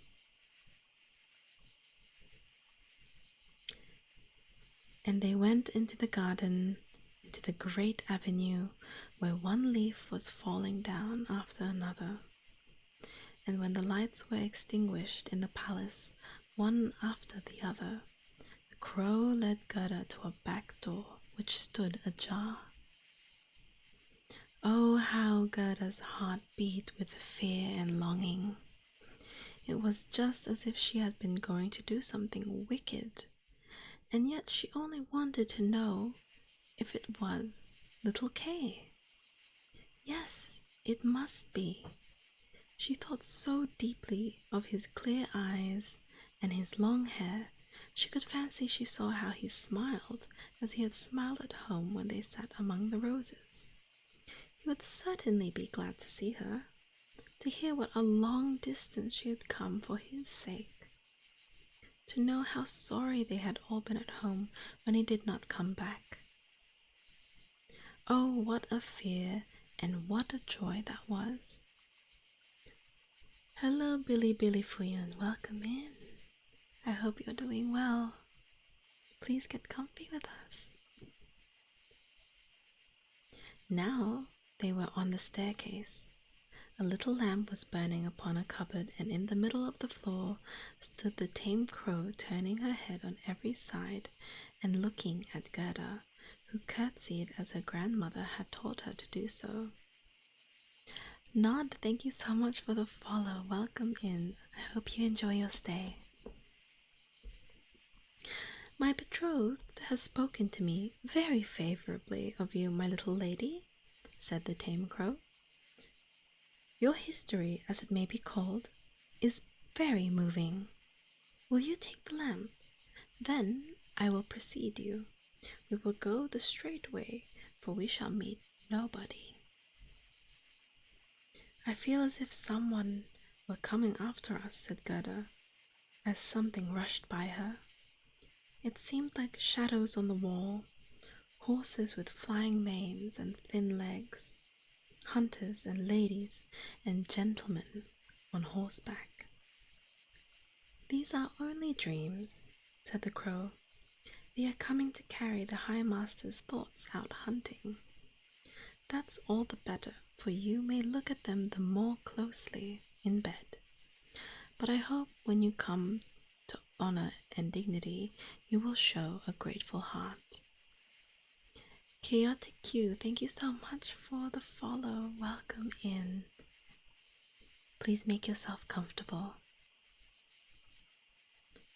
Of that we may be sure, observed the crow from the wood.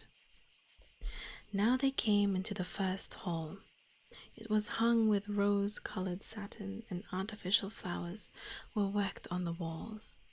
And here the dreams already came flitting by them, but they moved so quickly that Gerda could not see the high-born lords and ladies. Each hall was more splendid than the last.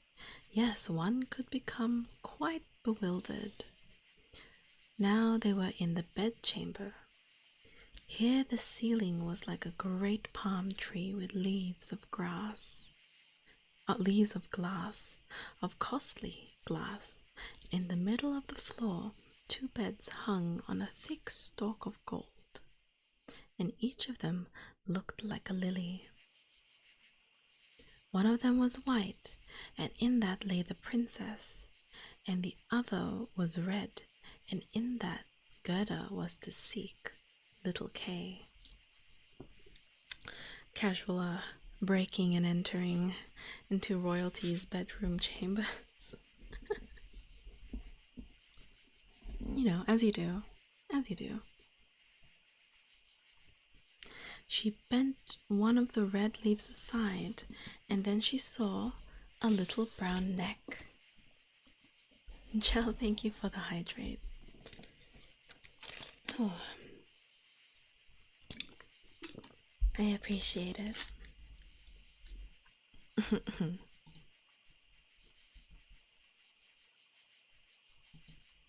Casual break and entry like any other Saturday night, right? Exactly. Oh, that was Kay. She called out his name quite loud and held the lamp towards him. The dreams rushed into the room again on horseback. He awoke, turned his head, and it was not little Kay. The prince was only like him in the neck, but he was young and good-looking, and the princess looked up, blinking, from the white lily and asked who was there. Then little Gerda wept and told her whole history and all the crows had done for her. "You poor child," said the prince and princess, and they praised the crows and said that they were not angry with them at all, but that the crows were not to do it again. However, they should be rewarded. "Will you fly out free?" asked the princess, "or will you have fixed positions as court crows with the right to do everything that is left in the kitchen?"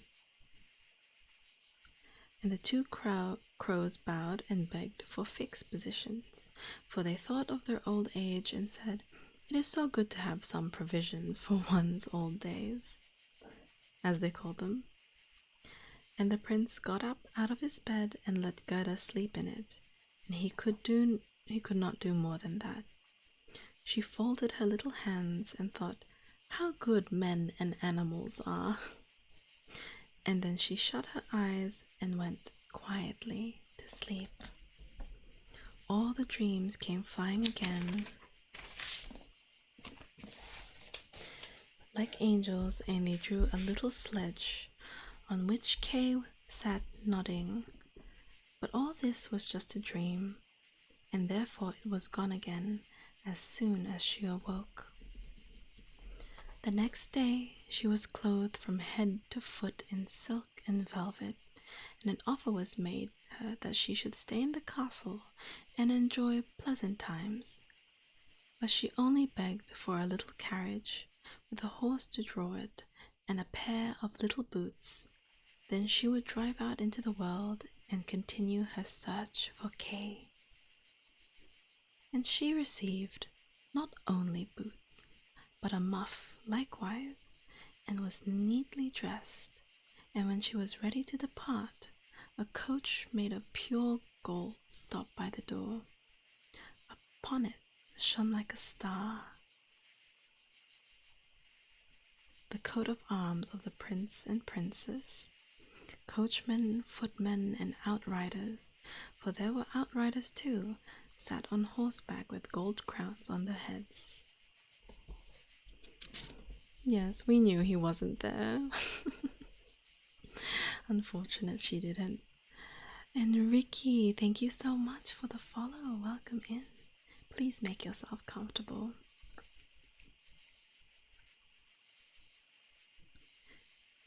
The prince and princess helped themselves helped her into the carriage and wished her all good fortune. How are you, Ricky? The forest crow, who was now married, accompanied her the first 3 miles. He sat by Gerda's side, for he could not bear riding backwards. The other crow stood in the doorway, flapping her wings. She did not go with them, for she suffered from headache. That had come on since she had obtained a fixed position and was allowed to eat too much. The coach was lined with sugar biscuits, and in the seat there were gingerbread nuts and fruit. Hello, Mochi. Welcome in. I do have dark hair today. How are you doing, baby? Farewell, farewell, cried the prince and princess, and little Gerda wept, and the crow wept. So they went on for the first 3 miles, and then the crow said goodbye, and that was the heaviest parting of all. The crow flew up on a tree and beat his black wings as long as he could see the coach, which glittered like the bright sunshine. You just got home? Welcome home! We are reading the story of the Snow Queen by Hans Christian Andersen. This is the final story of the night. We are on now part 5 out of 7. So part 5, The Little Robber Girl.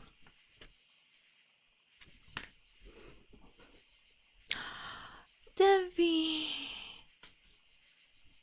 Thank you so much for the tier 1 for 10 months, Debbie. Thank you. Oh my gosh, it's been 10 months. Thank you, my love. I appreciate it.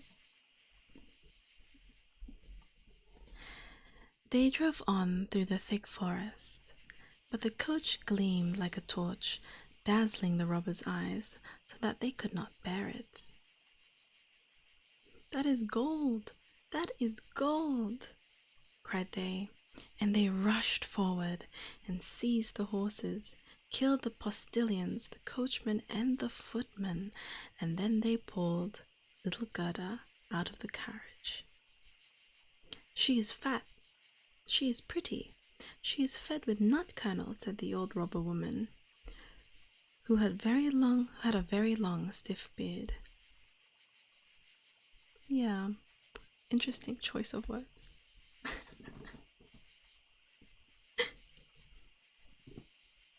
She graduated from breaking and entering. Yes, so she's being robbed right now because the carriage is made of gold. So an old robber woman is robbing her right now. She's as good as a little pet lamb. How I shall relish her." And she drew out her shining knife that gleamed in a horrible way. "Oh!" screamed the old woman at the same moment, for her own daughter, who hung at her back, bit her ear in a very naughty and spiteful manner. "You ugly brat!" screamed the old woman, and she had not time to kill Gerda. "She shall play with me," said the little robber girl. "She shall give me her muff and her pretty dress and sleep with me in my bed." It's true, Blood Knight. Oh my goodness, Obsidian.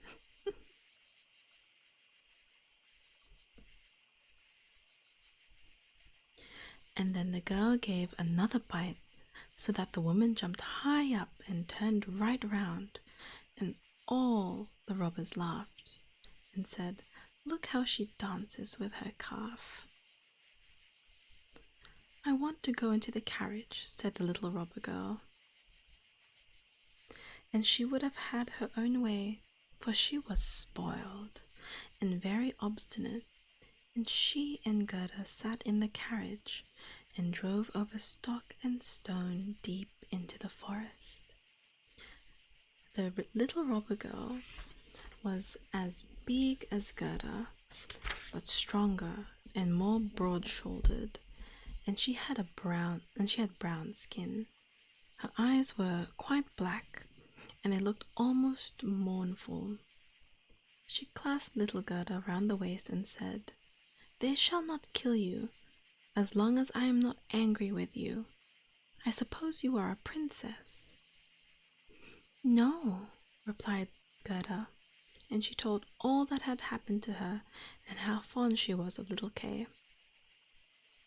This girl just be oversharing with every single person that she's meeting. It's kind of oh man. The robber girl looked at her seriously, nodded slightly, and said, "They shall not kill you even if I do get angry with you, for then I will do it myself." And then she dried Gerda's eyes and put her 2 hands into the beautiful muff that was so soft and warm. Now the coach stopped, and they were in the courtyard of a robber castle. It had split from the top to the bottom.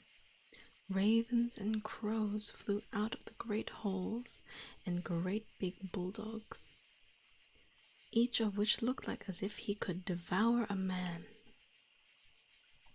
jumped high up, but they did not bark, for that was forbidden. Right, Macca's? In the great old smoky hall, a bright fire burned upon the stone floor. The smoke passed along under the ceiling and had to seek an exit for itself. A great cauldron of soup was boiling, and hares and rabbits were roasting on the spit. "You shall sleep tonight with me and all my little animals," said the robber girl. They got something to eat and drink, and then went to a corner where straw and carpets were spread out. Above these sat on laths and perches more than 100 pigeons that all seemed asleep, but they turned a little when the 2 girls came. "All these belong to me," said the little robber girl, and she quickly seized the one nearest, held it by the feet, and shook it so that it flapped its wings. "Kiss it," she cried, pointing to it as she beat it into Gerda's face. "There sit the wood rascals," she continued, pointing to a number of the laths that had been nailed in front of a hole in the wall. "Those are wood rascals, those 2. They fly away directly if one does not keep them well locked up.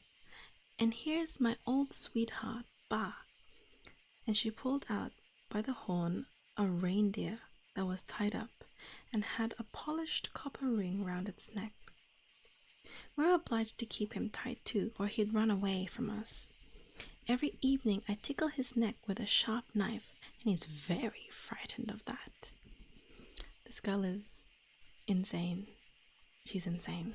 Oh my god. And the little girl drew a long knife from a cleft in the wall and let it glide over the reindeer's neck. The poor creature kicked out its legs, and the little robber girl laughed and drew Gerda into bed with her. "Do you keep the knife beside you while you're asleep?" asked Gerda, and looked at it in a rather frightened way.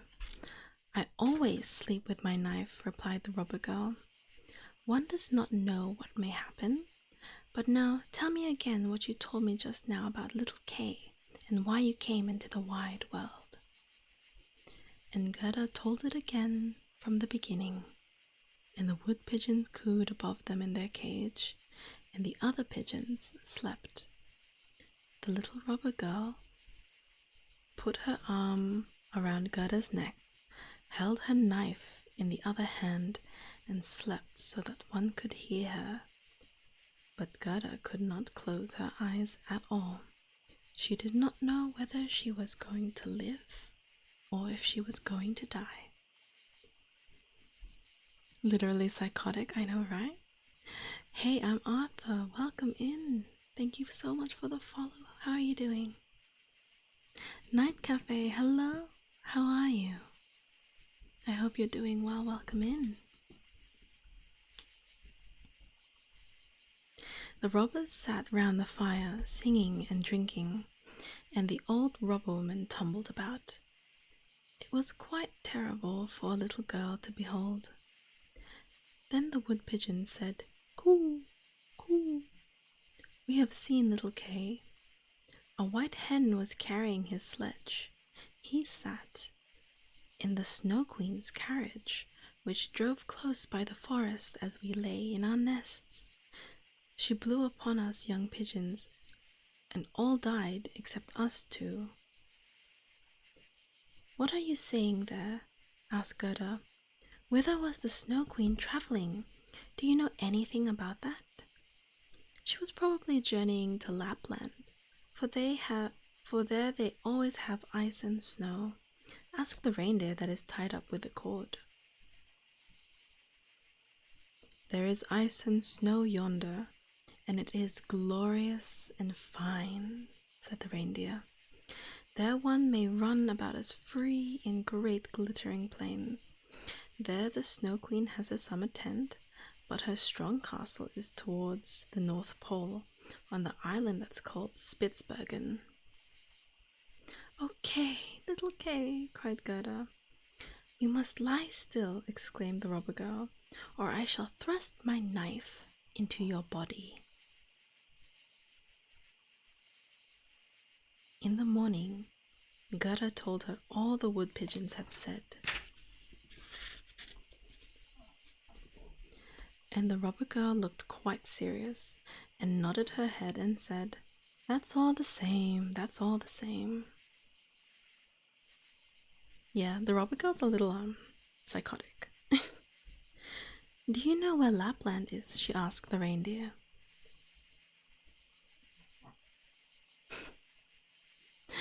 Are we thrusting today? Apparently. Yes, well, I mean, if you're raised in a violent environment, I suppose it's not unsurprising. "Who should know better than I?" the creature replied, and its eyes sparkled in its head. "I was born and bred there. I ran about there in the snowfields." She's got issues, yeah. So true, Macas. "Listen," said the robber girl to Gerda. "You see, all our men have gone away. Only Mother is here still, and she'll stay. But towards noon she drinks out of a big bottle, and then she sleeps for a little while. Then I'll do something for you." "Hello, Anna Mark. Welcome in. How are you doing?" Then she sprang out of her bed and clasped her mother round the neck and pulled her beard, crying, "Good morning, my own old nanny goat." and her mother filliped her nose till it was red and blue, but it was all done out of pure love. When the mother had drunk out of her bottle and had gone to sleep upon it, the robber girl went to the reindeer and said, "I should like very much to tickle you a few more times with a knife, for you are very funny then. But it's all the same. I'll loosen your cord and help you out so that you may run to Lapland. But you must use your legs well and carry this little girl to the palace of the Snow Queen, where her playfellow is. You've heard what she told me, for she spoke loud enough and you were listening." Hooby32, thank you so much for the follow. Welcome in. Please make yourself comfortable.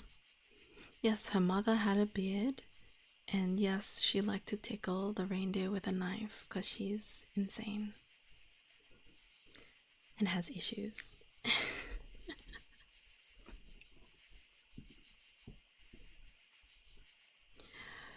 The reindeer sprang up high for joy.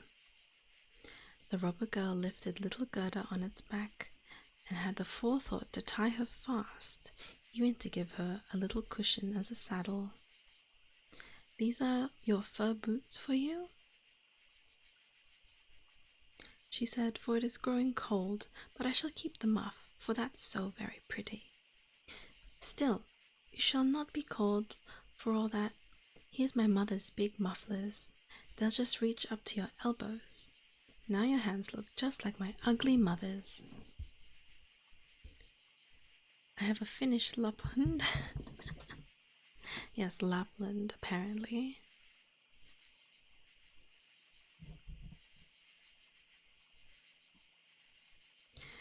And Gerda wept for joy. "I can't bear to see you whimper," said the little girl. "No, you just ought to look very glad. And here are 2 loaves and a ham for you so you won't be hungry." Like, she's kind of insane, but she's like actually helping. Damn, okay. These were tied on the reindeer's back. The little robber girl opened the door, coaxed in all the big dogs, and then cut the rope with her sharp knife and said to the reindeer, "Now run, but take good care of the little girl." And Gerda stretched out her hands with the big mufflers towards the little robber girl and said, "Farewell." And the reindeer ran over stock and stone, away through the great forest, over marshes and steppes, as quick as it could go. The wolves howled, and the ravens croaked. Hiss, hiss, it went in the air. It seemed as if the sky were flashing fire. Robber girl, yes. Oh my god, Cam! Thank you for tier 1 for 17 months. Welcome. Thank you so much. I am still live. Yes, we are reading one final story tonight, and it's a little long. Yes, 17 months. Oh my goodness gracious me. And your final, thank you so much for the follow. Welcome in. Thank you. Please make yourself comfortable. But yes, we are nearing the end of this story now, I feel. "Those are my old northern lights," said the reindeer. "Look how they glow." And then it ran on faster than ever, day and night. The loaves were eaten and the ham as well, and then, before they knew it, they were in Lapland. Chicky, thank you so much for the follow. Welcome in. Please make yourself comfortable. I hope you enjoy your stay.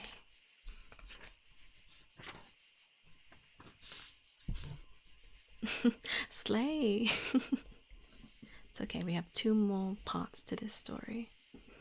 The 6th part, the Lapland woman and the Finland woman. At a little hut they stopped. It was very humble. The roof sloped down almost to the ground, and the door was so low that the family had to creep on their stomachs when they wanted to go in or out. No one was in the house but an old Lapland woman cooking fish on a train oil lamp. And the reindeer told Gerda's whole story. But it related its own first, for this seemed to the reindeer the more important of the two. Gerda was so exhausted by the cold that she could not speak. It'll reach for even past 4 hours, yeah. Well, I did say this was going to be quite a long one. It's okay, we're almost there. Just relax, just be comfy. We're all having a good time. "Oh, you poor things," said the Lapland woman. "You've a long way to run yet. You must go more than 100 miles into Finnmark, for the Snow Queen is staying there, staying in the country and burning Bengal lights every evening." I'm so entertained. I'm so glad. "I'll write a few words on a dried cod, for I have no paper." She's writing her notes on a fish? "And I'll give you that as a letter to the Finland woman. She can give you better information than I." You've heard of snail mail, but have you guys heard of fish mail?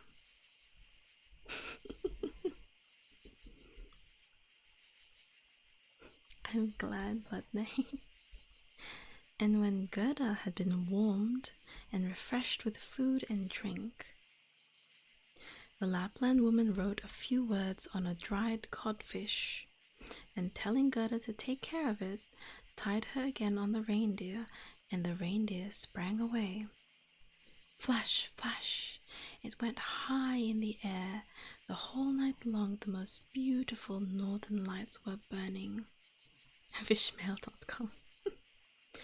And they got to Finnmark, and knocked at the chimney of the Finland woman, for she had not even a door.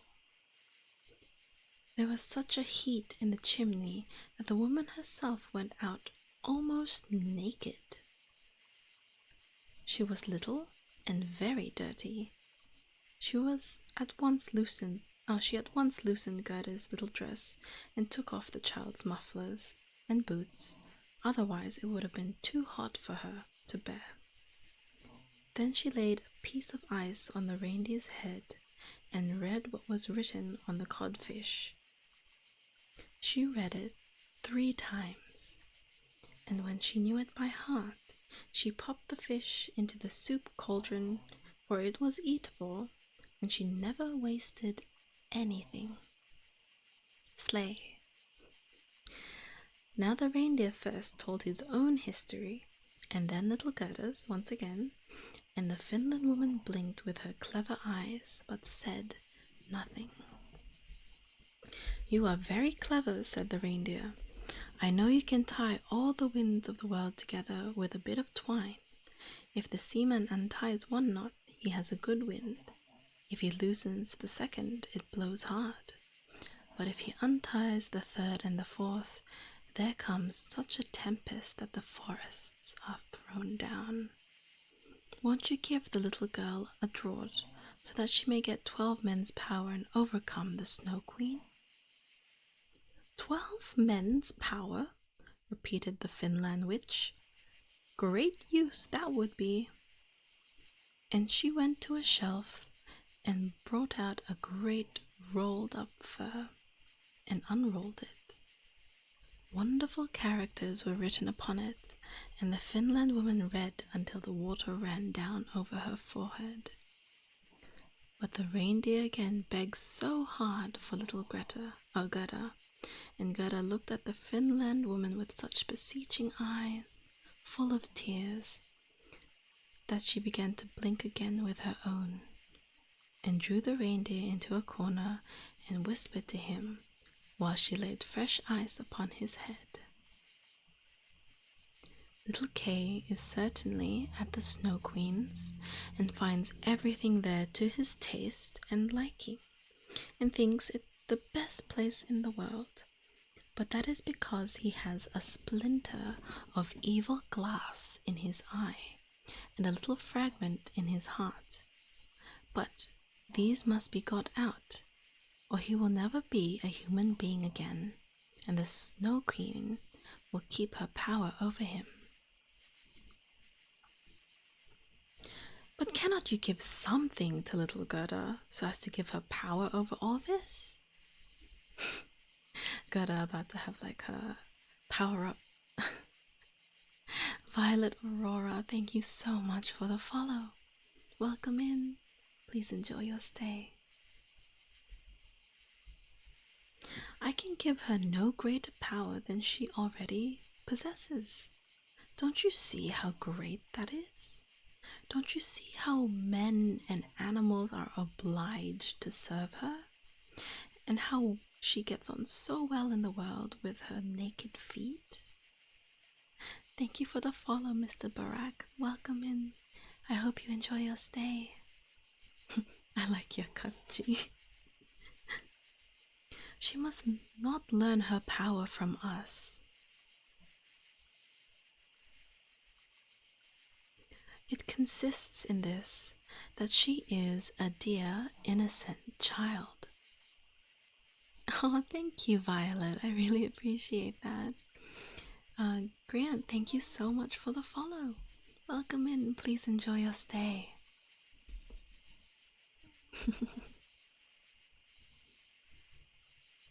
If she herself cannot penetrate to the Snow Queen and get the glass out of little Kay, we can be of no use. For all those who have just come in, we are reading the story of the Snow Queen by Hans Christian Andersen. Please sit back and relax with us. 2 miles from here, the Snow Queen's garden begins. You can carry the little girl thither, set her down by the great bush that stands with its red berries in the snow. Don't stand gossiping, but make haste and get back here. And then the Finland witch lifted little Gerda on the reindeer, which ran as fast as it could. Oh, I haven't my boots. I haven't my mufflers, cried Gerda. She soon noticed that in the cutting cold, but the reindeer dared not stop. It ran till it came to the bush with the red berries, and there it set Gerda down and kissed her on the mouth. Oh, it kissed her on the mouth, and great bright tears ran over the creature's cheeks. Then it ran back as fast as it could. There stood poor Gerda without shoes, without gloves, in the midst of the terrible, cold Finnmark. She ran forward as fast as possible. Then came a whole regiment of snowflakes, but they did not fall down from the sky, for that was quite bright and shone with the northern lights. The snowflakes ran along the ground, and the nearer they came, the larger they grew. Gerda still remembered how large and beautiful the snowflakes had appeared when she looked at them through the burning glass. But here they were certainly far longer and much more terrible. They were alive.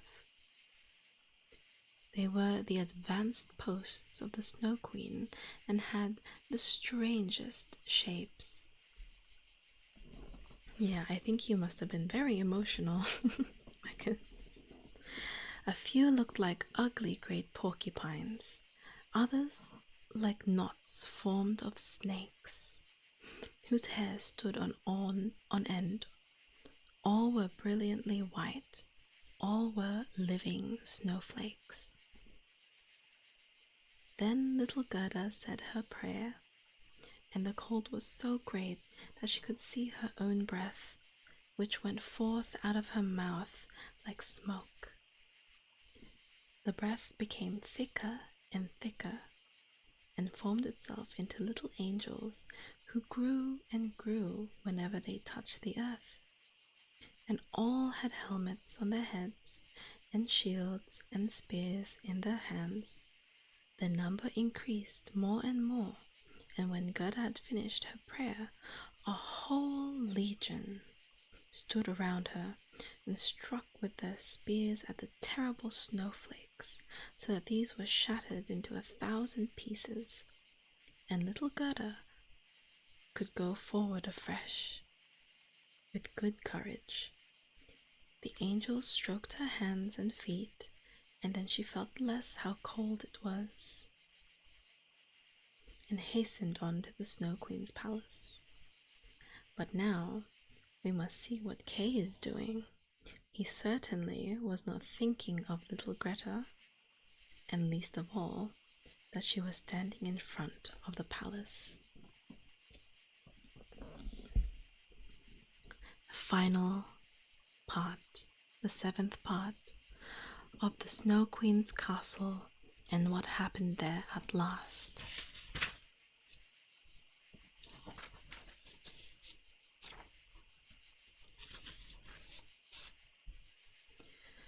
The walls of the palace were formed of the drifting snow, and the windows and doors of the cutting winds. There were more than 100 halls, all blown together by the snow. The greatest of these extended for several miles. The strong northern lights illumined them all, and how great and empty, how icily cold and shining they all were. Never was merriment there, not even a little bear's ball at which the storm could have played the music, while the bears walked about on their hind legs and showed off their pretty manners. Never any little coffee gossip among the young lady white foxes. Empty, vast, and cold were the halls of the Snow Queen. Yeah, I feel like a lot of people really like the page turning. I'm glad. The northern lights flamed so brightly that one could count them where they stood highest and lowest. In the midst of this immense empty snow hall was a frozen lake which had burst into 1,000 pieces. But each piece was like the rest, so that it was a perfect work of art. And in the middle of the lake sat the Snow Queen when she was at home, and then she said that she sat in the mirror of reason, and that this was the only one and the best in the world. Little Kay was quite blue with cold, indeed almost black, but he did not notice it, for she had kissed the cold shudderings away from him, and his heart was like a lump of ice. He dragged a few sharp flat pieces of ice to and fro, joining them together in all kinds of ways, for he wanted to achieve something with them. It was just like when we have little tablets of wood and lay them together to form figures, what we call the Chinese puzzle. Kay also went and laid figures, and indeed very artistic ones. That was the icy game of reason. In his eyes, these figures were very remarkable and of the highest importance. That was because of the fragment of the glass sticking in his eye. He laid out the figures so that they formed a word, but he could never manage to lay down the word as he wished to have it. The word eternity. And the Snow Queen had said, if you can find out this figure, you shall be your own master. And I will give you the whole world and a new pair of skates. but he could not. "Now I'll hasten away to the warm land," said the Snow Queen. "I will go and look into the black pots." These were the volcanoes, Etna and Vesuvius, as they are called. "I shall make them a little white. That's necessary. That will do the grapes and the lemons good."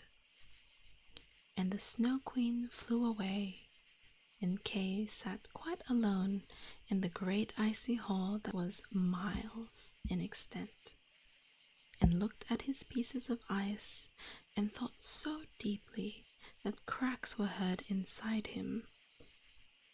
He sat quite stiff and still. One would have thought that he was frozen to death. Then it happened that little Gerda stepped through the great gate into the wide hall. Here reigned cutting winds, but she prayed a prayer, and the winds lay down as if they would have gone to sleep. And she stepped into the great empty cold halls and beheld Kay. She knew him and flew to him and embraced him and held him fast and called out, "Kay, dear little Kay, at last I have found you." But he sat still, stiff and cold. Then little Gerda wept hot tears that fell upon his breast. They penetrated into his heart. They thawed the lump of ice and consumed the little piece of glass in it. He looked at her and she sang, "Roses bloom, roses decay, but we, the children of light, shall see one day." Then Kay burst into tears. He wept so that the splinter of glass came out of his eye. Now he recognized her, and he cried rejoicingly, "Gerda, dear Gerda, where have you been all this time, and where have I been?" And he looked all around him. How cold it is here! How large and empty! And he clung to Gerda, and she laughed and wept for joy. It was so glorious that even the pieces of ice around them danced for joy, and when they were tired and lay down, they formed themselves just into the letters of which the Snow Queen had said that if Kay had found them out, he should be his own master, and she would give him the whole world and a new pair of skates. And Gerda kissed his cheeks, and they became blooming. She kissed his eyes, and they shone like her own. She kissed his hands and feet, and he became well and merry, the color slowly returning to his features once again. The Snow Queen might now come home. His letter of release stood written in shining characters of ice, eternity. And they took one another by the hand and wandered forth from the great palace of ice. They spoke of grandmother and of the roses on the roof, and where they went the winds rested and the sun burst forth. And when they came to the bush with the red berries, the reindeer was standing there waiting. It had brought another young reindeer, which gave the children warm milk and kissed them on the mouth. There's a lot of kissing going on. Then they carried Kay and Gerda first to the Finnish woman, where they warmed themselves thoroughly in the hot room and received instructions for their journey home. And then to the Lapland woman, who had made their new clothes and put their sledge in order. There's a lot of mouth kissing. Ooh. Then the reindeer and the young ones sprang at their side and followed them as far as the boundary of the country. Okay, thank you so much for the follow. Welcome in. I hope you're having a wonderful time. Please make yourself comfortable. There the first green sprouted forth, and there they took leave of the 2 reindeer and the Lapland woman. Farewell, said all their friends, and the first little birds began to twitter. The forest was decked with green buds, and out of it, on a beautiful horse, which Gerda knew, for it was the same that had drawn her golden coach, a young girl came riding, with a shining red cap on her head and a pair of pistols in her holsters. This was the little robber girl, who had grown tired of staying at home and wished to go first to the north, and if that did not suit her, to some other region. She knew Gerda at once, and Gerda knew her too, and it was a right merry meeting. You are a fine fellow to gad about, she said to little Kay. I should like to know if you deserve that one should run to the end of the world after you. But Gerda patted her cheeks and asked after the prince and princess. They've gone to foreign countries now, said the robber girl. But the crow, said Gerda. Why, the crow is dead, answered the other. The tame one has become a widow, and goes about with an end of black worsted thread round her leg. She complains most lamentably, but it's all talk. But now tell me how you are fed, and how you caught him. Yes, it's 1 a.m. It's okay, this is the last page now. And Gerda and Kay told their story. Snack Sparrow, hello. Arr, welcome in. Ahoy. Snip, snap, snore, bass, lure, said the robber girl. And she took them both by the hand and promised that if she ever came through their town, she would come up and pay them a visit. Oh boy. And then she rode away into the wide world. But Gerda and Kay went hand in hand, and as they went it became beautiful spring, with green and with flowers. The church bells sounded, and they recognized the high steeples and the great town. It was the one in which they had lived, and they went to the grandmother's door, and up the stairs, and into the room where everything remained in its usual place. The big clock was going tick-tock, and the hands were turning. But as they went through the rooms, they noticed that they had become grown-up people. The roses out on the roof gutter were blooming in at the open window, and there stood the little children's chairs, and Kay and Gerda sat each upon their own and held each other by the hand.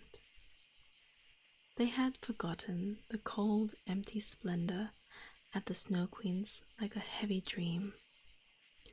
The grandmother was sitting in God's bright sunshine and read aloud out of the Bible, "Except ye become as little children, ye shall in no wise enter into the kingdom of God."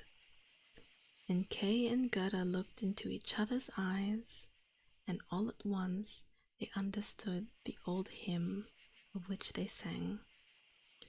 There they both sat. Years passed since they had last sat there, but now here they were, grown up, and yet children, children in heart, and it was summer, warm, delightful summer, the summer which had to greet them and welcome them home, together at last. The end. I know, I thought I'm so happy the grandma's also still alive. But damn, so that entire journey was not just like months, it was years because they're grown up. They grew up. Oh my goodness gracious. The end. Did you guys enjoy that? Give me one moment. Let me put that book away.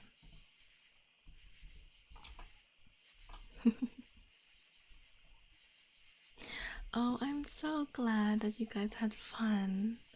I really, really enjoyed your company. Thank you so much, everyone.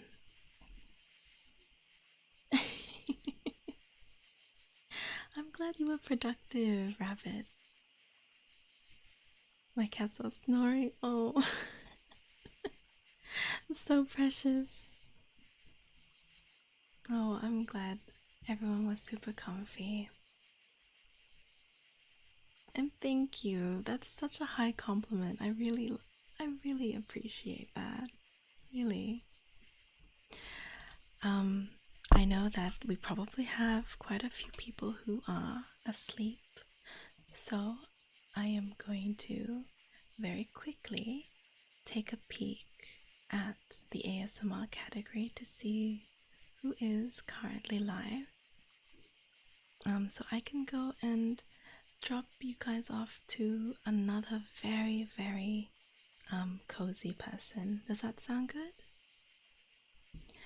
Thank you so much, everyone, for keeping me company today. It was so lovely meeting all of you. Oh, Saoirse, you're here. Thank you so much. It was so lovely meeting all of you, and I hope that I can all see you again soon. Oh, you'd like to see the full model? Okay, sure thing. Okay, give me one moment. Let me move this window here. Of course, it was my pleasure. It was my pleasure. Here, I'll show you guys my full model. Well, usually I have different colors, and I have antlers actually. But this is me. This is my full model. Hello. I also have these wings usually, but lovely to meet everyone today. It was so nice to get to know everyone. Oh, thank you, Saoirse. I appreciate that. And Jill, thank you. Night Cafe, thank you for the hydrate.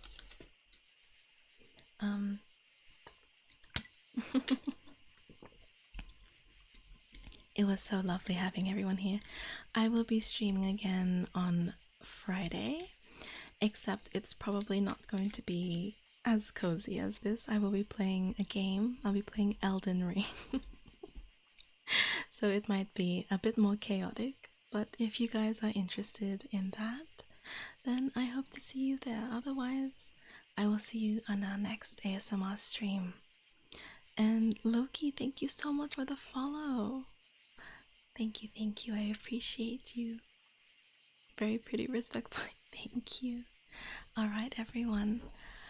I will see you all on Friday or whenever next we do an ASMR stream. Here are your raid messages. Please share the love with the next streamer that we drop in. We are going to be raiding. Hang on, let me check.